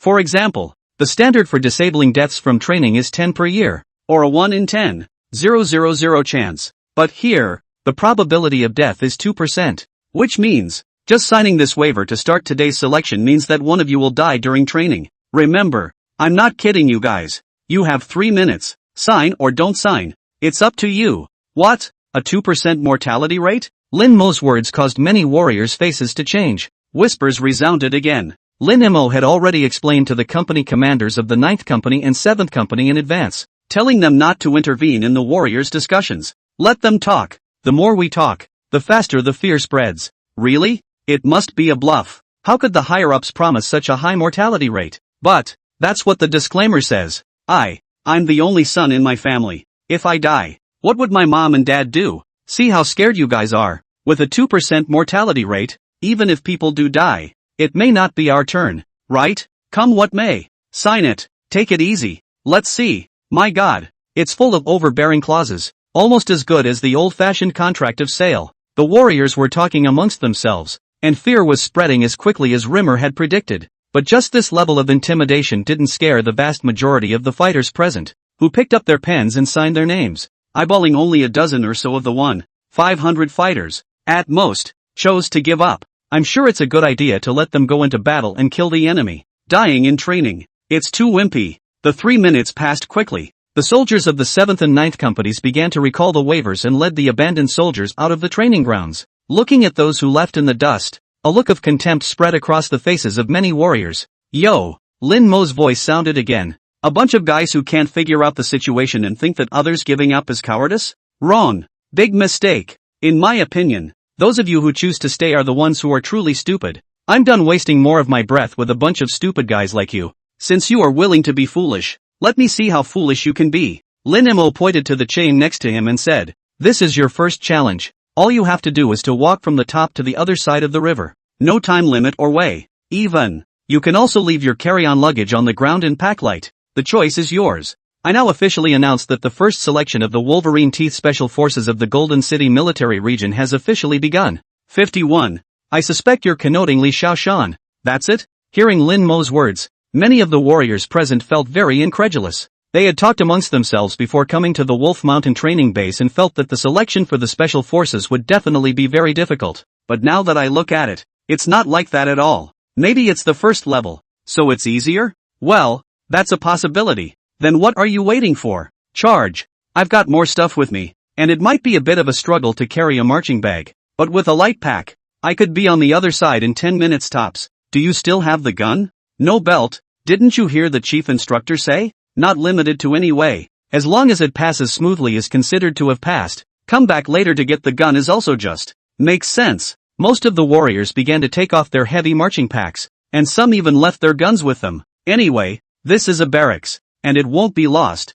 so it's just a matter of coming back for it later when you pass the first round of tests. The vast majority of people hold this thought. Chen Taizhu was the same. Just as he was about to undo his arming belt, Tianyu stopped him and whispered, "Brother Zhu, don't be impulsive. Things aren't that simple." Chen Taizhu looked around at the other fighters and asked back in a puzzled manner, "But everyone has taken off even if there is some kind of conspiracy, it's impossible for the chief instructor to eliminate so many people, right? What do you think, platoon leader?" Standing next to Chen Taizhu was a young second lieutenant officer by the name of Zhao Chenyang, currently the deputy platoon leader of the 112th Division's Tiger Regiment, who thought for a moment and said, "Lightly loaded might be a trap arranged by the chief instructor. Or it's also possible that he guessed that some people would think this way, and purposely said all this to make those who think they're smart eat a little bit of pain. Tell you what, take out the supplies that are too heavy and we'll carry less, but the guns absolutely must be kept. What's a soldier without a gun?" Chen Taizhu and Tianyu nodded their heads one after another,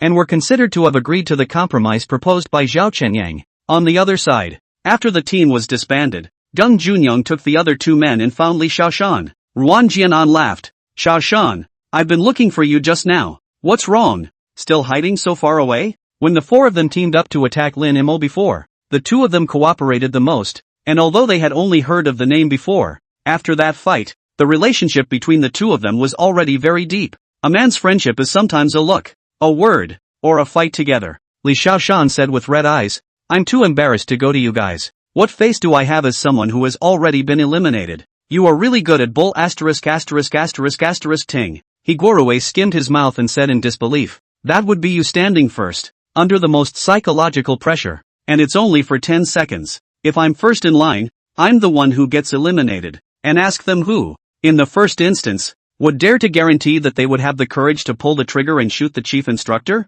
Nguyen shook his head. "I don't think I dare either. You're the one who gave us time to prepare." Deng Junyong laughed. "If I'm the first, I dare. No one asked you." Higuarue glared at him. Deng Junyong shrugged his shoulders proudly, extended his fist and said, "The four of us came together because of the chief instructor, and since it's fate, we can't miss it. Come on, it's time for the rookie squad to assemble." Ruan Jianan and Higuarue both extended their fists as well. The gazes of the three looked toward Li Shaoshan. Twinkling tears spilled from the corners of his eyes, but he held them back stiffly, only the slightly stiff corners of his mouth trembling slightly. In the end, Li Shaoshan also extended his fist, and the four strong iron fists gently touched together. "Discuss what to do next. That's up to our rookie one. He's our brain. Wait and see. Don't worry, there's always idiots going for first place anyway. Let's hold our horses. I suspect you're connoting Koyama. *******. It wasn't like I had to grab first place then. The chief instructor was the first to call me. What could I do? We can't lose our weapons. We can't lose our equipment. Let's first see what those who break through the barrier will encounter. I don't believe that the demons will let us simply pass the barrier. Yeah, it's not like we have to take first place anyway." Several people were discussing their next tactics in whispers, while on the high platform not far away, Lin Mo was also watching the four of them's every move. After all, in a sense, Rookie Squad was the first commando team he'd ever brought out. The feelings will naturally be deeper. But the more this happened, the less help Rimmer would offer. Whether you make it to the end depends on strength and luck. Like most of the smart warriors thought, there were always 1,000 or so hot and bothered teenagers at the right age who couldn't help but want to be in the limelight. In no time at all, dozens of soldiers not carrying any weaponry had already boarded the chain. 52. The first test that Rimmer gives with the rookies. There might have been some difficulty in crossing the river on the chain alone, but with the addition of another chain overhead to hold onto, the difficulty was greatly reduced. In no time at all,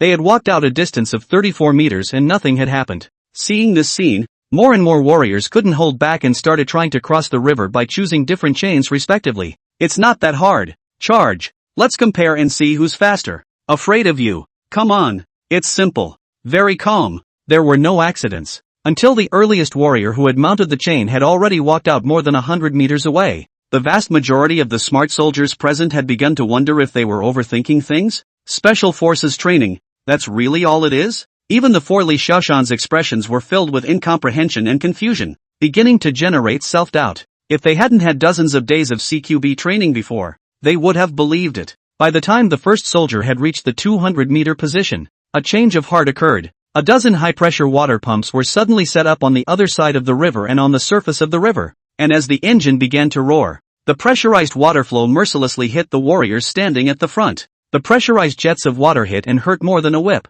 The frontal column of water couldn't hit anyone for a while, but the high-pressure water jets from the water on both sides were like whips mercilessly lashing at everyone. Caught off guard, the warrior at the front was like a dumpling, quickly falling into the cold river water. All fighters who fall into the river will undoubtedly be eliminated outright. Playing so hard to get? Oh, ruthless is right. So simple, rather meaningless. That's it. I had a feeling from just now that it wouldn't be that easy. Good thing it wasn't impulsive. There's an obstacle at 200 meters. Will there be other obstacles behind then? Whatever. I'm sure I can't bring my marching backpack anyway. Once it gets wet with water, it will only increase the load. If it's just a high-pressure water gun, I can still carry it. Seeing such a scene, the soldiers who hadn't yet walked up the chain froze, especially those carrying marching backpacks, but they were incredibly skeptical that they could pass the test of the high-pressure water gun. More and more warriors are choosing to take off their backpacks and take on the challenge. Others, even in the face of the threat of a high-pressure water gun,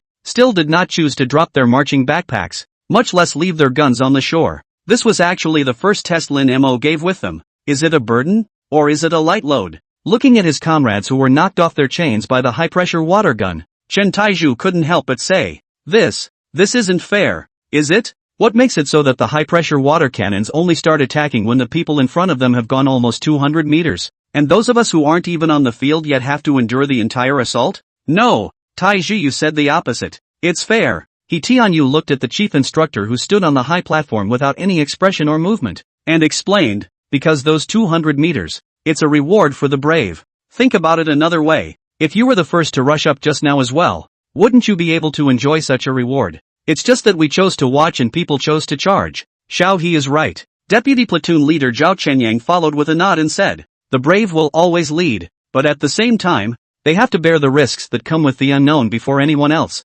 High effort, high reward, the world is fair. And we have to admit that the chief instructor is a master at playing with people's hearts. I'm getting more and more excited about how far we can go from here under his torture. Before coming to the intensive training, Zhao Chenyang hadn't actually put the special forces in his heart. The chief instructor is simply too young to. It's really hard to believe that he has much experience leading troops. Mostly, I just wanted to come and see the world. But now, his attitude has changed dramatically. Just by the way the first test was designed, it had already made Zhao Chenyang feel that Lin Mo was different from other instructors in the past. His test is not only in physical ability, but also in the psychological torture of the trainee. It's better to pass the first challenge first, and then talk about what happens later. Chen Taizhu was a bit deflated and tentatively asked, is that marching backpack still with you? I think it might have a better chance of passing without it. He Tianyu shook his head and answered dryly, bring, not only bring, but also bring all the things we lost before. Ha? Chen Taizhu was filled with confusion.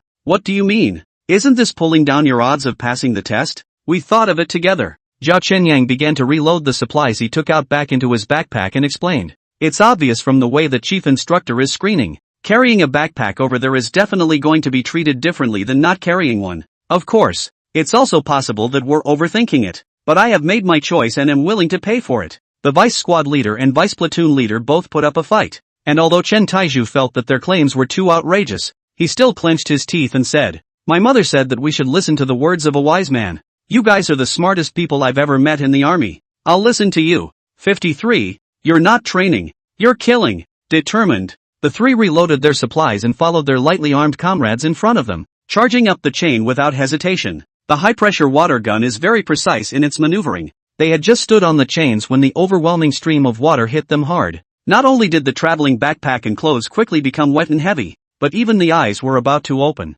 Not only that, after the current, the chain became slippery and had to be gripped very hard to barely keep the body balanced. All the warriors could only grit their teeth, close their eyes, and trip forward step by step. Viewing group with a wide field of vision, watching the fighters rush up the chain one after another and move forward a little under the high-pressure water gun. The chiefs of staff from each military region kept nodding their heads in appreciation. A chief of staff complimented. Not bad. At first I thought the training was a little easier.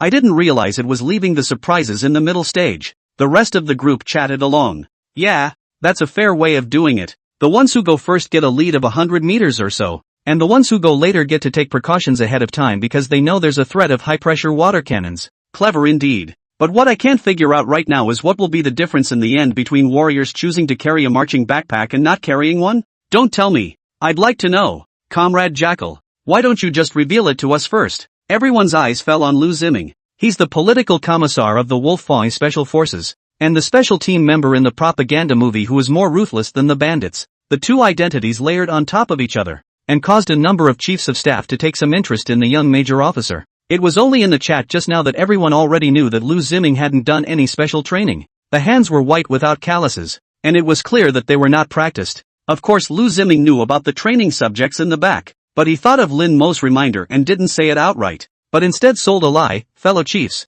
the specific training in the back, you'll know in a moment. Also the chief instructor asked me to give a message to all the chiefs that the scene may get a bit out of hand later. Please prepare yourselves mentally. Don't ever be intimidated. Having heard what was said, all the chiefs of staff looked at me and I looked at you, their brows furrowed in disbelief. Scare us? You wolf heads are a little too confident, aren't you? What do you mean? Don't sell yourself short. We've at least observed the special forces training of several group armies. We know it's going to be brutal, and we've long been mentally prepared for it. Ha ha, looks like we've been underestimated. I'll admit that the first selection he devised was interesting, but that doesn't mean he's going to intimidate a bunch of major general chiefs of staff. Got it? Facing a group of chiefs, what did Lu Ziming dare to say? All he could do was keep nodding in agreement. Oh, to keep you all calm. I hope you'll be able to laugh later when you see the special program that Limmer has planned for the fighters. By now, there were already fighters holding out against the interference of high-pressure water guns to a distance of almost 500 meters.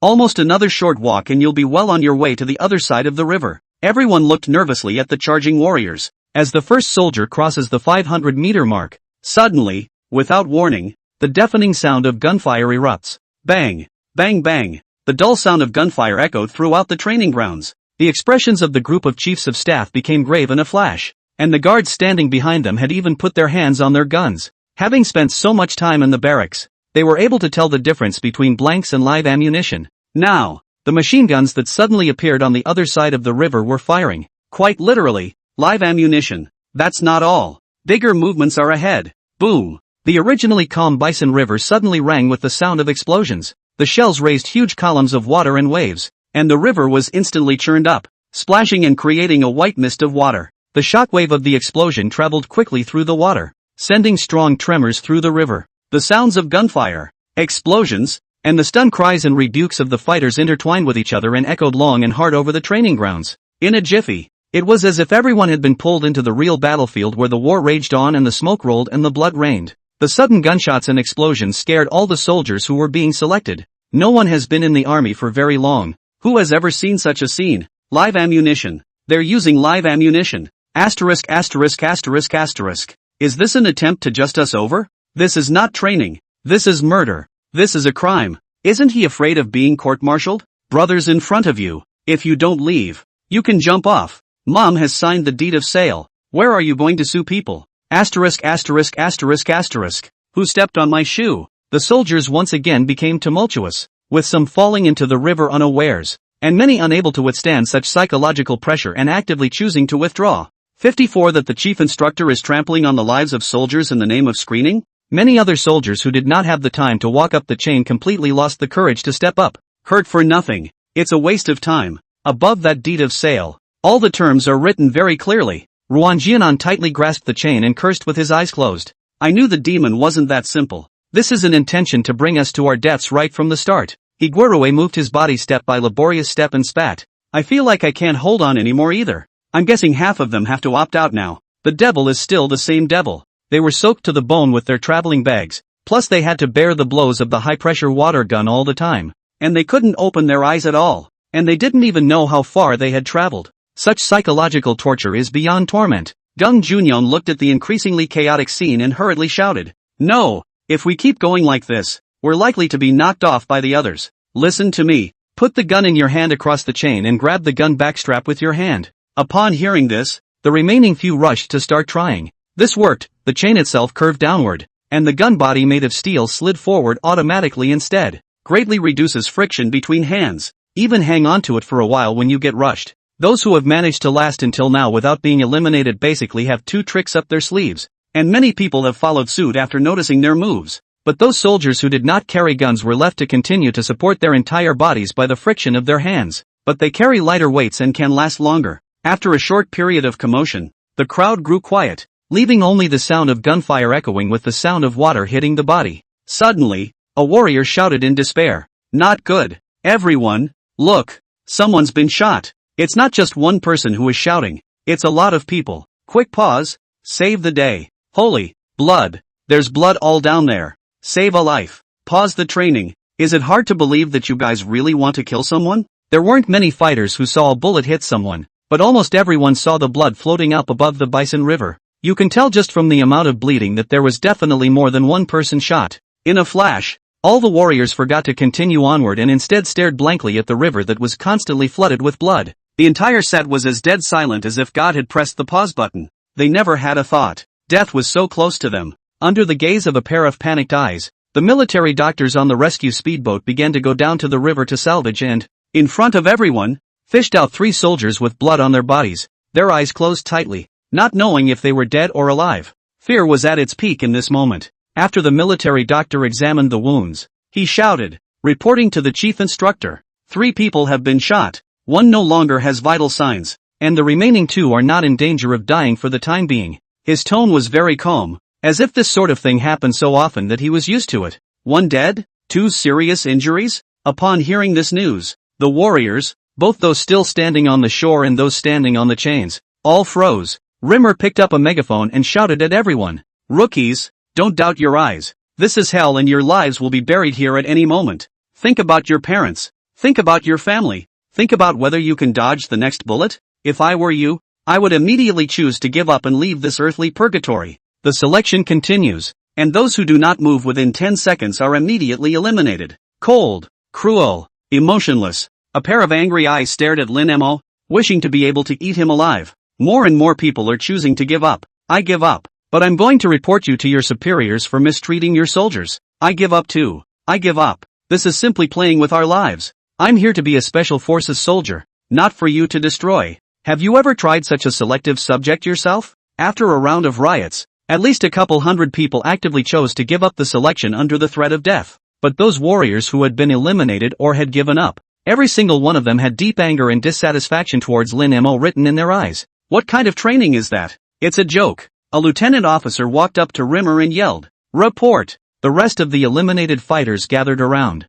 Rimmer looked at him calmly. "Speak," the lieutenant officer, full of defiance, questioned. "Comrade Lieutenant Colonel, I have very good reason to suspect that you are trampling on the lives of soldiers in the name of screening. Where's the evidence?" Lin Mo asked rhetorically. "Evidence? You want proof of that? I think you're pissed off." Many soldiers glared at Lin Mo, but did not say much due to the iron discipline in the barracks. After all, the other party was a lieutenant colonel officer in his 20s, who could also serve as the military chief officer of the special forces. So there might be some kind of heavenly relationship. 55 that paratroopers are faster than the army even on land. They were afraid, but the lieutenant officer was not. He pointed to the 3 soldiers on the stretcher not far away and said in a deep voice, "The evidence is right in front of our eyes. It's only been 10 minutes since the start of the selection process, and already 1 soldier has died and 2 have been seriously injured. Isn't this a major security incident? Even if we signed a waiver, that's no reason for you to kill your comrades." Lin Mo didn't rush to answer the lieutenant's question,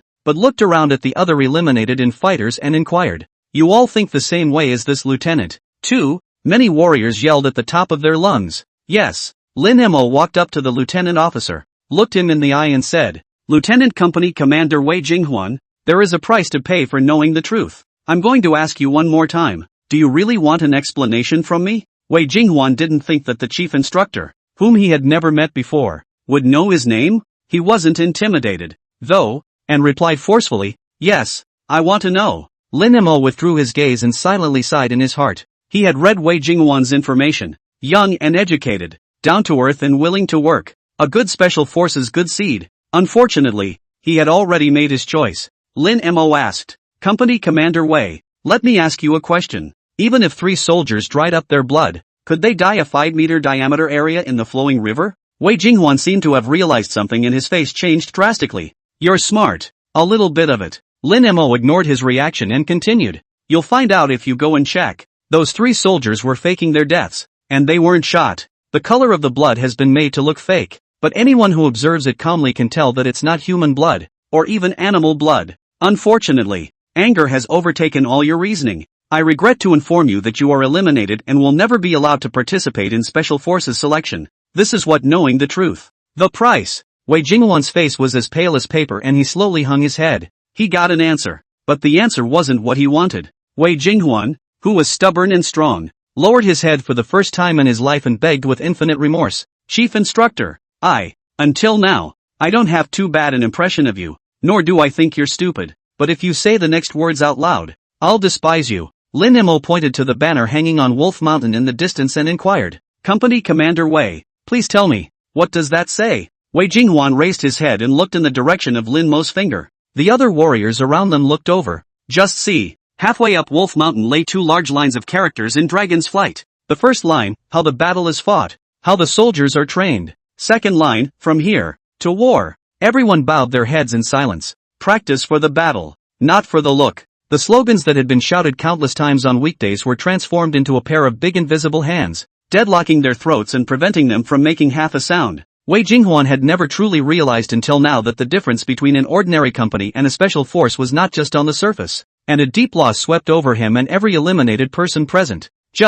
No matter how much he regretted it, he could never be a member of the special forces. It would become the biggest regret of his military career. Lin Mo patted Wei Jinghuan's shoulder and comforted him. "I've read your profile. You're a very good basic deputy company commander. Although you are not fit to be one of us, we are still comrades in arms. Go, change into clean clothes, get a good night's sleep, and tomorrow the sun, as usual, will rise." Wei Jinghuan straightened his chest and solemnly gave Lin Mo a military salute before walking forlornly toward the distant troop carriers. The others who were eliminated or the fighters who actively chose to give up didn't say anything more, and walked forward with a gray head. How angry they were just now, how groundless they were now. Lin Mo looked at their departing backs, and in his heart, he didn't have to disparage or look down on them. They just didn't pass the draft. They're not pussy soldiers. Let's just say that special forces are doomed by their very danger. And it's not for the vast majority of soldiers. Barely recruiting people in is hurting them instead. I wish you all the best for your future and your life.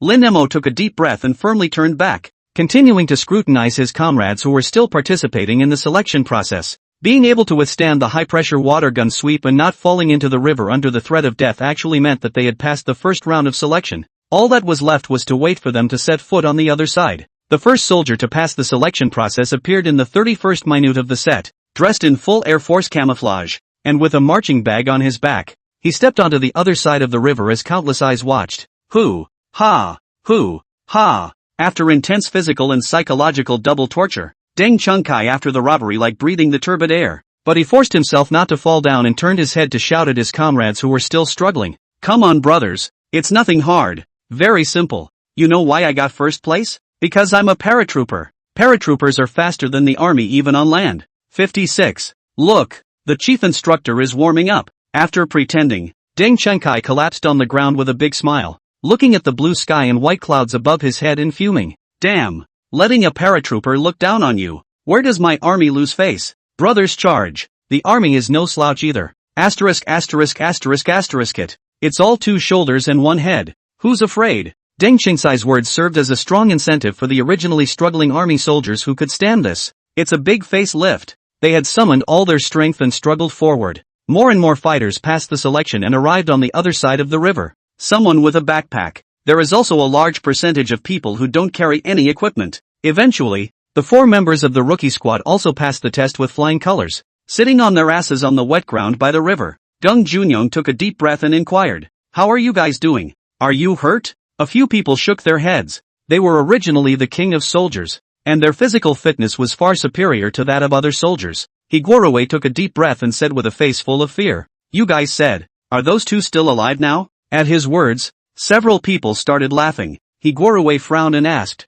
"What are you guys laughing at? What's so funny about this? Even though we don't know each other, that's our comrade in arms. What do you take life for? Laughing at you being at 250. Gung Junyoung pointed at the Bison River and said, "You don't want to see. How long has it been since the people were fished out? There is still blood there. Can that be human blood?" After all, he had killed people, and Gung Junyoung was the first to notice that there was something wrong with the blood in the river. And even if Lin Demon was cruel, there was no way he would actually let the machine gunners aim and strafe the soldiers on the chain. Don't look for shootings and explosions. These things are not nearly as dangerous as the possibility of falling into a river and drowning in the water. Higuruwe glanced at the blood on the Bison River and couldn't help but curse. Damn him, foiled by the devil again. As he spoke, he subconsciously looked to the other side of the river, trying to find Lin Mo's silhouette. However, the scene that came into his eyes caused him to widen his eyes, muttering in surprise, "Look, quickly, demon, bah, the chief instructor seems to be warming up."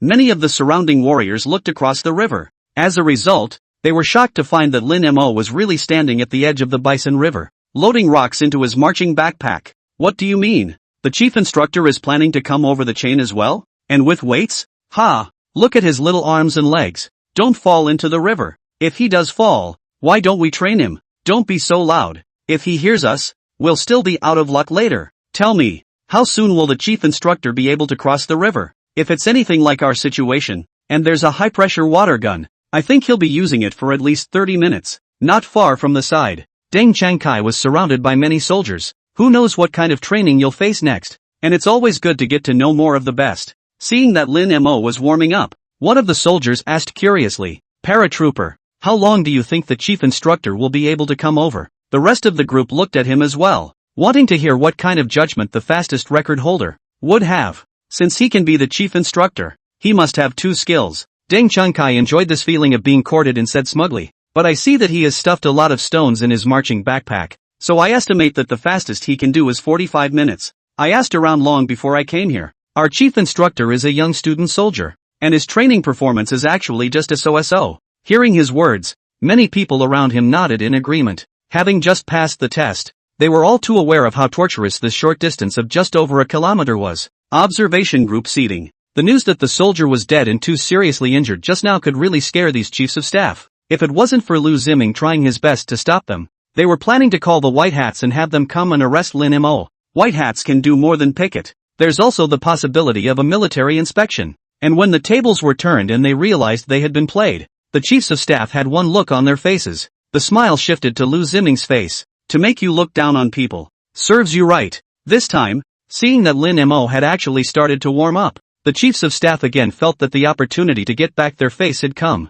"Jackal, your wolf head is prepared to personally go down for training? I understand that his intentions are good, but if anything happens, in the future, in front of the new recruits, he will lose face completely." "Yeah, that's reckless. You want to go talk him down? It's really not sensible. Even if he could walk through the chains in about 30 minutes, it would make the fighters think that the chief instructor is just that, and it wouldn't have a good effect. Unless he can get substantially ahead of everyone else. But that's not going to happen." The crowd said one thing and I said another, and the central idea was really just one. Lin Mo acted impulsively and foolishly like this. 57. Without this confidence, what kind of chief instructor is it? Lu Ziming wore a bright smile on his face as he quietly waited for them all to finish speaking before saying without haste, "The worries of the heads are justified. The fighters finished crossing the river in 30 minutes, which is considered very fast. But, if we, Wolf's Head, can finish crossing the river within 10 minutes, do these problems you guys are talking about still exist?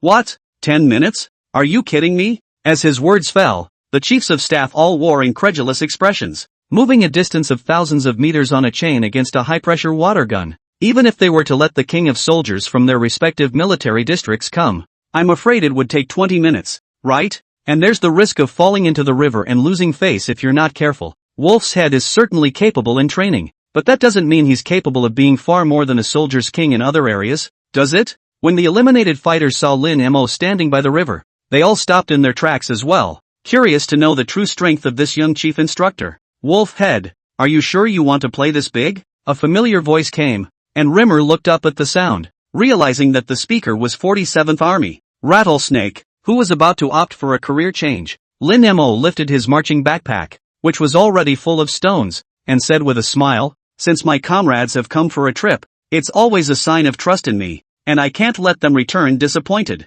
At the end of the day, the barracks is still a place where strength is honored. If you want to convince those trainees, you need to be able to show what you can do to make them look good. Rattlesnake nodded and said, it's a good way to establish authority, but if you make a single misstep, you're going to be the laughingstock of everyone, let alone training them. I'm afraid you won't be able to stay at even the Wolf Mountain base. Lin Mo laughed. What kind of chief instructor is it to be without this confidence? Rattlesnake looked at Lin Mo and couldn't help but smile even after a few moments. With verve, I've really come to the right place this time. It's not much fun for one person to cross the river. Why don't we compare? Lin Mo didn't have the slightest bit of politeness and replied bluntly. Fine, let's compare then. Painful. Your temper is really to my liking. Rattling Arrow didn't make any nonsense, picked up the marching backpack from the ground beside him, poured out all the things inside, and said with a smile, let's do it this way. You load me with rocks, and I'll load you with rocks. You don't have to be polite. Feel free to pretend, and I won't be polite with you.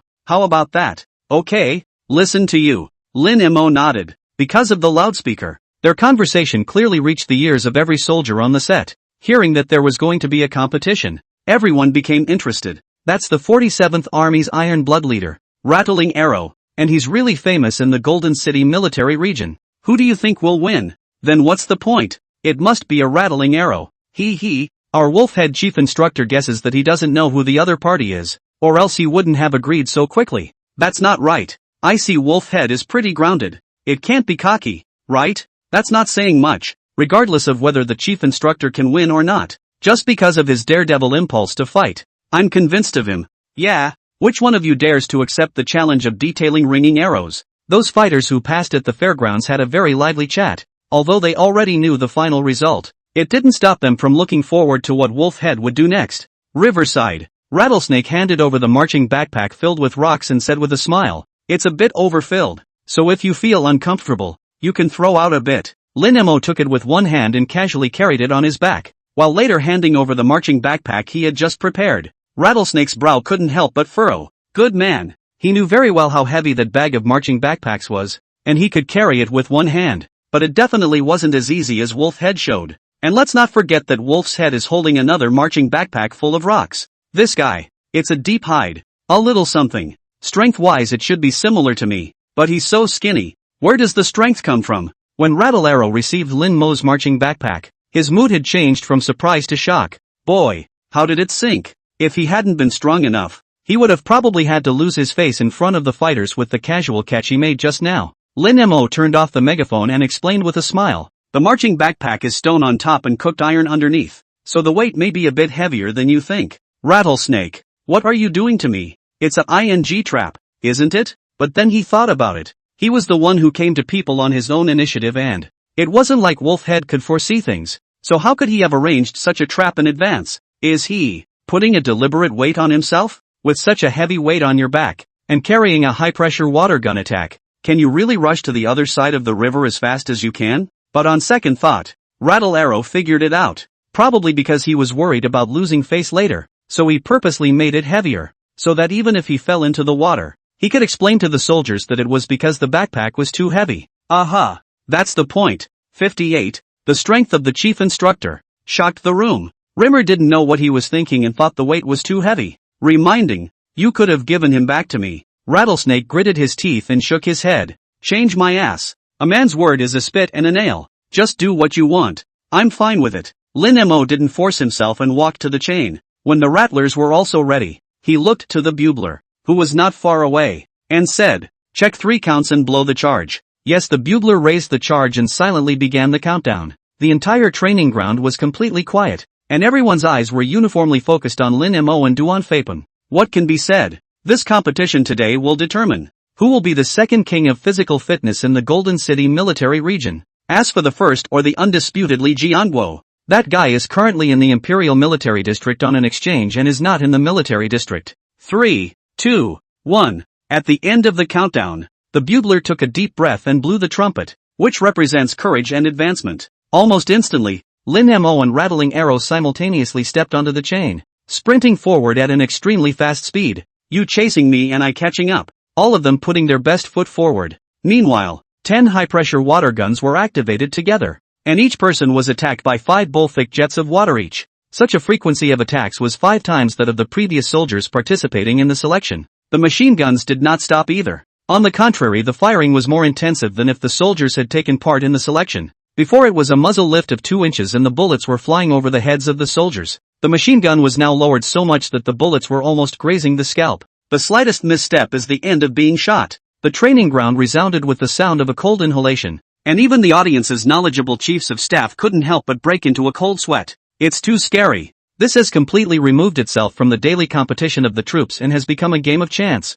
Lin Mo's body, which had been enhanced after crossing over, was unreservedly displayed at this moment, with one hand tightly gripping the chain and his feet constantly moving forward. 50 meters, 100 meters. In the very beginning stages, he was at least 10 meters ahead of the Rattling Arrow. Such a gap was more than anyone could have expected. Horror. Such physical qualities are simply demonic. Rattlesnake felt that even if Evenly was here, it was impossible for him to be that far ahead of himself from the start. Spell it out. If we don't put up a fight, we're going to lose. Rattlesnake clenched his teeth and quickly unbuckled his arming straps, placing his marching backpack in front of him and using it to fend off most of the water jets attacking him. Followed by, he also used only one hand to keep his body balanced as he quickly lurched forward against the water column. He didn't know how far he had run, but in the midst of a splash of water, Duan Feiping had vaguely seen the dark green camouflage uniform. Catch up with you. I have to admit that I really underestimated you before, but I'm not that easily going to fail. Rattlesnake took a deep breath,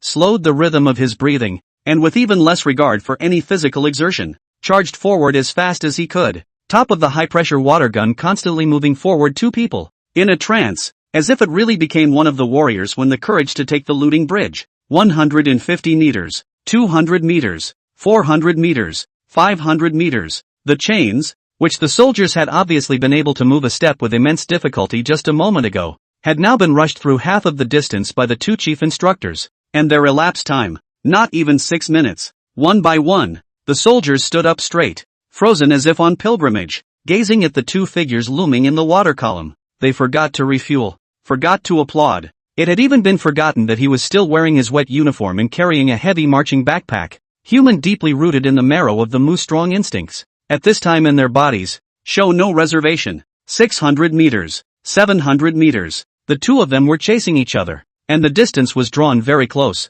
Rattlesnake certainly felt surprised, but the one who was most surprised was actually Lin Mo. It was no surprise that he was able to perform like that, as his body was enhanced by crossing over. But how could people not feel shocked when they were still able to have such speed despite the fact that they were still carrying a heavier traveling bag than him and their ringing arrows, getting closer and closer to the other side of the river. Both of them were all fired up and rushed forward regardless. It was at this time that the accident suddenly occurred. A bullet struck the chain and ricocheted into Rattlesnake's marching backpack. The tremendous kinetic energy caused his body to stumble and fall straight back toward the river. All was the soldiers' hearts were in their throats, a pair of eyes staring at this scene in death. Next, a scene that everyone did not expect happened. Lin Mo, who was originally charging forward, stopped alive, gripping the chain with one hand. His body was like a sensitive ape as he leapt to another chain a full 3 to 4 meters away and reached out to steadily grab Rattlesnake's arm. The high-pressure water gun and the machine gun have stopped. The assembly hall once again became incredibly quiet.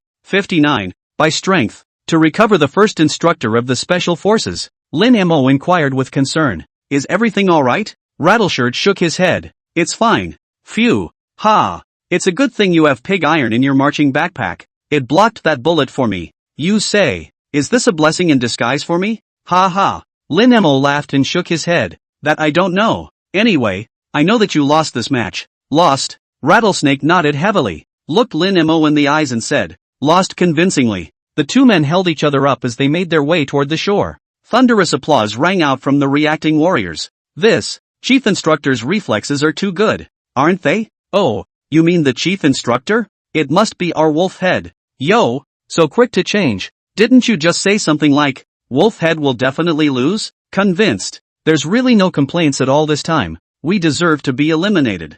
How much time did it take? 7 minutes and 21 seconds. When the thousands of soldiers who were on the field witnessed the two chief instructors against the water guns that were 5 times more brutal than theirs, but only took 7 minutes to complete the task, one by one, their faces turned pale, and many of them lowered their heads in shame. Especially the harder he had cursed in his heart before, the more groundless he was now. Once on the shore, Rattling Arrow dropped his marching backpack on the ground, looked at his body to make sure there were no wounds, and opened his mouth. Wolf Head, I admit that I lost, and if you're willing, I'd like to join the Wolf Teeth Special Forces, either as an instructor or as a rookie. Lin Mo laughed. When you're a rookie, I'm afraid you don't have an instructor who can train you. Sure you don't want to switch careers? Rattlesnake laughed. There's such a fun part of the army. Cootie. It's only just changed careers. A smile had surfaced at the corner of Lin Mo's mouth as he took the initiative to extend his fist. Comrade Rattling Arrow, on behalf of the Wolf Mountain Special Forces, I welcome you to join.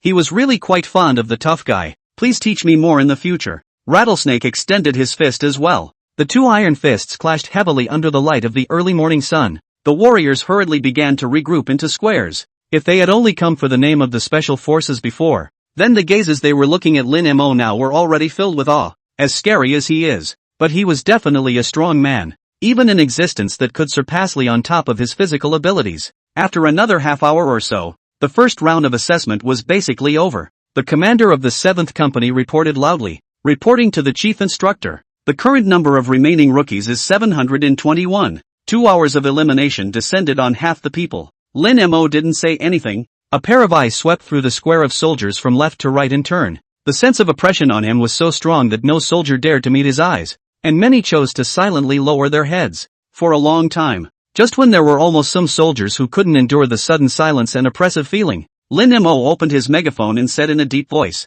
"Shame on you, you so-called soldier kings. I really don't know what you're doing here. You should be back at home, hiding in your mom's arms. Look at it. Look at the mess you guys are in." All the soldiers lowered their heads, and even He Tian Yu, who was arrogant by nature, did not dare to raise any more resistance. The fastest of them took 31 minutes, while the chief instructor took a mere 7 minutes and accomplished a rescue that none of them could have accomplished halfway through. With that kind of strength out there, it's all right to say anything. Raise your head. Lin Mo's voice sounded again. The soldiers all looked up and gazed at him. Our Air Force doesn't have a few airplanes, and even when we started the country, we still needed to fly twice to complete the parade. Rimmer's voice softened a bit, like he was telling a story very calmly. He pointed to the blue sky and white clouds above his head. Because of the gap in equipment, we can only let the reconnaissance planes of other countries, circling above our heads all day long, take away our country's valuable information. Right now, at this very moment, I'm not so sure that there isn't an Eagle JAMU-2 high-altitude reconnaissance plane hiding behind the clouds 20,000 meters above our heads.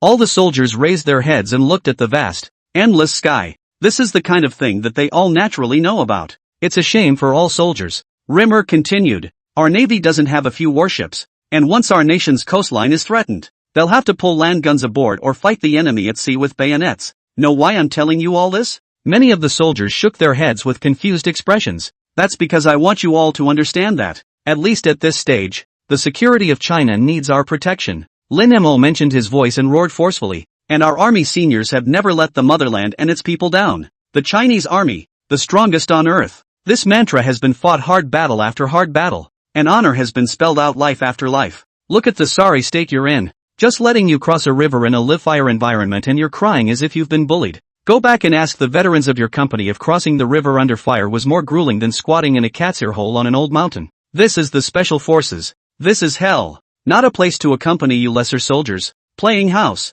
60. How can the country and the people trust you, and suspend training? If, on a real battlefield, your comrades were sacrificed, would you also have to jump up and beg the enemy to pause their attack? You are not qualified in my eyes, let alone as warriors crawling out of hell, or even as a common soldier. A look of shame that was hard to hide passed over the faces of all the soldiers. The chief instructor's words made them want to find a crack in the ground. But, Lin Mo didn't intend to just let them off the hook. He took 2 steps forward, looked straight into the hundreds of eyes on the spot, and hissed, "Answer me to the flag that has been colored red with countless martyrs. If you were on the battlefield, would you not intend to beg for mercy from your enemies as well? How can the country and the people trust you with such a performance?" Lin Mo's words were like a sharp sword, piercing the heart of every soldier. Their faces were somber, their eyes revealing shame and self-reproach, not daring to look Lin Mo in the eye, much less have the face to look at the national flag that stood directly in front of them, flying in mid-air. The assembly hall fell into a death-like silence.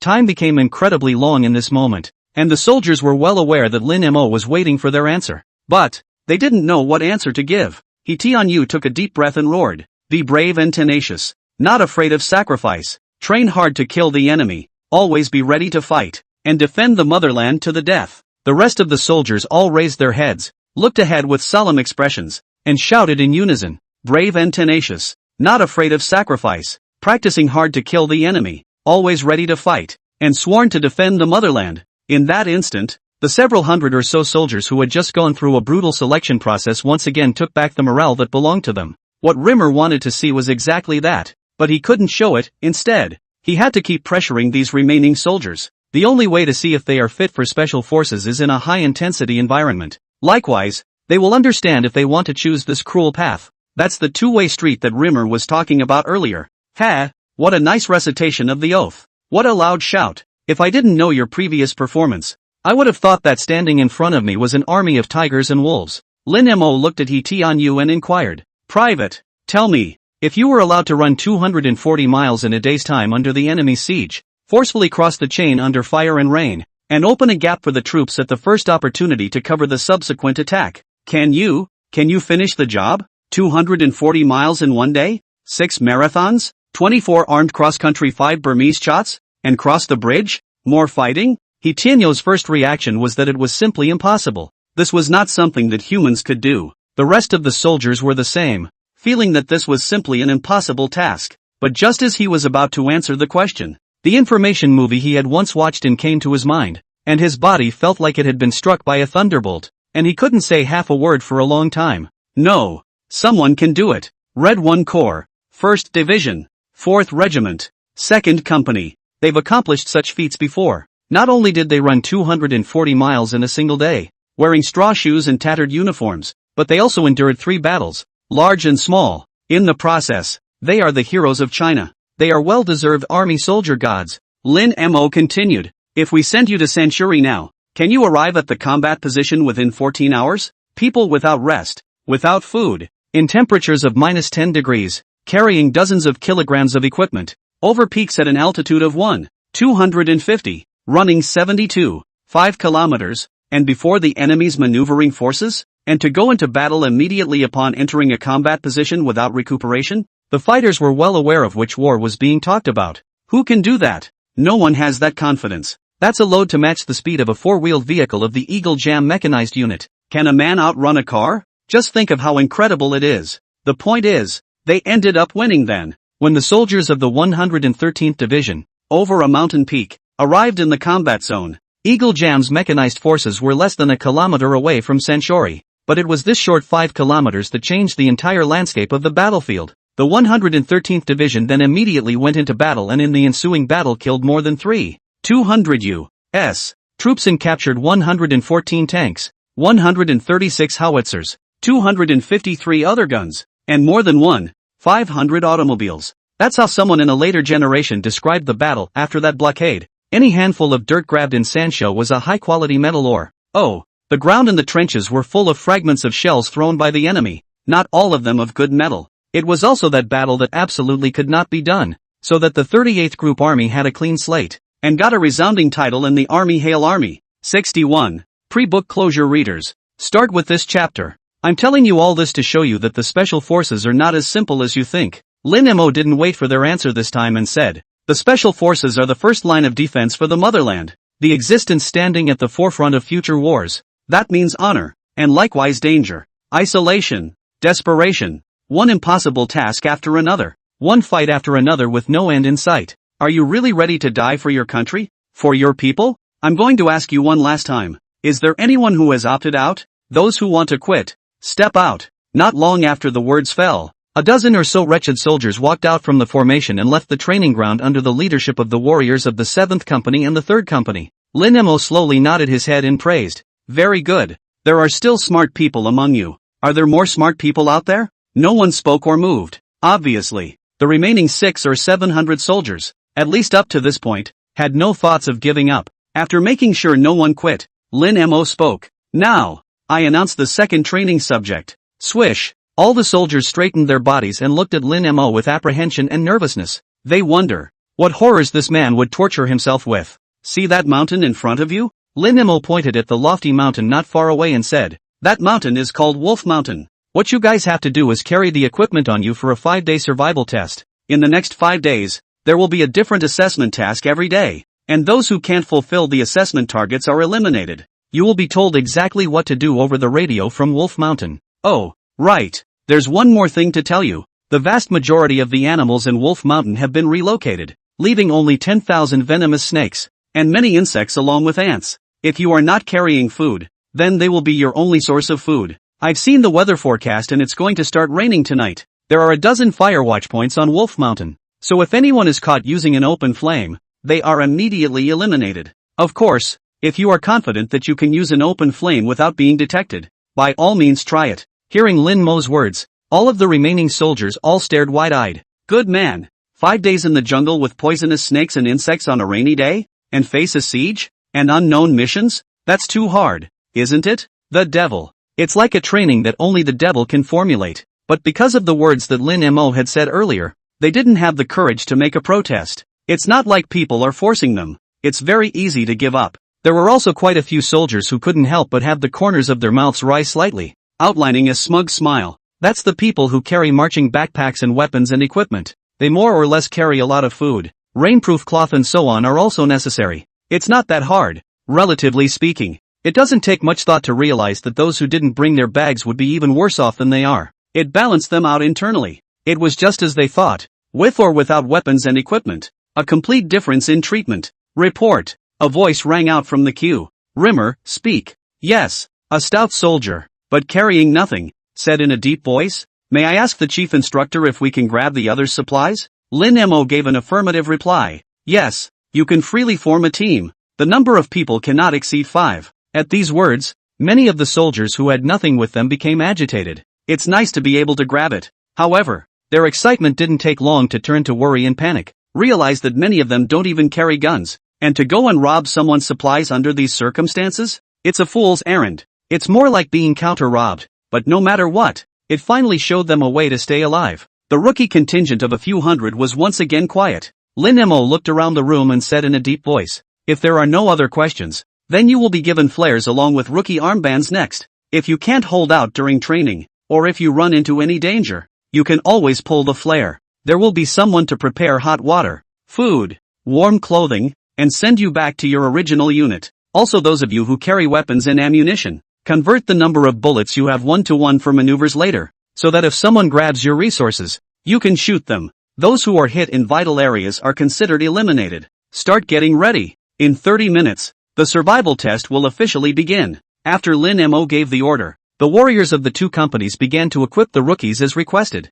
Lin Mo made his way to the seats of the observation group. Snap! Snap! The chiefs of staff rose to their feet and applauded heartily. Wolf Head, we've been to so many groups of armies, and I have to say, your training style is a sight for sore eyes. Very brilliant indeed. Can you tell us how you came up with it? Would you like to consider coming to our Fengtian military region? I can put you in charge of the special forces of 2 group armies. Can you old rich people of Fengtian change your stinking problem of digging up people wherever you go? Oh, don't you guys want to poach someone? While the other commander is away, you guys can show the conditions of your own military region. 62. Wolf Head, you want a wife or not? They were watching around for 2 purposes. One is really learning and the other is digging for talent. Through the more than an hour just now, anyone was able to realize that the young chief instructor in front of him was simply a genius, and could even be described as a demon. Chief of Staff Bai walked over to Lin Mo and said with a smile, Wolf Head, I'm not like them hooligans. You look pretty young to me, don't you?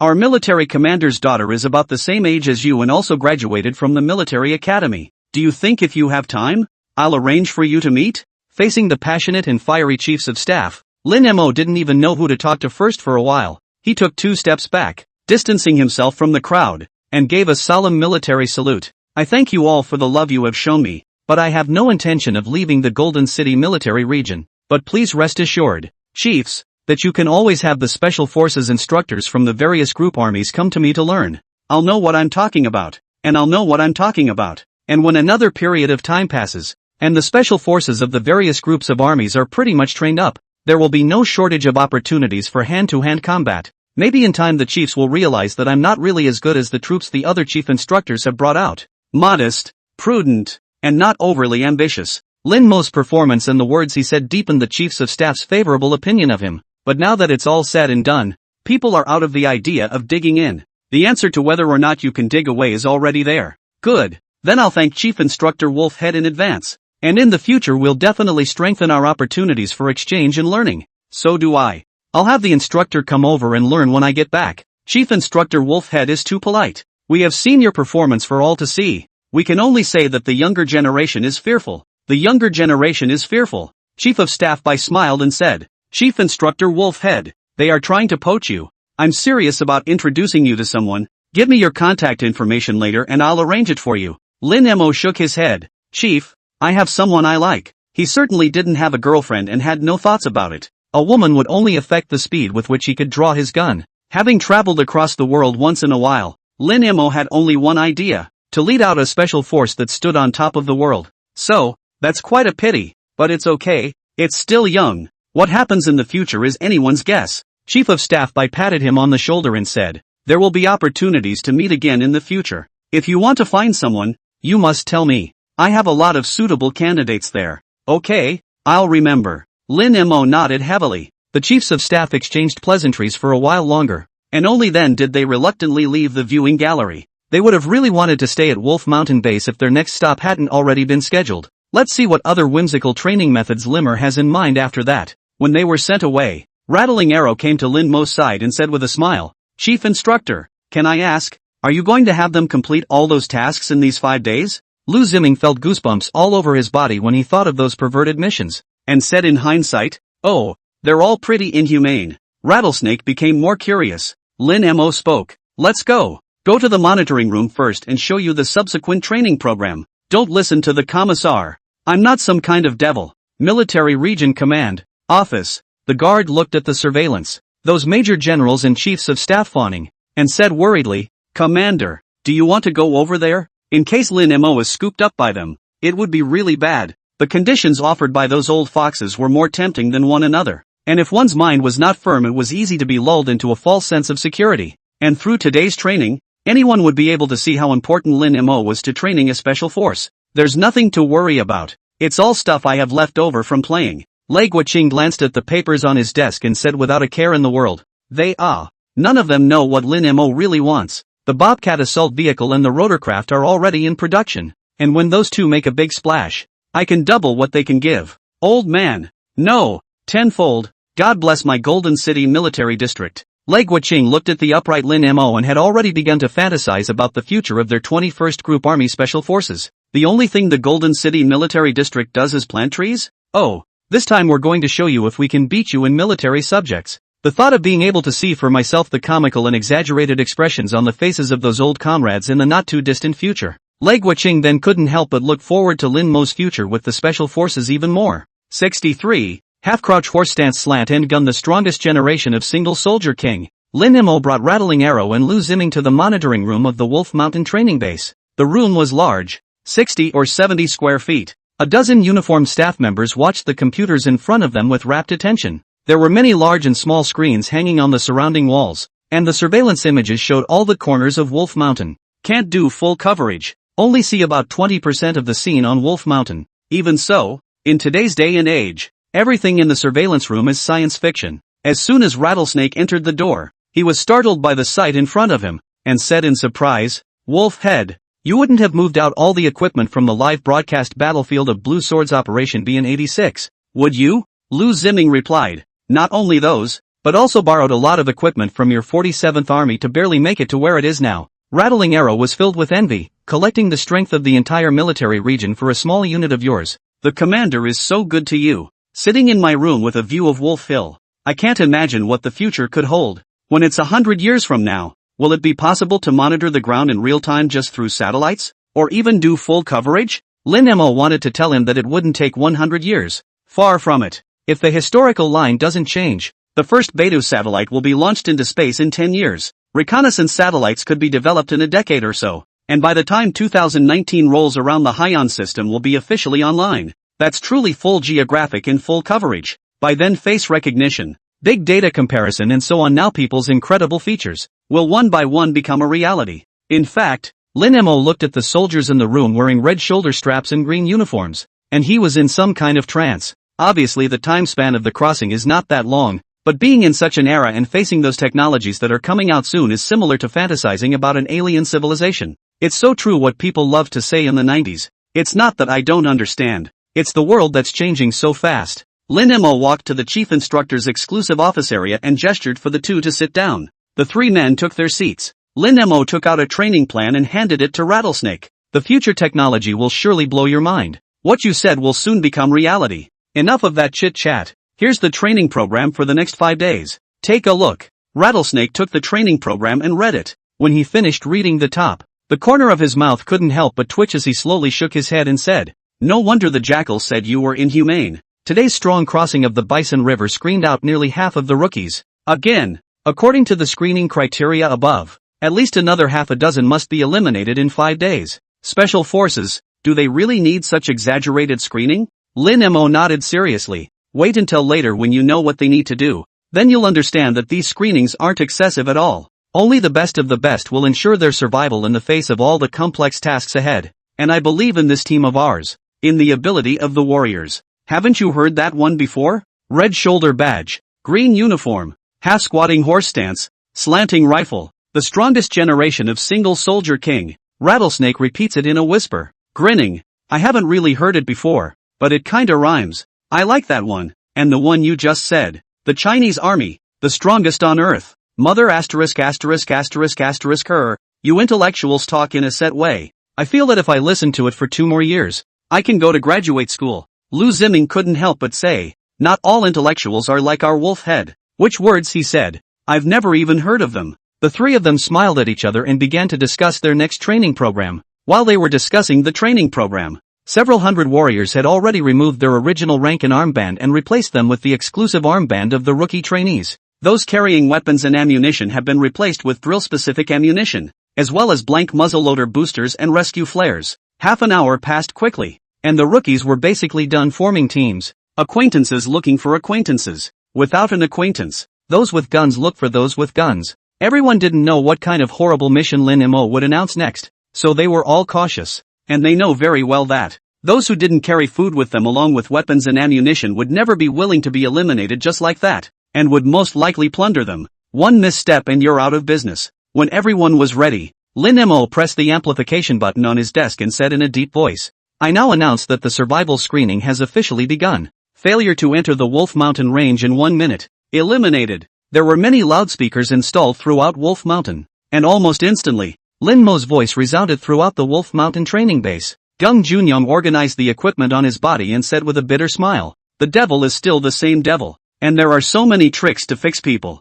Let's go. Let's go. Still following the plan we just discussed. Following him were Li Xiaoshan, He Guorui, Nguyen Jianan and a member who had just joined the squad. Corporal Zhang Mingyong from the 61st Division who had the honorary title of Iron and Steel Red Army Division and had participated in the Battle of Two Hills Round. The 4 of them nodded and quickly rushed into Wolf Mountain, getting rid of the large group behind them as fast as they could. The rest of the smart squads basically followed the same approach as them. At this time, large groups are the most dangerous, and who knows what those rookies without guns might do while the chaos is going on. They hadn't been gone long when gunfire rang out behind them. Zhang Mingyong said as he ran, I didn't expect it to really be like what you guys guessed, just entering the jungle and fighting. I'm beginning to believe that young chief instructor is really as godly as you all say he is. 64, with my generation of youth, defending China in its prime. He Guorui remembered the chief instructor's CQB training those torturous tactics and couldn't help but say, oh, where is this going? The chief instructor's mission hasn't been released yet.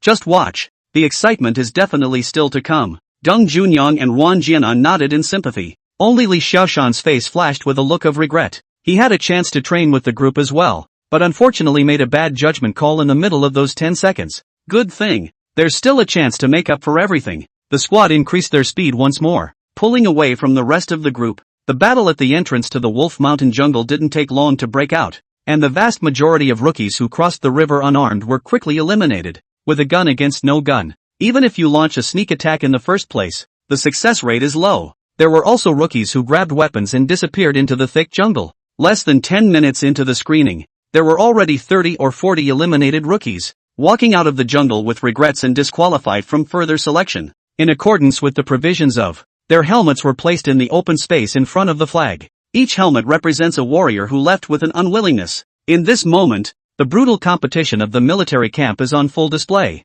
By the time the first wave of conflict was over, the jungle grew quiet. Wolf Mountain was still large enough for the remaining 500 or 600 rookies to find a place to hide safely. It's hard to be found lying on the ground in any random bush for an entire day. No more large-scale battles erupted in Wolf Mountain. Waiting for the evening, the rain came. At first the rain was shielded by the trees and couldn't drip to the ground, but as it fell harder and harder, it slid down the leaves and pooled into a trickle that snaked through the jungle. Cooler temperatures. The ground is getting muddy. Many of the rookies who didn't carry rain gear had their clothes soaked and their entire body looked like they had been pulled out of the water. More to the point, the river crossing in jungle survival had taken a lot of physical energy during the day, and now he was tired and hungry, trying to grab someone's food, but in the middle of the jungle, you can't even find anyone. Instead, some caves can be identified as hiding rookie squads, but it's 5v5 at best. So what's the difference between going to forcefully attack someone's cave and looking for death? Even if we barely beat it, there will definitely be casualties.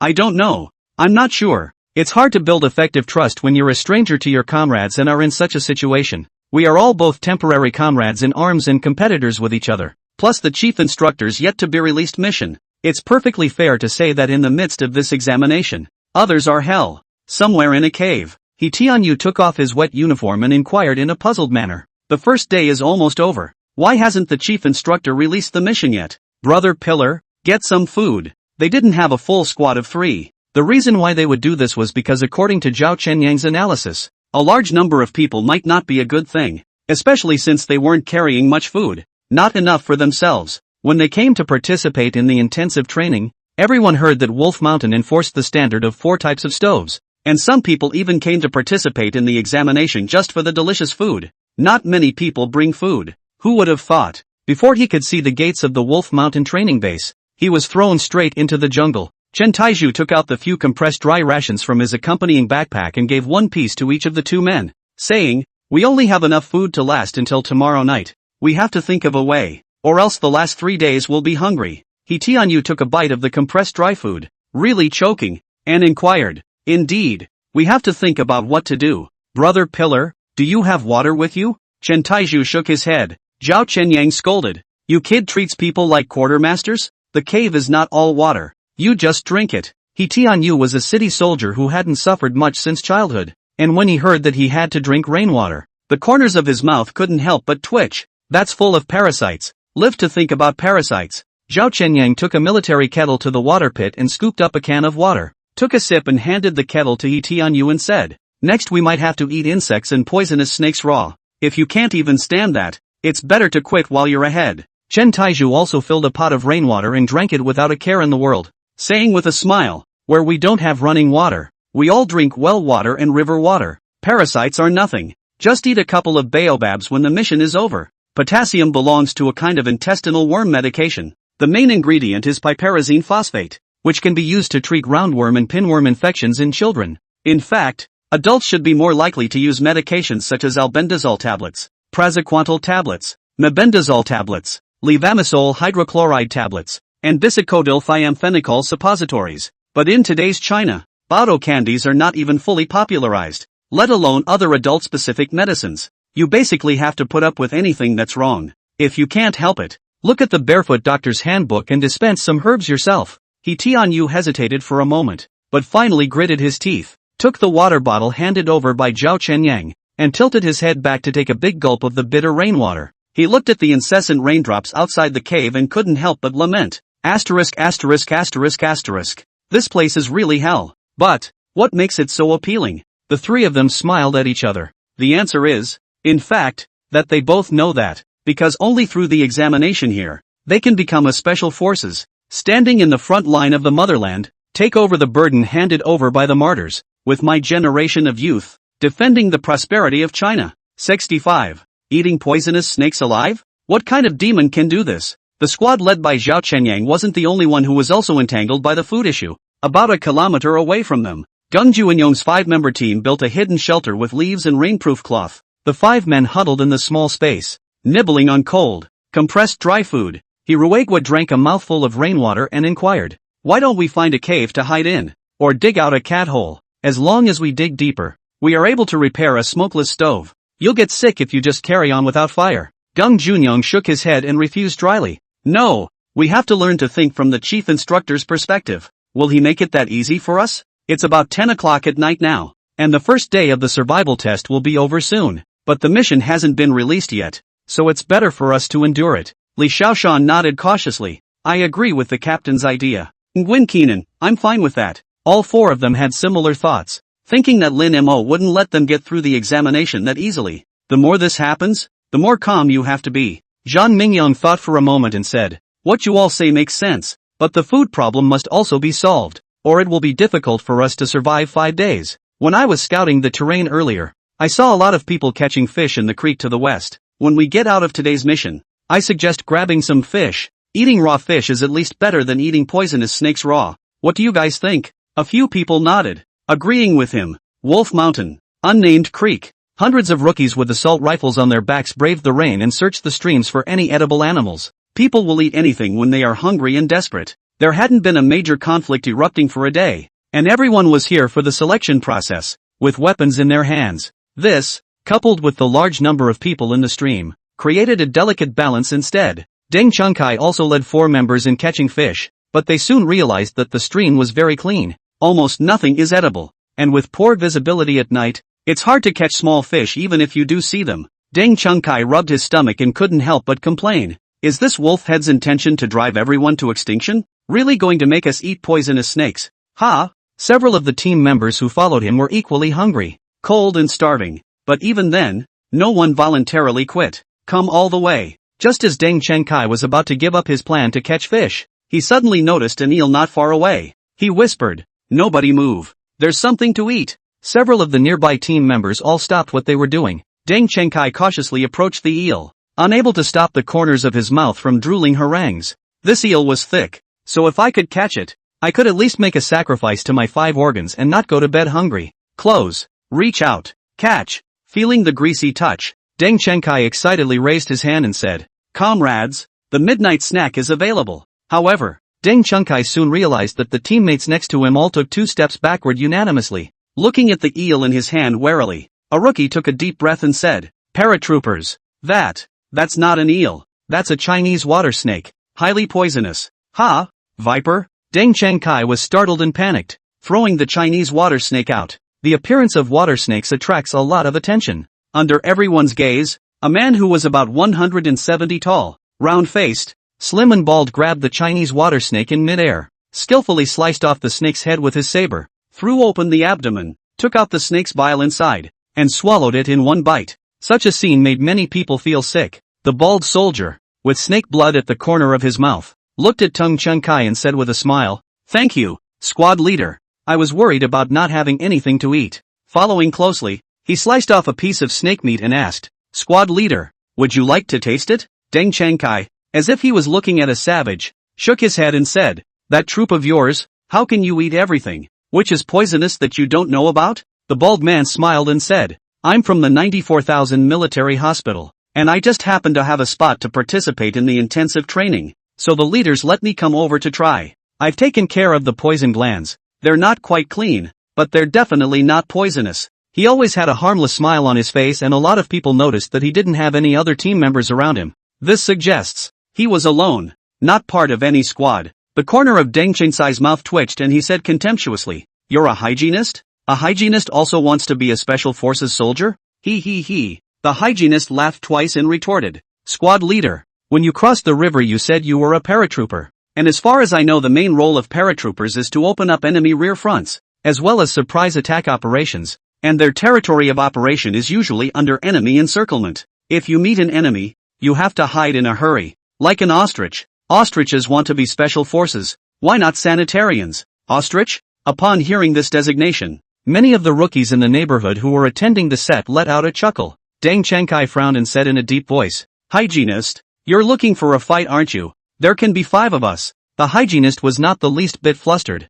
and the smile on his face did not disappear as he said, anyone who can team up with an ostrich is either a zebra or a giraffe with an antelope. What's so scary about a bunch of herbivores? Don't you think so? Squad leader? 66. Let you do the selection. You do the dark forest laws? The creek is a high traffic area and has the most surveillance and radio equipment. Although the picture was blurry at night, with the sound, the crowd in the surveillance room could probably understand what was happening. The corners of Rattlesnake's mouth rose slightly as he smiled and said, this pair of living treasures is quite interesting. Should we wait for them to fight and then release the mission? Lin Mo looked at the time and said, the probability is that the fight won't happen. Don't underestimate that hygienist. He's a ghost. I've read his information. A family of traditional Chinese medicine, good at escaping and hiding. And he can also use some hidden weapons. Even if Deng Changkai has 5 people, he may not be able to catch someone. Besides, there's no time to lose. Rattlesnake nodded and said, it doesn't matter. Anyway, if they can enter the gates of the Wolf Mountain training base, there will be plenty of opportunities for fights in the future. Let's get started then. Lin Mo pressed the button for Wolf Mountain's broadcast and said in a deep voice, the first day's survival challenge mission is now released. Within half an hour, eliminate a rookie, get a rookie shoulder patch, and submit it to the staff in the designated area. All radio spots in Wolf Hill are staffed with information registers, to make it easier for you to find it. For the next 30 minutes, the radio will be playing music non-stop, so you just have to follow the sound and you'll be able to find the location where you submitted your quest. Anyone who hasn't submitted a task after half an hour, or gotten another rookie armband, is eliminated. After crossing over, Lin Mo had also tried to activate the system, and in the end found that there was nothing in the hair. Now, though, he was finding a little bit of what it was like to be a system. It turns out to be a matter of posting tasks for others and watching them try to figure out how to accomplish them. Quite an accomplishment. 2. Rimmer pressed the radio button and began to play the music that had already been prepared. Wolfsbane, Creek, comrades in arms are like brothers. The revolution calls us together. You're from the border and he's from the mainland. We are all sons and daughters of the people. Comrades in arms, comrades in arms. This affectionate address, this noble friendship, tie us together as a steel collective. Steel collective. Listening to the song coming from the radio, coupled with what Lin Mo had just said, many rookies were cursing in their hearts. Play the most unifying song and then turn around and have us kill each other? The devil! After Deng Changkai and the hygienist heard about the first mission, they didn't hesitate for a second and quickly rushed into the jungle next to the creek. There's too many people. Someone must have been unable to resist shooting. In case you get hit by a stray bullet, that's what happens when you're eliminated. The rest of the smart squads basically operate the same way. Run first. After you've ensured your own safety, then you can figure out how to complete the mission. But then there are the rookies who, after hearing about grabbing other people's armbands, can't help but start doing it. Someone pulled the trigger and eliminated the other rookies around them.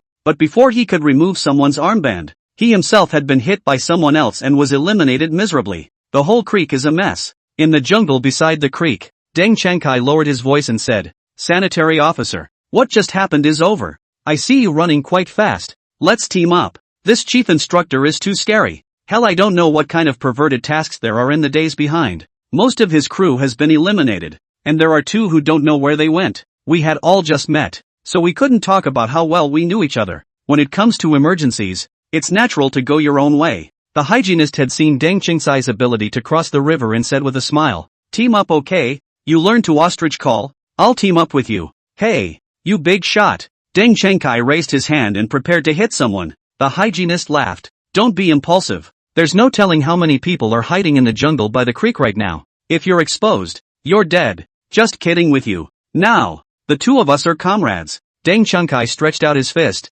touched it to the hygienist, and inquired, what should we do next? The mission is only half an hour long, and hiding here isn't an option. The battle in the creek was essentially over, and the 20 or 30 rookies killed had shoulder patches that were a godsend. Just walk over and take one and go submit the quest. But the point is, the jungle around them was full of rookies, and anyone who dared to make a slight move was bound to have someone who couldn't resist shooting. Each rookie is unable to judge the strength and intentions of the other rookies, so they can only adopt a cautious strategy to protect themselves and eliminate the others. Others are hell and an eternal threat. If Delu saw this scene, he would have to call out that this is the real version of the dark law of the jungle law. The hygienist lowered his body and warned, no panic. The song is 1 minute and 30 seconds long, which means it can be played 20 times in half an hour, and we're about 2 minutes away from the nearest broadcasting spot. That means that getting the armband by the time the song is put to the 29th time at the latest will complete the mission. Let them fight first. We'll watch the fun and just stay calm. Deng Chungkai looked at the hygienist with surprise and exclaimed, worthy of being out of the hospital? Smart enough. The hygienist laughed. That's right. You think they're all like ostriches with brains the size of pine nuts? Deng Chungkai, do I so feel like he's cursing me? 67. Thought the chief instructor was ruthless, but didn't expect to be this ruthless. The three men hiding in the cave also heard about the tasks to be accomplished on the first day. Meanwhile, they also heard heavy gunfire. The trio's first reaction was to withdraw from the cave and find a sheltered position in the jungle to hide. He Tianyu looked around vigilantly and inquired in a low voice, Captain, what should we do next? There was only half an hour to go, and they were hiding in a very remote location, so it would be difficult to even try to find the other rookies, not to mention defeating the other squads. They're in a great location. Actually, if nothing else, it's not too much of a problem to get through 5 days on a diet of wild greens and some rainwater. But they never expected. The chief instructor is so cruel. It was only the first day of survival training, and he had to eliminate at least nearly half of the rookies, together with the hundreds eliminated during the river crossing. This meant that the selection had just begun and nearly 1,000 men had to return to their original units in disgrace. In hell. This is not a special forces selection. It's just abuse. Zhao Chenyang thought for a moment and said, taking the initiative is too dangerous. There might be other rookies ambushed around. We can't gain the upper hand by being quiet. Chen Taizhu put the compressed dry food close to his body and inquired, what should we do then? We can't go over to the creek and grab the armband, right? There's a lot of rookies converging on that side of the creek, something everyone basically knows about. Anyone could think that there would definitely be a lot of squads going over there to try their luck. Let me think about it. You guys think about it too. Zhao Chenyang closed his eyes and tried to recall the terrain of Wolf Mountain along with the landforms. At this point in time, one must know the battlefield well enough to gain the upper hand. He Tianyu also began to think of ways. Chen Taizhu was on guard with his gun, carefully focusing on every move around him. He Tianyu asked in a low voice, Brother Zhu, don't you want to? Chen Taizhu shook his head dryly. I'm stupid in the head. If you guys can't think of it, I can't think of it even more. So I might as well do something I'm good at. Don't worry guys, I have good hearing and eyesight. Once someone approaches, I'm sure I'll be able to spot them. Although they were from the same regiment, Zhao Chenyang didn't really know Chen Taizhu well in the past. Hearing him say those words today changed his impression of him a lot. People are impatient nowadays, thinking more and doing less. It's very rare to find someone who can really sink their teeth into something, has a clear self-awareness, and is willing to do the best they can. Chen Taizhu was definitely considered one of the best. Zhao Chenyang patted his shoulder and said with a smile, Brother Zhu, don't worry, we'll be able to come up with a safe and reliable method. All three of us, we can be special forces. Chen Taizhu nodded. Well, I trust you guys. After about 2 minutes or so had passed, Zhao Chenyang said, there's a way. There are a total of 4 radio spots closest to the creek, and after they get their armbands, they'll definitely go submit their missions.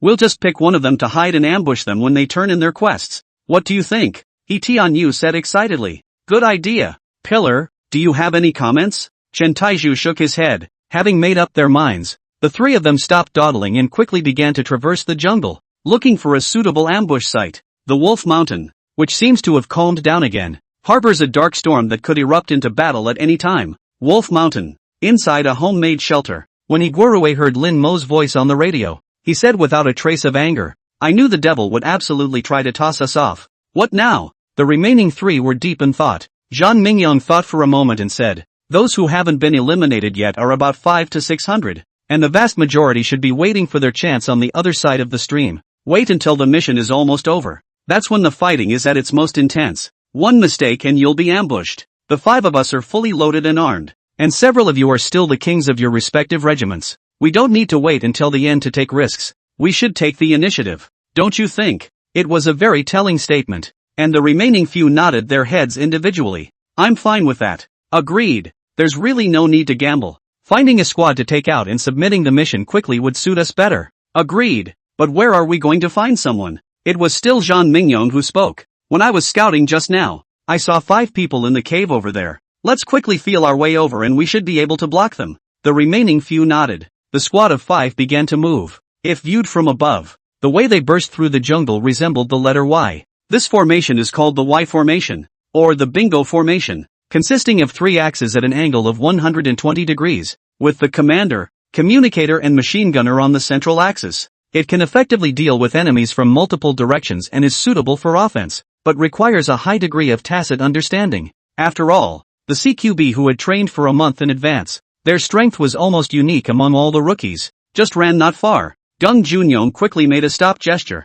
followed by crouching next to a large tree to hide. A few people behind him followed and crouched down. There was no enemy in sight, but noisy footsteps could be heard not far away. Judging by the number of people, it should be 5 as well. Gung Junyong quickly adjusted his formation and whispered, Xiao Shan, Guo Ruwei, the 2 of you flank and outflank. The 3 of us will attract firepower from the front. The gunfire will attract other rookies. Make it quick. Li Xiaoshan and He Guoruwei nodded heavily. Just as the 2 were about to make their move, they suddenly heard footsteps stop not far away, followed closely by intense gunfire. The 5 looked at each other and all froze. Oh ho! It seemed that they were not the only ones who had their eyes on this squad, but there were others as well. Credit STH. It was the other squads that shot first. All they had to do now was wait patiently and eventually reap the benefits. 68. The only rookie who didn't want to be a special forces soldier. The 5 poked their heads out and looked into the jungle not far away. Encounters tend to be very quick and, after a burst of gunfire rang out just now,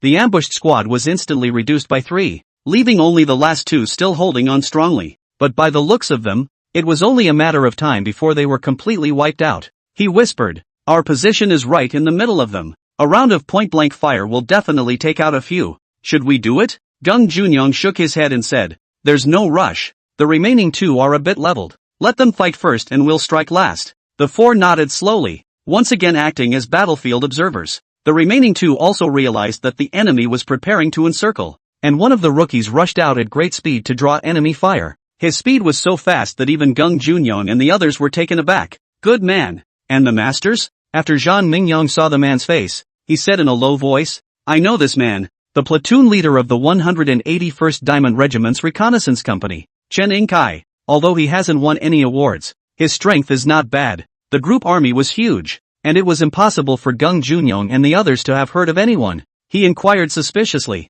what's the name of that well-mannered looking, college student-like recruit next to him? It's not an easy recruit to get a platoon leader to scout fire for him, is it? Zhang Mingyong shook his head. I don't know about that one. During their conversation, Chen Yingkai, who was in charge of fire reconnaissance, had already run a long distance and lived up to his name by measuring several fire points. The recruit, who looked very much like a college student, didn't disappoint his platoon leader either, silently touching down on a rookie and taking care of him in silent combat. Followed by, the recruit quickly rushed to where the next enemy was, using the memories in his head. The situation on the field was reversed all of a sudden. Seeing that the situation wasn't quite right, Gung Junyong decisively gave the order, take out the ambush team of 5. Open fire. An order. All 5 pulled the trigger. They were close and hidden just right, and one round of concentrated fire smoothly reimbursed the remaining 3. The gunfire stopped and the jungle fell into silence. Chen Yingkai quickly hid with that godforsaken recruit, with the 4 members of the ambush team,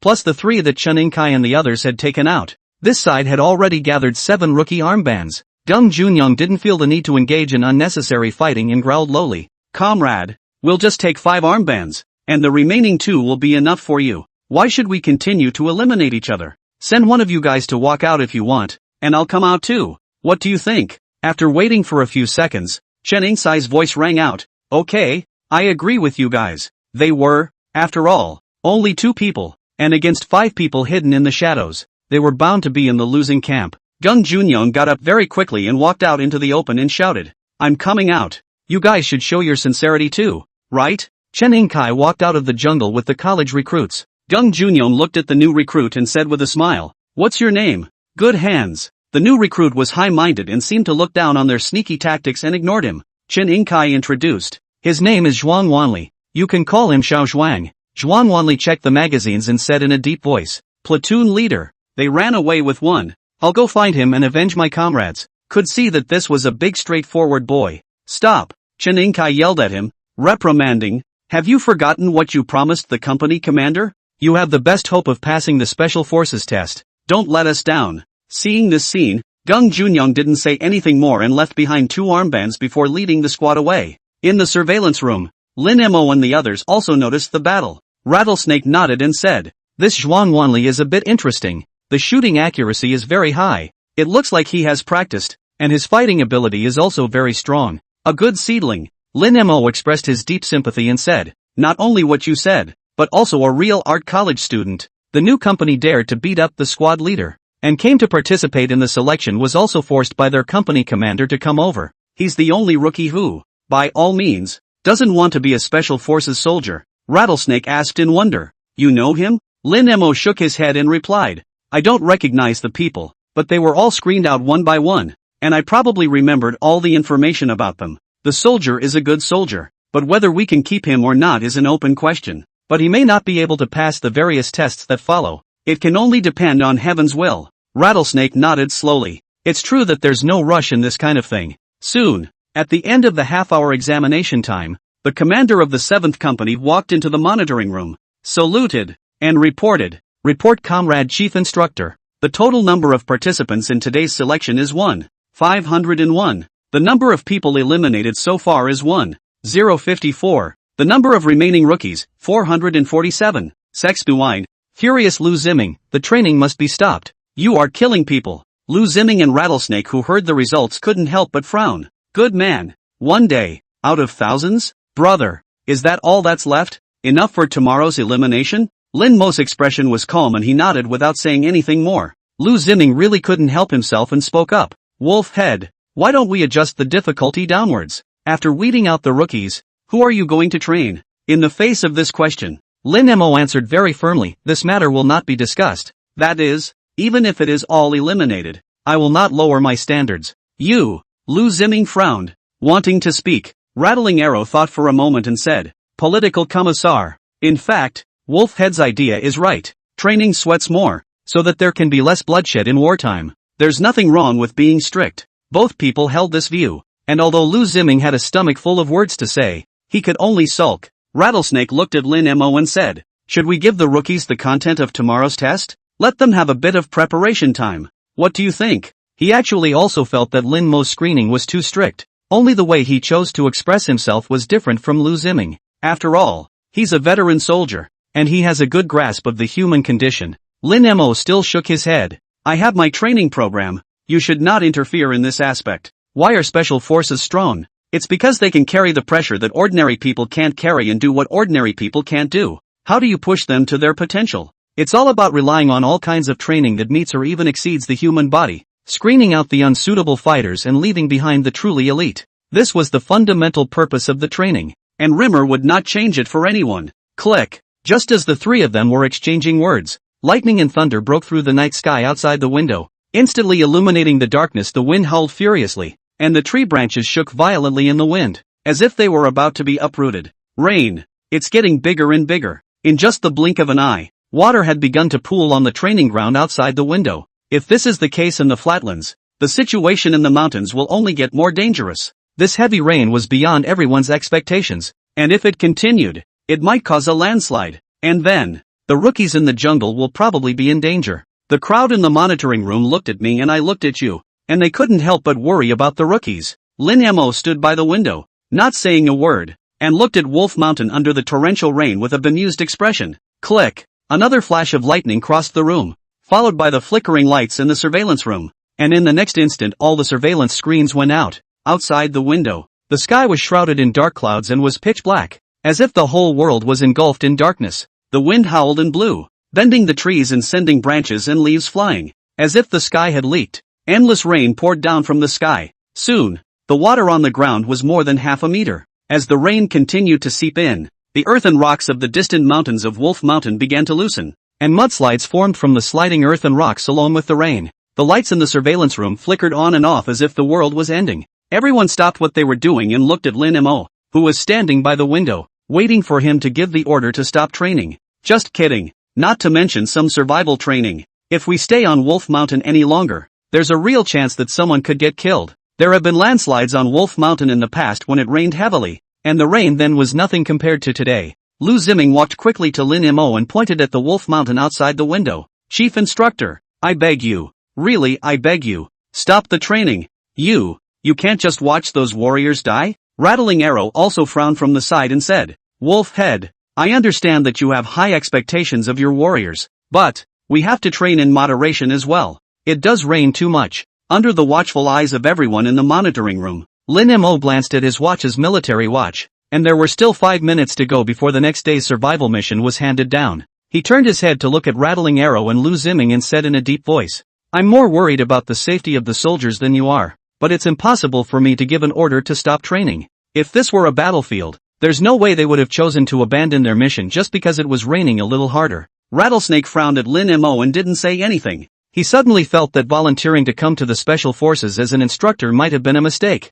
Lu Ziming looked at the increasingly dangerous Wolf Mountain, took a deep breath, and chose to play hardball with Lin Mo. "You don't have anything to discuss, and I don't have anything to say. I'm the political commissar of the Special Forces, and I also have the right to order the cessation of training." Lu Ziming stepped towards the console. Looking at his back, Lin Mo seemed to see the Iron Blood deputy chief from his previous life in a trance. Sure enough, Lu Ziming is still the same Lu Ziming, while seemingly introverted, sociopathic, shy, but when it really comes to something major, he is more decisive and more self-judgmental than anyone else. Lin Mo stretched out his hand, blocking Lu Ziming, looked straight into his eyes, and said indifferently, "All training here. I call the shots. When I say it can't be stopped, it can't be stopped." Lu Ziming couldn't help but scold. "More or less, you have to take into account the situation, right? Look at the rain outside. Can you still stay in the mountains? I admit you're good, and I admit that all of us are not as good as you, but that's no reason for you to send warriors to their deaths.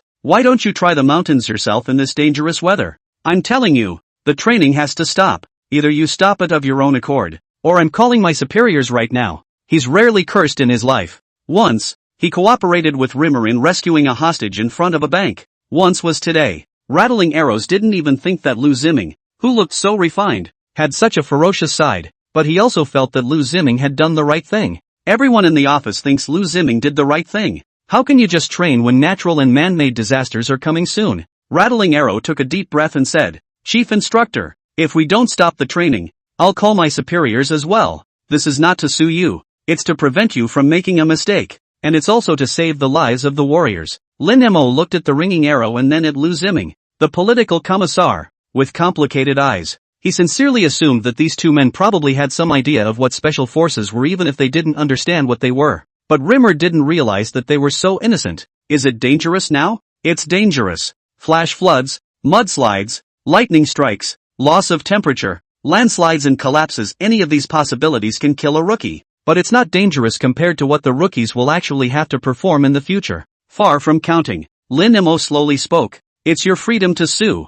I won't stop the training. On the contrary, I'll make it a little more difficult for them. Please understand that playing dead is just everyday life for special forces." Lin Mo stopped looking at the two men, pressed the loudspeaker on the table, and said in a deep voice, "All of you, gather at the entrance of Wolf Mountain within 10 minutes, and make it more difficult?" Crazy, completely insane. Lu Ziming picked up the red phone on the table, dialed a string of short numbers, and said in a deep voice, "Hello, I'm Lu Ziming, the political commissar of the Wolf-Tooth Special Forces. Get me Commander Lei." "What? Sleep? How did he sleep at this hour? I don't care what method you use. Wake up Commander Lei immediately and tell him." Speaking of which, Lu Ziming looked at the indifferent Lin Mo and finally made up his mind and said, "Just tell him that if he doesn't take care of Wolf Head, the sky is going to fall." 70. Provocations by rookies in training. Snap, snap. Lei, who was asleep, was awakened by a sharp knock on the door. As it happens, the very moment he opened his eyes, a bolt of lightning flashed through the window that resounded through the world. Lei Guoqing frowned slightly and said in a deep voice, "Enter." The door to the room was pushed open, and the guard straightened his body and saluted. "Chief, we just received an urgent telegram from the political commissar of the Wolf Mountain training base, and he would like to ask you to give an order to terminate Wolf Head's training." "Terminate the training?" Lei Guoqing glanced at the pouring rain outside the window, as well as the stagnant water on the ground, and said in a deep voice, "These civilian cadres are just like this, never able to distinguish between priorities. If we have to terminate training just because of a little rain, is it possible that we have to stop the enemy's attack in the battlefield as well?" As he dressed, he inquired, "What kind of training is Wolfsbane doing right now?" The guard answered truthfully, "Wolf Mountain Jungle Survival Training, currently on its first day." "What?" Hearing that it was actually conducting jungle survival training, Lei Guoqing's face sank for a moment and inquired, "What's the situation in Wolf Mountain right now? And what did the comrades from the meteorological department say?" He thought that Lin Mo was leading the troops in physical training, so a little rain wouldn't have much of an effect. But survival training is a whole different story, especially if it's still at Wolf Mountain. He clearly remembered that every time there was a heavy rainstorm, there was a certain probability that mudslides and flash floods would occur in Wolf Mountain. No wonder Lu Ziming would cross the line and request to stop training. Jungle training in these extreme weather conditions is very dangerous indeed. The guard replied. Wolf Mountain has already experienced multiple collapses and mudslides, and the comrades from the weather department say that the rain will probably last for 24 hours before tapering off. The situation with Wolfsbane is unclear at this point, but if the training persists, there is a strong possibility of a mass casualty incident. After listening to the report of this information, Lei Guoqing finally couldn't sit still and quickly walked to the desk next to him, picked up the red phone and called. In a few moments, the phone was connected and Lu Ziming's voice rang out. Chief, this is Lu Ziming, Lei Guoqing said in a deep voice. Where's Lin Mo? Tell him that it's my order for him to stop training immediately and bring back all the troops. What the hell is mass jungle training in this weather? Hearing the orders from their superiors, Lu Ziming and Rattlesnake, who were waiting by the phone, both sighed in relief. It is indeed too risky to train under these circumstances. However, when the two of them turned back to look for Lin Mo, they realized that the other party had already disappeared. Lu Ziming hurriedly said, Chief, Wolfhead has just asked all trained recruits to gather as a whole and is currently not in his office. We may not be able to persuade him. Can we trouble you to come personally? Do. Toot. The phone was hung up directly, and the infuriated Lei Guoqing said in a deep voice, Prepare a car and go to the Wolf Mountain training base. Yes. The guard straightened his body and led the order, then walked quickly out of the office. Wolf Mountain training base, training ground. As if the sky had leaked, the downpour of rain mixed with thunder continuously washed the ground of the training ground. Lin Mo, who had already changed into a pair of training clothes, was like a javelin, standing straight in the center of the training ground, waiting for the soldiers to gather. In the 5th minute, the two squads came to the training ground holding each other up, followed by one after another people rushing out of Wolf Mountain in a state of disarray. By the time the assembly time was over, all the squads were all assembled. Under the dark curtain of rain, they stood wordlessly in a straight line, letting the downpour wash over them. From left to right, Lin Mo swept his gaze over each person's face in turn, and finally said sternly, Report the number. 1, 2, 3, 19, 234, 447. By the time the count was complete, there were a full 447 people, not one missing. Lin Mo inquired, Is it raining heavily? Report. Zhuang Wanli straightened his body and replied loudly, Not much. We can still keep up the training and complete the selection you want. Obviously, the vast majority of the people present thought that Lin Mo had come to terminate the training. After all, according to their past experience, it was unlikely that any military chief would allow them to continue training in the jungle under such extreme and harsh conditions. Zhuang Wanli did not have much motivation to become a special forces soldier, and he would say this simply because he wanted to put Lin Mo on the spot. This way he also quickly showed his company commander that special forces were nothing more than that. What he didn't expect was that Lin Mo's face didn't change halfway and continued, What you're going to complete is not my selection, but the path you must go through if you want to become a special forces soldier. I don't think it's raining much either, and it would be too cheap to just let you guys survive in these conditions for 5 days. I will now announce the new training program. As soon as these words came out, the 400 or so people present looked at me and I looked at you, with expressions of disbelief on their faces. What? What the hell? Not to terminate the training, but to make it more difficult? No way. It's not really going to screw them over, is it? All the soldiers present were wide-eyed, but since they had all received strict training, no one crossed their fingers even if they had a lot to say. Lin Mo pointed at the Wolf Mountain behind him and said in a deep voice, What you have to do is simple. Within 48 hours, cross the Wolf Mountain range and rush to Xinglong Mountain, 150 kilometers away. 48 hours? A rainstorm? A jungle that could collapse and mudslide at any moment? A 150-kilometer march? Are you kidding me? Is this the kind of training a human being can do? Lin Mo inquired in a deep voice. Don't let me see one of your crying faces, as if you're really being asked to accomplish some incredible task. I'm telling you, playing hard to get is the daily routine of the special forces, and if you can't take it and don't think you're up to it, you can quit now. Click. A thunderbolt flashed, and the fleeting light shone above 447 faces with different expressions. No one who has been able to hold out until now wants to give up easily. But then again, they all just thought, such a training requirement is a total joke. How can it be done? No one spoke, and everyone waited for someone else to speak, waiting for a person to quit, or waiting for someone else to issue a question. The training ground fell into an eerie silence, leaving only the frantic rain slapping the ground moment by moment. Report. It was in this setting that a resounding voice rang out. The crowd looked in the direction where the voice sounded and realized that the one who spoke was no one else. It was still Zhuang Wanli. Lin Mo's face remained expressionless as he said in a deep voice, "Speak." Zhuang Wanli straightened his body and questioned nonchalantly, "Chief Instructor, I'm willing to accept any challenge from you, but only on the condition that it should be a task that a human can accomplish. 48 hours, 150 kilometers of jungle rush, and done in these weather conditions. I have a question. Can you do it?" 71 That I, the Chief Instructor, will lead the charge against any difficulty. The fact that there would be someone who would challenge him didn't surprise Lin Mo in the slightest. What he was trying to train out was the first special force in China, and the 447 men who remained now were even the best of the new recruiting sequence from the two group armies. There are two things that Limmer needs to do urgently at the moment. First, make all recruits in training understand the brutality of special forces. Second, knock out all their pride, and then really train them up to be the Chinese special forces, an ace force far beyond anything that has ever been seen before.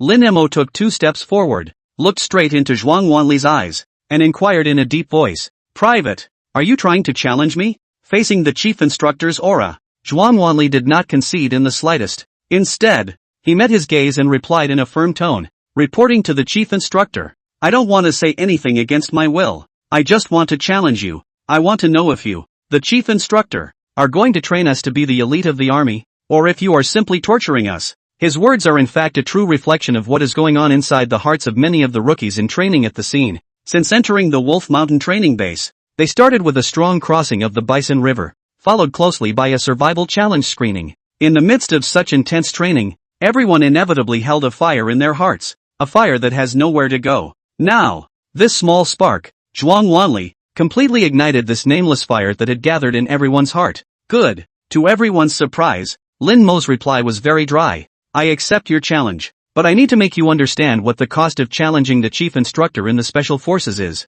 Unimpressed, Zhuang Wanli replied, "I am willing to accept any punishment." In his mind, the big deal was being eliminated back to his old unit, and he begged to go back to his original company and spend the rest of his military career in peace. Zhuang Wanli is a good candidate for Special Forces, but the awareness to become a Special Forces soldier is missing in him. Lin Mo knew what was in this soldier's heart, so he didn't say anything about eliminating the other party if he could do it or anything like that, but instead he said in a deep voice, "If I can do it, your training in the future will be double that of the others. You better think this through." Before he could finish his words, Zhuang Wanli's stubborn temper came up and he said in a deep voice, reporting to the Chief Instructor, "I have no problem." Although Lin Mo had shown a certain amount of strength during his previous strong crossing of the Bison River, however, in the eyes of the other rookies in training, if they could train in advance for river crossing some time in advance, they could also do it to the same extent as Lin Mo. But the 48-hour jungle rush is the training discipline that most reveals one's strength. Just running.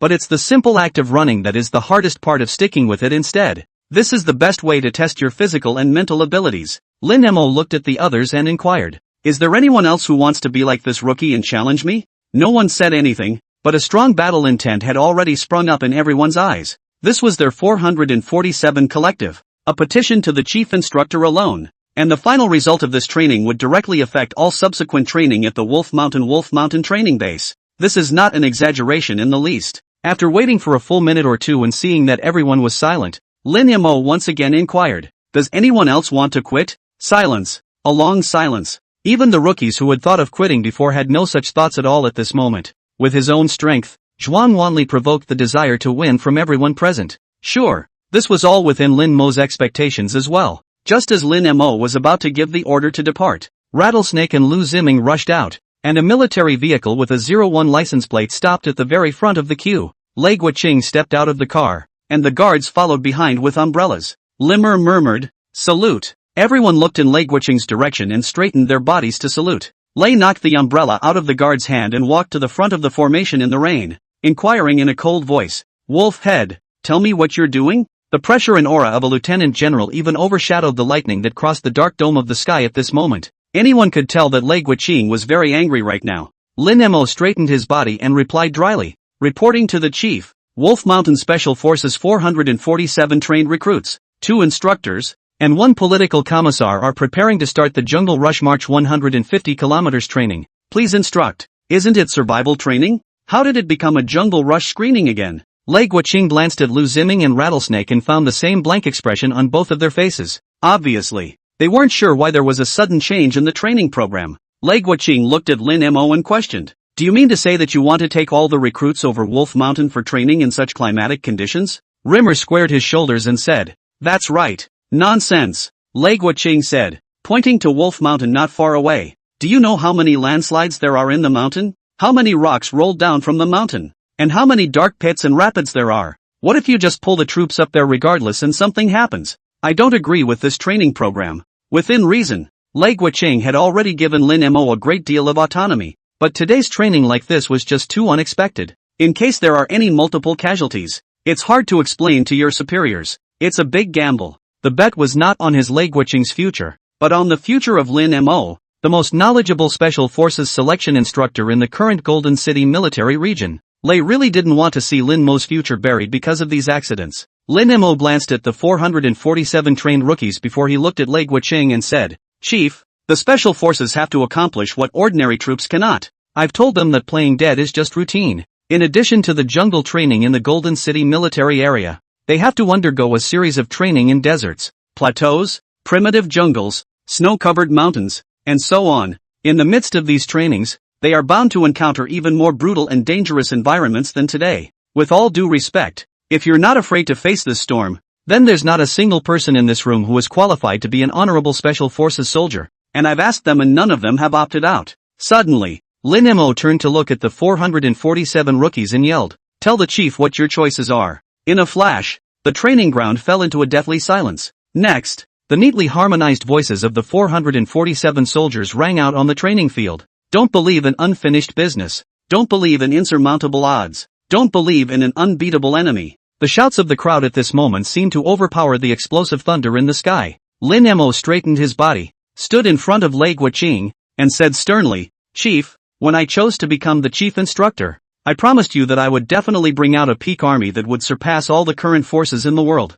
To do that, there are some things that must be faced, some hardships that must be overcome, and I, the chief instructor, will lead the charge against any difficulty. At this moment, I am waiting with 447 rookies in training to blow the charge. The future of the Special Forces is up to you." Having said that, Lin Mo stepped in front of the queue, carrying the marching backpacks that had been prepared long ago, and together with the 447 rookies, he looked towards Lei Guoqing, who was lost in contemplation in the torrential rain, and waited for his final decision. 72. Wolf head, you big dummy. Lei Guoqing's purpose of arriving at the Wolf Mountain training base in the rain was to terminate the training, which had an excessive risk factor. On the way here, he had even thought of how to criticize Lin Mo's adventurousness. But, when he saw under the rain curtain stood a face of perseverance, "Feel their body to die like Homora." A lot of words to the side of the mouth, but in any case cannot say out. Those faces that had become blurred because of the rain, in a trance with the appearance of those comrades in his memory,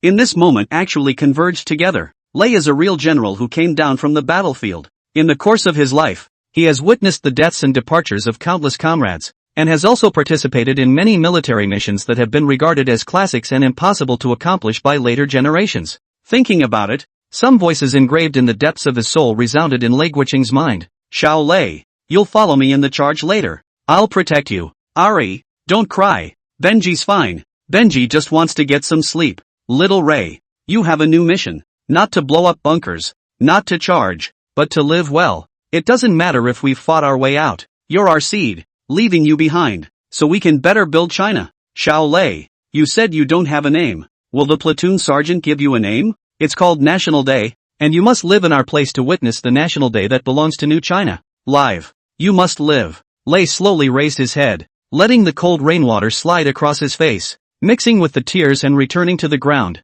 deep into the dirt. He saw the two lines of huge banners at the Wolf Mountain training base. The first line, how the battle is fought, how the soldiers are trained. Second line, from here to war. Yeah, they are still far from the era of the sword and the horse, and the increasingly complex international situation will inevitably bring more and more new tests. Many missions are no longer just about laying down your life, but also about the international implications. Be aware of your image at all times. Those tasks are not for ordinary soldiers. The country needs a special group of soldiers. And the people need a group of protectors who are completely different from what they used to be. And the sooner the day comes, the better. It's like the bank robbery not too long ago. If the Special Forces hadn't stepped in, even if the situation could have been brought under control in the end, odds are there would have been casualties. Phew. Lei Guoqing slowly exhaled a breath and muttered, old class leaders, old fellows, old leaders. In heaven's spirit, you must bless our excellent batch of seeds. No one could hear what Lei Guoqing was saying, and the only thing that everyone present could clearly feel was the aura that had abruptly become different on him.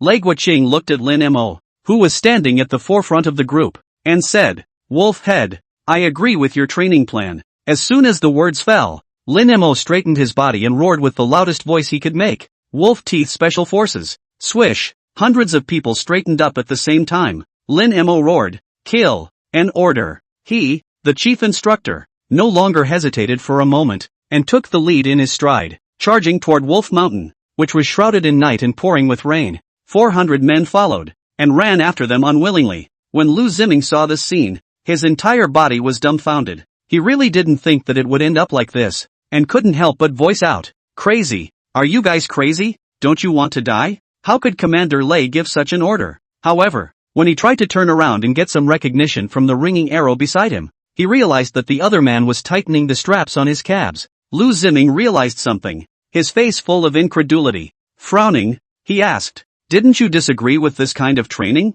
Going crazy along with it too? Rattlesnake wiped the rainwater on his face with both hands, looked at Lin Mo's back as he charged forward and said, just now was just now. Now is now. I'm too dumb to know how to tell you what's in my heart at the moment, but I want you to know that I'm really getting excited to see what kind of force Wolfshed can finally bring out. If you don't want to go further and further with this force, trust me and run along. Maybe after the storm, something different will grow in your body. He didn't wait for Lu Ziming's reply, but just finished the sentence as if he were talking to himself, and then he had already rushed into the queue of trained rookies at an extremely fast speed, and quickly surpassed the others and arrived at Lin Mo's side. Lin Mo glanced at him and didn't say anything. Rattlesnake also glanced at Lin Mo and similarly did not speak. It's all in the words. Zhuang Wanli, on the other hand, was following closely by Lin Mo's side, wanting to see what level this soldier, who currently looked very different, was capable of reaching. Crazy crazy crazy crazy. Wolfhead you big dummy. Lu Ziming gritted his teeth and took a step to follow suit.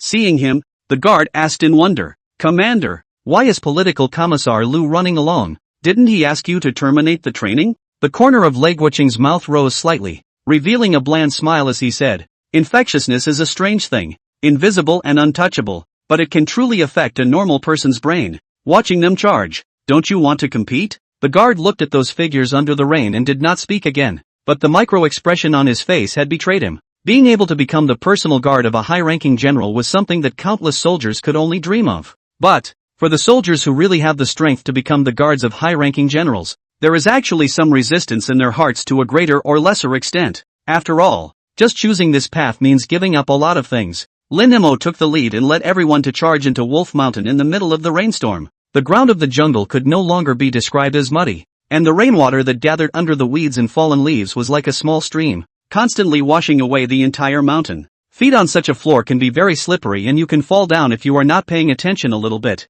The bottom line was that they were now matching speeds far beyond what they had been doing in their daily training, instead running wildly through the jungle in an almost charging stance. Lin Mo was at the front, Rattling Arrow followed on the left, and on the right was Zhuang Wanli, who was also in very good physical condition. It was as if the three lead runners were competing with each other, and neither one refused to slow down first. The first 5 kilometers were fine, everyone could barely keep up, but as they continued to run further back, many of the warriors couldn't help but drop their speed. By the time the run reached 10 kilometers, there were already many warriors who chose to stop one after another, or quit the Special Forces selection altogether. After all, the mouth shouts again hot blood, but really wait for the physical exhaustion of the time, but also really cannot take a step. The body doesn't listen at all. Lu Ziming was the one with the worst physical fitness of the group, and he actually couldn't hold on any longer. Fortunately, with the help of Chen Taizhu, he was barely able to follow the end of the group. Walking forward with 1 foot deep and 1 foot shallow,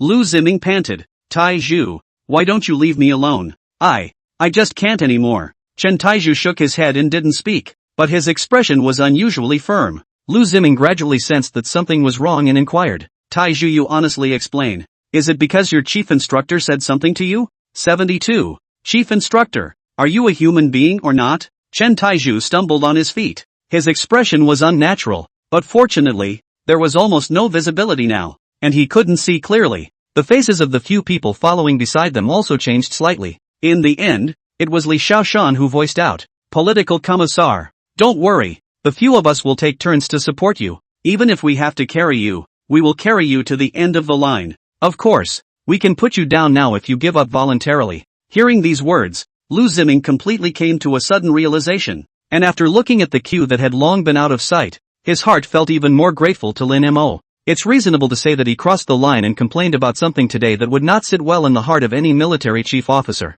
But what he hadn't expected was that Lin Mo not only didn't care in the slightest, but instead was secretly considering everything for him as a political commissar. Have to say, following such a chief instructor with a heart as fine as dust is exhausting, but the enhancements that can be mentioned are visible to the naked eye. Phew. Lu Ziming readjusted his breathing and said in a low voice, "There's no need to serve me. Ever since I entered the special forces, I haven't let go of exercising myself either. Run. All of you run on gas. I'd like to see what grows out of my body after holding on to the finish line. Wolf Mountain is huge. Plus the roads are very muddy. There were many places where there was no road at all, and others where the road was covered with yellow mud and gravel washed down from the mountains, making it very difficult to run. By the time the team ran out of Wolf Mountain early the next morning, the original team of more than 400 people had shrunk by nearly half without realizing it. The vast majority opted out on their own, and a few had no choice but to do so due to medical conditions. Although we didn't encounter any massive mudslides or mountain collapses, a fall in such a slippery mountain is a normal occurrence.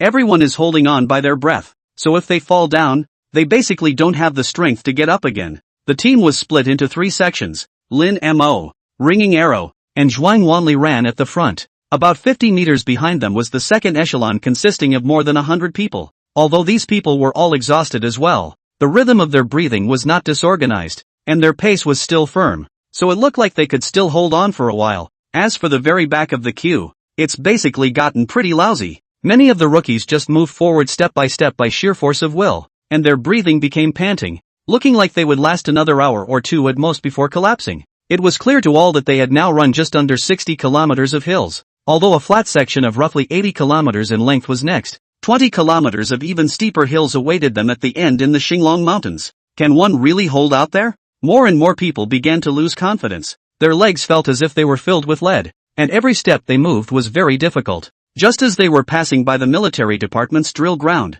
the pouring rain was finally a little smaller, and although the sun had not yet come out, the visibility was becoming better and better. Dawn. Many troops have already blown the wake-up call to start a new day of training and work. However, when these people came down to the martial arts field under the leadership of their respective squad leaders, the scene that met their eyes was enough to make countless soldiers who were also soldiers remember it for the rest of their lives. They saw more than 200 soldiers who looked as if they had just been fished out of the pool, covered in mud and pain, running past their eyes at a fast pace with disorganized steps. "It's like a bunch of deserters," one of the recruits asked curiously. "Squad leader, what kind of troop is this? What are they doing?" The squad leader who was asked was equally confused, shaking his head and saying, "It seems to be the Special Forces gang." How far did they run? The rest of the group began to follow suit. Special Forces? Aren't they training at Wolf Mountain? Wolf Mountain is a few dozen kilometers from here. It's dozens of kilometers, right? To be precise, it's 70 kilometers.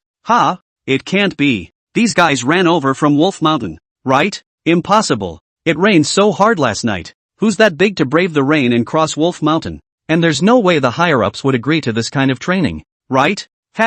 I just came out of the infirmary, and many of the recruits who were tested were sent to the infirmary. They're really running hard from Wolf Mountain, and this isn't their end point. It's rumored that they're running to Xinglong Mountain. Where? After realizing what had happened, the expressions on all the soldiers' faces became shocked. This was especially true of those recruits who had failed the strong crossing of the Bison River training at the beginning and were returned to their original units. Many of them felt that if they had held out a little longer, they might have been spared elimination and actually walked through the door of the Wolf's Teeth Special Training Base. However, when they really saw the horrible training of the Special Forces, they deeply understood that even if we had stuck with it at the time, it would have been nothing more than postponing the day of elimination until today. 90% of the military don't think they have the strength to run all the way from Wolf Mountain to Xinglong Mountain in such harsh weather conditions. The military is a place where competition and the strongest are honored. The more the physical training was outstanding, the more they could understand how brutal all the training subjects of the Wolf's Teeth Special Forces were today.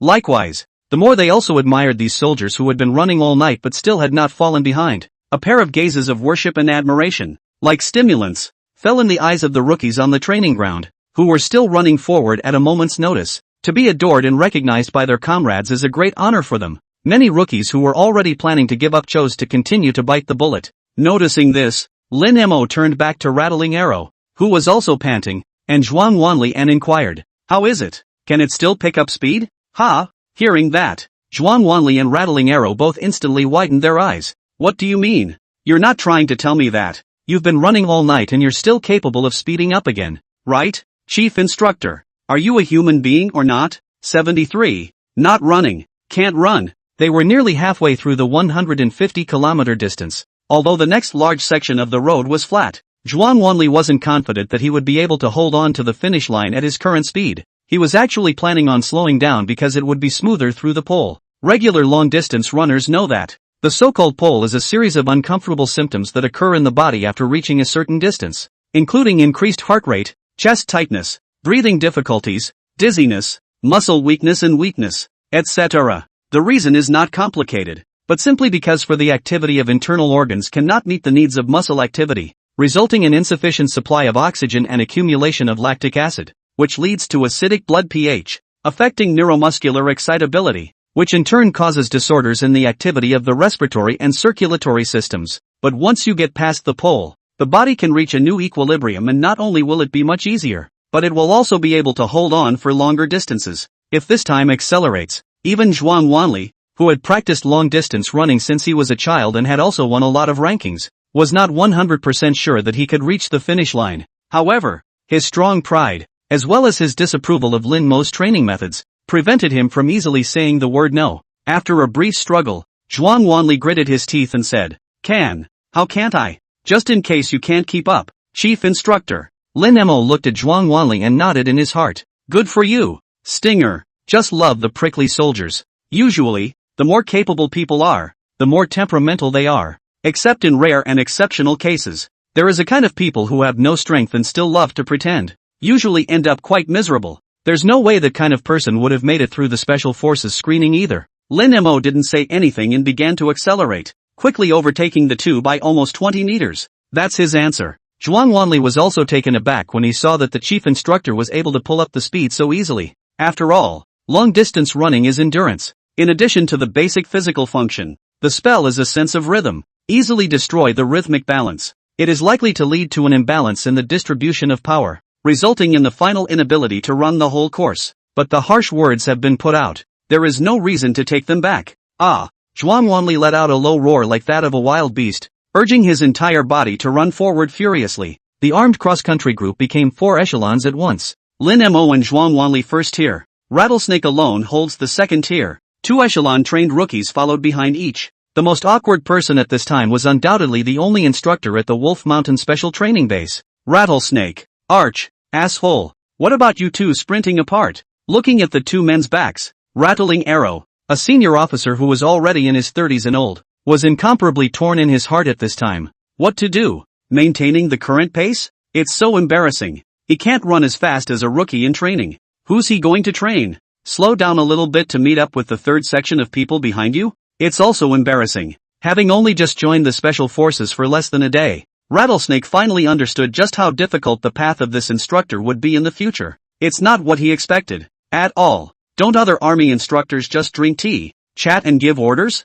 How come they have to do everything physically? But Rattlesnake could figure it out. After all, Lin Mo was too young, and he had created a special force that few people in the army knew about. The ones who were trained weren't any new recruits either, but the two group armies put together, the best of those recruits. There's no way to talk about subsequent training without knocking the steam out of these rookies. Red eggs. Why did I pick such a place? Forget it. I'm here now. Let's just die. Rattlesnake gritted his teeth and was too embarrassed to shout out, but could only desperately push his 2 wet thighs to step forward. Don't worry about the poles at this point. Just run. The queue runs as a group. The 3 men took the lead, and naturally mobilized all the soldiers behind them. The rookies in the second echelon following them couldn't help but curse in whispers as they watched the trio gradually disappear into the rain. Deng Chengkai wiped the rainwater from his face and cursed in a low voice. Damn. There's no end to it. What time is it? Still accelerating. Asterisk asterisk asterisk asterisk. Every one of them is John Rambo. Ha!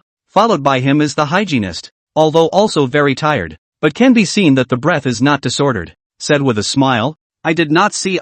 You ostrich know quite a lot. but also know the first drop of blood? Although First Blood was a movie released in 1982, the general public in China, which is relatively closed at the moment, has basically never seen a movie from a Western country. RTHK movies with stars are quite popular, and are basically bootleg ripped discs that are shown in some video halls. Deng Chengkai also froze for a moment and asked rhetorically, "You, a doctor for people, also know about First Blood?" If I hadn't watched that movie, my brain would have been squeezed by the door before I came to this place to suffer. The hygienist remembered those high-flame images in his memory and said with a smile, "Worthless life, worthwhile death. I choose the latter." On the battlefield, no one can outrun a hygienist, not even death in Hades. The hygienist fiercely began to accelerate, leaving Deng Chengkai with only a dashing back and a flirtation with a distinctive accent. "Ostrich, if you really can't run anymore, bury your head in the water and rest for a while." Insults. Strange shame. When had he, Deng Chengkai, ever been insulted like this?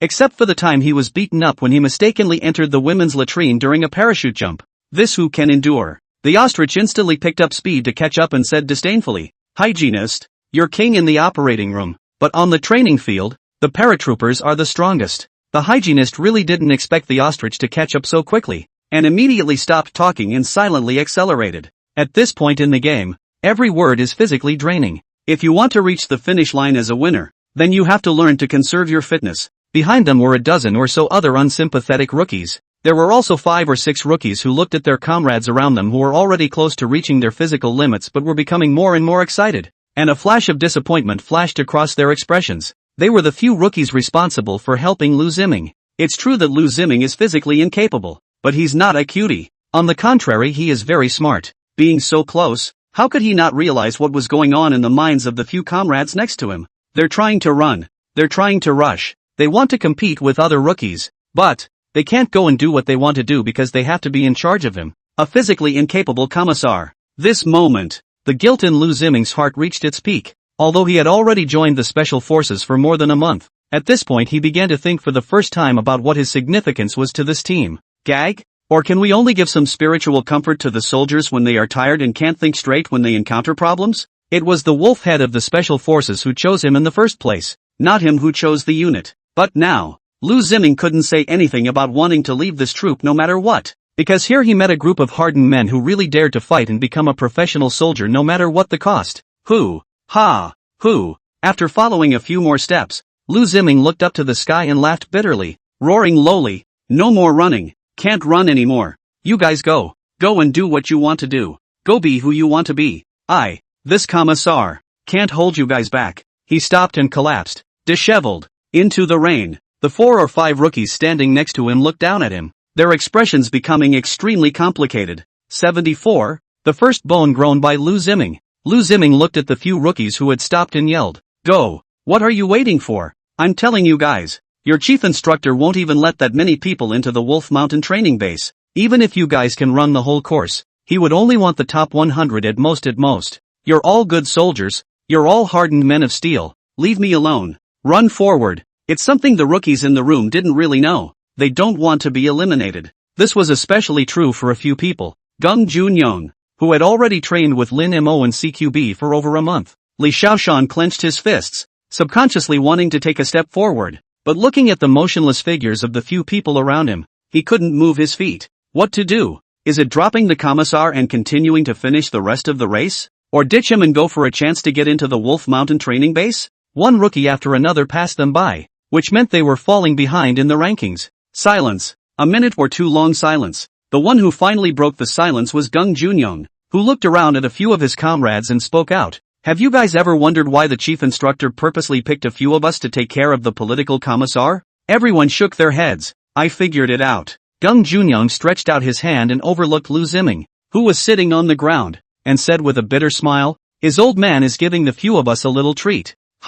If this were a battlefield and our comrade was wounded, would we have to abandon him?" When these words came out, the crowd became even more silent, and even Lu Ziming froze for a moment. He had thought that he already knew Lin Mo well enough, but he realized at this time that perhaps the current situation was also a test arranged by Lin Mo. Tianyu wiped the rainwater on his face and said, "Then take the political commissar. One person will be responsible for 5 kilometers. We'll take turns holding him up, and we'll be able to make it to the finish line as well." The rest of them nodded. Just as they were about to make their move, Zhao Chenyang smiled bitterly and said, Gung Junyong, you're only half right in your analysis. The chief instructor's test isn't that simple. If this is on the battlefield, and our mission requirement is to arrive at the blocking location in the first 100, and at this time someone in our midst is injured, do we have to carry him as well, ultimately causing the mission to fail? Ha! Hearing such an analysis, the people in the room were truly and completely dumbfounded. What's all this? How can you block both ends?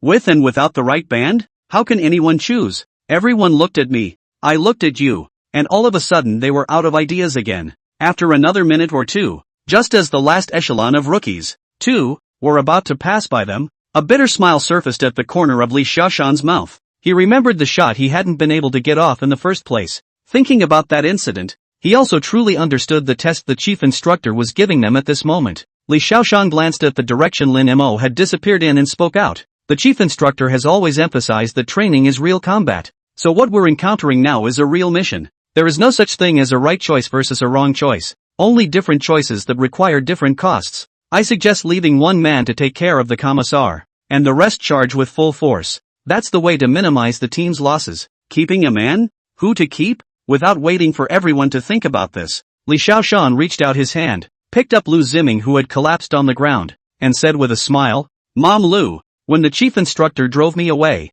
you were the one who kept me at the Wolf Mountain training base. I am in your debt. Since someone has to stay, that someone can only be me. Let's go. I will carry you to the end of the line even if I have to carry you on my back. Lu Ziming froze. Wolf Mountain Training Base 7 companies and 3 companies. Many soldiers gave him the nickname called Lu Ma Thing. He is aware of it, but did not take it too seriously. After all, he usually rambles on. Commissar, isn't it just that there should be more concern for the lives of the soldiers? However, he did not expect that Li Xiaoshan would come forward at this time. Knowing that his fitness levels aren't particularly impressive, any further help now would surely result in him falling out of the race. Then he is eliminated from the Special Forces selection for the second time and will hardly have the opportunity to be selected again in the future. Only Lu Ziming knew. Gung Junyong and the others had been training for a month. How much pain Li Xiaoshan had suffered, as well as how hard he had worked. Lu Ziming shook his head. No, I can't. Before he could finish his words, Chen Taizhu stood out and said with a smile,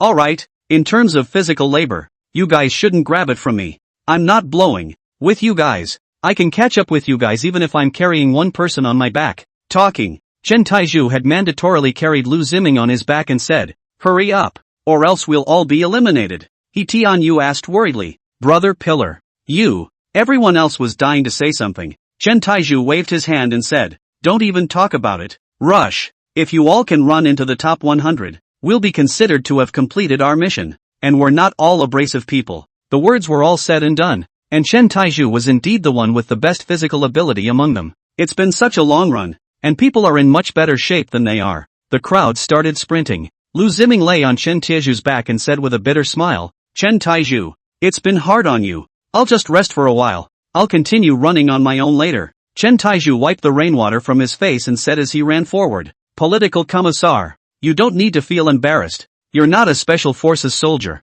Lu Ziming said mockingly, but I'm the political commissar of the Special Forces. Chen Taizhu suddenly said, that's only temporary. You will leave, won't you? Lu Ziming was stunned for a moment and muttered, but I don't want to go. Chen Taizhu suddenly revealed a simple smile and said, then you'll have to quickly grow the bones of the Special Forces. Lu Ziming froze for a moment, and suddenly, as if struck by lightning, as if he thought of something, he asked, the chief instructor told you to say that? Chen Taizhu did not turn around, did not speak, just like an old yellow cow, striding forward to run. He hadn't realized until now how terrifying Lin Mo's calculations were. All this time, he was in the other side's trap, and his painstaking purpose was not only to give Gung Junyong and the others a small opening, but also to make himself remember this sentence forever. Lu Ziming felt his eyes redden and hot. Rolling tears mixed with rainwater flowed down. Yeah, to grow the bones of the Special Forces as soon as possible. As soon as possible. Become a qualified political commissar.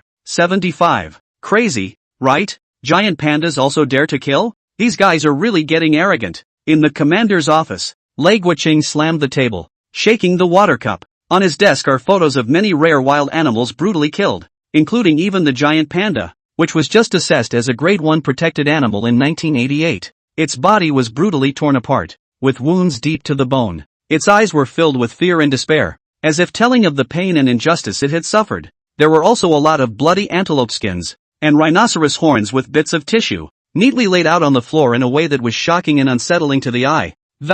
Standing next to him, the 21st Army commander sighed and said, "Originally, it was thought to protect the giant panda before it was listed as a first-class protected animal, but I didn't realize that after some unscrupulous businessmen's advocacy and promotion, the price of panda skins on the black market has also risen with it. Now that a full panda skin can fetch a whole $10,000, it's not surprising that there would be some scum who would be desperate. The southern foot of the Qinling Mountains are high and dense with abundant vegetation, and the police are small in number, so it's not easy to find these poachers. They want to ask us to send some people there. Which force do you think we should let go there?" Lei Guoqing thought about it and asked, "What do you think about letting the special forces go over there, just in time to take the poachers and give those recruits an edge?" The commander of the 21st Army shook his head. "It's not very secure. After all, they've only just started training, and it's rumored that these poachers could be quite numerous. I'd suggest it's better to let the larger forces go over and see what's going on, and then let the special forces go on if they need to be put on." Lei Guoqing thought for a moment and said,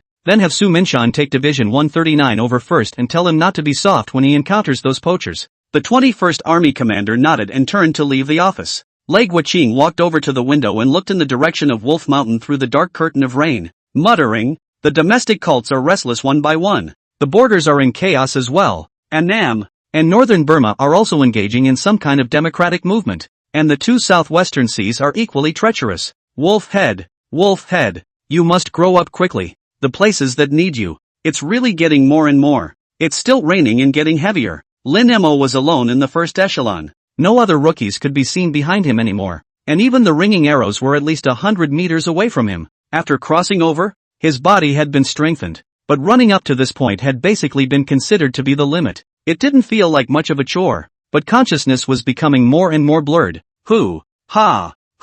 Lin Mo stood up straight and kept adjusting his breathing while waiting for the rookies behind him. After a while, two staggering figures ran up to Lin Mo, Rattling Arrow and Zhuan Wanli respectively. If they hadn't felt that Lin Mo's physical ability was so exaggerated before, after this physical duel, they had really been convinced. Don't say Zhuan Wanli was convinced. Even Rattling Arrow, the instructor, looked at Lin Mo with eyes that became a bit strange. He wondered if the kid was secretly doping. "How else could you run?" Rattlesnake gasped for a moment and asked in a puzzled voice, "Why aren't you running? Aren't we not at the finish line yet?" Lin Mo didn't reply, but only signaled that he could rest for the time being. Zhuan Wanli is a bold and courageous person. He is willing to admit that he lost, but because of the face in the way, for a moment cannot say soft words. The two were given permission to sit on their asses, not caring if the rain was cold or not, much less to ask any more questions. Seriously, now if no one cared, they could fall asleep lying here. After a while, the rookies of the third echelon arrived one after another, and Lin Mo similarly signaled them to rest. There was confusion in everyone's eyes, but no one asked anything more. Lu Ziming is not even have the strength to speak, lying in the water with a big grin, letting the cold rain continuously wash his body. After waiting for almost 10 minutes, two more teams of rookies arrived one after another. Lin Mo roughly counted the rookies that were still able to hold on, and there were about 150 or so left, which meant that in 3 days' time, he had eliminated nearly 800 or so soldiers. Cruel? Very cruel. It's even more brutal than the latter-day special forces. But Lin Mo was very clear about what all he was going to do in the future as China's first special forces. The difficulties they faced were no match for the latter-day special forces. The best of the best must be chosen. That's what it really means to be responsible for your comrades. Rimmer kept his standing position, and when he was sure there were no rookies, he said in a deep voice, "Line up." Swish. After the order had been given, the rookies who had fallen to the ground crookedly helped each other to stand up straight. It was able to be seen that many of the rookies were so far beyond their limits that they might not even be able to keep their eyes open, let alone stand still. Lin Mo swept his gaze from left to right over each person's face in turn and inquired in a deep voice, "Tired?" A hoarse, low voice rang out from the queue. "Tired." Lin Mo frowned slightly and raised his volume a bit to growl, "Are you a bunch of mosquitoes? Tell me out loud, tired or not?" This time the formation of over 100 men followed suit, raising their voices and hissing, "Tired." Although there was only one word, Lin Mo could clearly hear the anger mixed in the voice. It's normal. Suddenly engaging in this kind of intense training would make any sane person angry, but at the same time, Lin Mo was also able to hear their admiration for himself. Much like the mischievous students in high school who loved and hated their teachers, it was only when they left the school they hated for good that they would, at some point, remember those painful days with a knowing smile. Lin Mo said in a deep voice, roaring so loudly, do you think I'm deaf? 100 plus rookies. Big brother. If you want to torture someone, just do it. Will you stop with the tricks? It's going to fall apart. Didn't you tell me to yell louder? Lin Mo pointed at the distant Xinglong mountain and said in a deep voice, there are still 5 kilometers to the finish line, but I don't think you guys are tired enough, so I'm going to add a condition now. Listen carefully, only the first 100 rookies who reach the finish line will be qualified to enter the Wolf Mountain training base. The rest, all eliminated. Now, training begins. 76 and fall down and get up again and again. After hearing Lin Mo's words, other than a few mentally prepared rookies, the rest of them all stared wide-eyed. It's not, is it? That's messing with the mindset too much. They forced their way across the Bison River and spent the rest of the day killing each other in Wolf Mountain.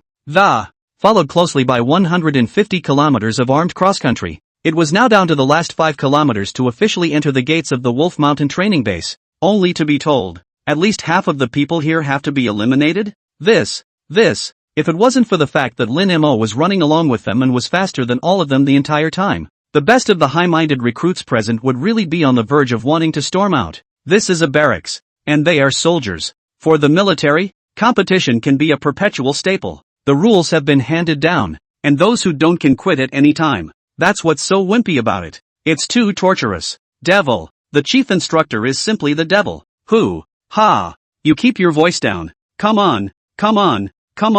I can't run anymore. I really can't run anymore. The rookies cursed in their minds, but were quick to act, helping each other up and jogging forward, one stumbling step at a time. Regular long-distance runners know that the biggest fear of running all the time is stopping to rest, because after stopping, all kinds of negative states of the body will instantly come up. Not moving okay, as long as a move every cell of the body is emitting a painful groan. The 100 or so rookies present are basically in this situation today. There were also 2 or 3 more extreme ones that simply recognized their fate completely and lay motionless on the ground waiting for the order to be eliminated. Chen Taizhu took a few deep breaths and walked over to Lu Ziming and said, Political Commissar, I'll hold you up. Let's go. Lu Ziming wanted to stand up by his own willpower, but just at this time, Lin Mo walked over. Lin Mo patted Chen Taizhu's shoulder and said, tough job. Go, I'll handle the rest. Chen Taizhu didn't even dare to look at Lin Mo. Seriously. He had also been in the military for 3 years now, and had come into contact with a number of strict squad leaders and superiors,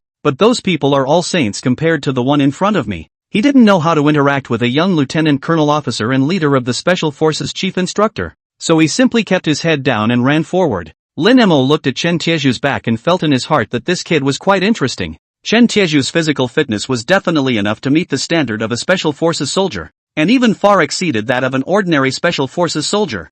Physical ability takes talent, too, and it takes even more talent than the so-called other highly specialized professions. But for Chen Taizhu, the cultural course will be his biggest roadblock, which has to be solved urgently. Otherwise this good seed could not avoid the fate of being eliminated. Lin Mo retracted his gaze and looked at Lu Ziming, who had no expression on his face, and said with a smile, Political Commissar, can you continue to hold out? Lu Ziming glared at him and said without any good humor, if I can't hold out like this, isn't it too much of a shame that you've arranged this scene for me? Lin Mo touched his nose and didn't have the heart to speak. He actually didn't really demand much from the political commissar. And don't look at Lu Ziming pulling his crotch everywhere right now. But in the future, his importance in the special forces would exceed that of most people. Because Lin Mo was very clear that this guy was a good candidate for intelligence. Intelligence comes first in any operation. In later times, many special teams had suffered big losses in intelligence, especially some unreliable informants. It's likely to lead the mission to an end that will inevitably fail.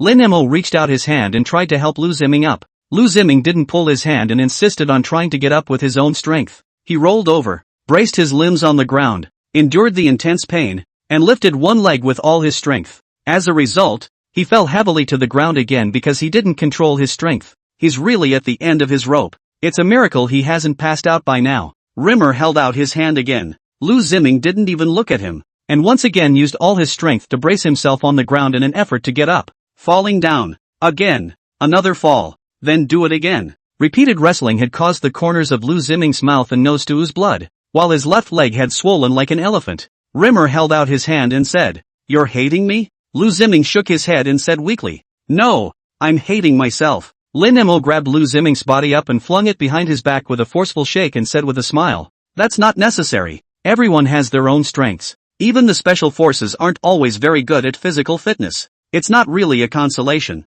In fact, many rookies in the latter days became special forces because they had special skills in them. And in those days, troops were increasingly focused on cyber technology. And some squads had information specialists or even female special forces soldiers who were physically destined to outperform their male counterparts. There are also some tasks that need to be carried out across borders. The special forces will recuperate their bodies half a year in advance, to ensure that there are no calluses on their hands, and to ensure that they walk, sit and lie down without a soldier's appearance, before they go on a mission. Special forces lie in special. Physical fitness is only one aspect. Lu Ziming lay on Lin Mo's back, looking at the approaching rookies, and inquired, "If physical fitness isn't that important, then why are you still training them to death?" Rimmer said as he ran, "Because they were the first ones." Lu Ziming frowned and asked rhetorically, "There's a difference?" Lin Mo nodded. "There is a big difference. Our country now desperately needs a team that is capable of all geographical, all-weather combat to fulfill all kinds of missions, but the latter don't use it. And even because there are so many special forces, there aren't that many missions for them to perform." Listening to Lin Mo, Lu Ziming couldn't help but ask the question he had asked before. "Why is it that whenever you talk about the future, it's as if you've actually seen it with your own eyes?" Lin Mo smiled, didn't say anything else, and continued to sprint forward, quickly surpassing the rookies in front of him, and once again coming to the first echelon. When the rookies, who were screaming in agony and just wanted to stop, saw the chief instructor, who was still able to carry a person on his back to boost his speed in such a situation, one of them was even more wide-eyed. They just can't figure it out. In the chief instructor's seemingly thin body, where on earth is so much power hidden?